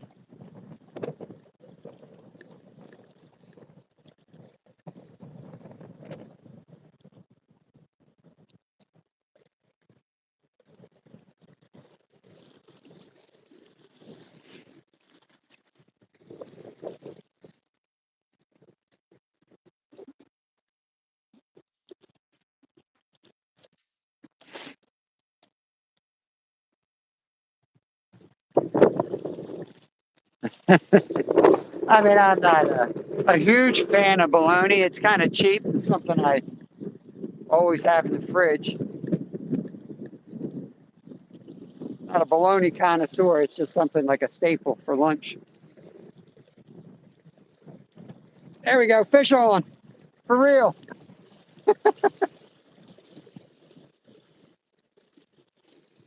There we go. Show us that cheesecake. give me Fish on. give me 30 seconds and we can do it. I'm gonna eat them, even though there's only one. We're gonna eat them. 3 hours, 57 minutes into the live, and bam! I told you I felt one out there.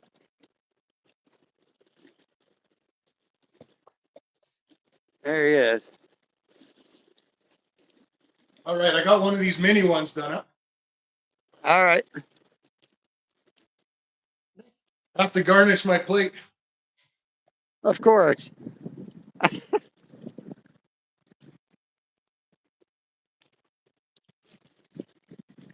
All right, got a good thumbnail.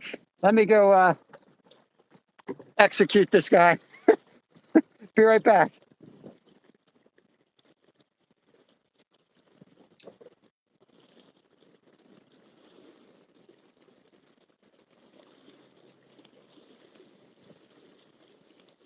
Oh, I thought my presentation was nice. The Maybe deed not is done. for grandparents, but Well, I've been waiting for that thumbnail all day and it worked out. How about that?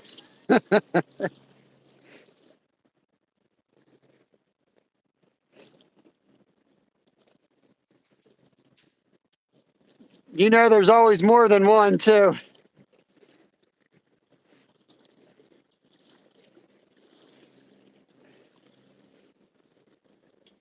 Now, how long will that cheesecake last in your house? That's what I want to know. the big one's actually for Dad's birthday, which is Saturday. So it's going to have to last. There you go. Unless your son comes home. That looks amazing.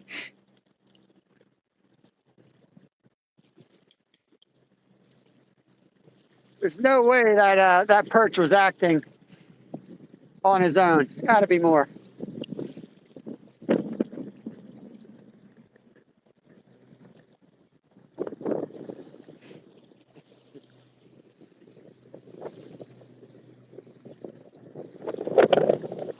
Pretty darn good. A little warm. I don't obviously like my cheesecake warm.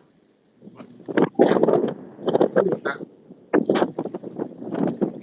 Somebody say they like it warm? no, I've been saying it's a little warm because I just took it out of the oven about 10 minutes ago. But I mean, Does it need to set up at all? it will. It'll, like right now, the big one, probably right now it won't. But when that big one sits, I'm able to sit, you'd be able to stand a fork up in it. That's how I like it, nice and heavy. A small piece like that will fill you right up, dessert wise, anyways. All right, Rod's heading out. Thanks, Rod. Catch you later, buddy.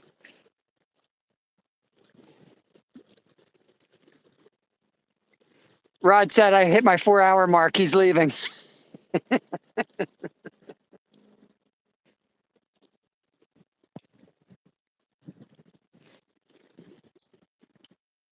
I probably should have just let that one go, but I'll just turn the live off. If they start biting, I'll still fill the bucket.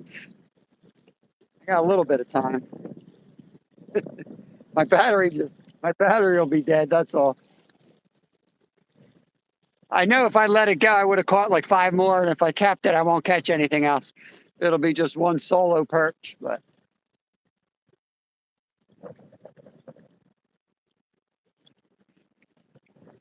I'll have to give So it to yeah, Kevin. I'll send you the recipe, Bob. You can put it on your tab if you want.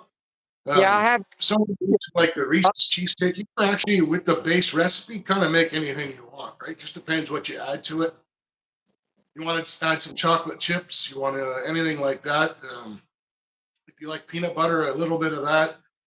Um, whatever you want to do. You can make an Oreo cookie crust. I've seen that done, but I just like the good old fashioned plain cheesecake. Yeah, I'll put it on the community tab. Appreciate you sharing that. Slab said Rod evidently lost the bet that I'd get skunked, so he's running now. And it did not take extra innings. I got it done. 3 minutes to go.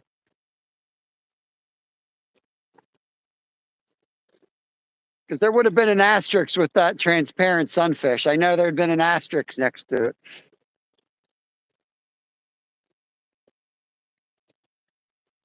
You still say he fished for 4 hours and all he caught was one stinking perch, but I'd reply, I still caught a perch.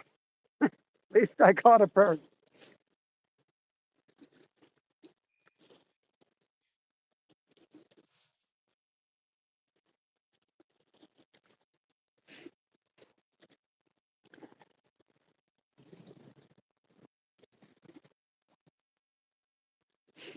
Yeah, I think I'll shut this down, Brad, when you're ready. And I'm ready anytime you want. Yeah, My mission's I'm going to fish a little bit longer, but I'm going to shut it down while I fish. And if I catch anything, I'll post it up. But I want to save the rest of the battery here. So I don't know how to get out of this spot, actually. So I'll need a little bit of battery for that. But still two fresh fillets. Exactly. That's going to be Kevin's dinner. I guarantee you when he gets home, he's going to say, "What'd you catch?" They're going to be for Kevin. But I appreciate everyone coming in. Brad, huge thanks. Thanks for coming out. It would have been a long, boring live without the cheesecake and the cowboy steak. So I appreciate that.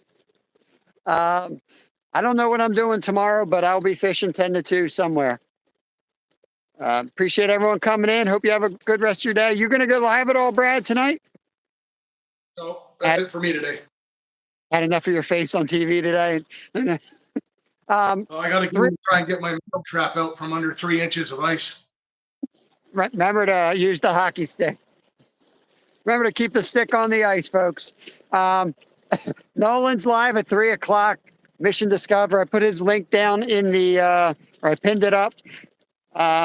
Local Lake Travis says, "You there now, Travis?" Send me a text message if you hit the local lake today.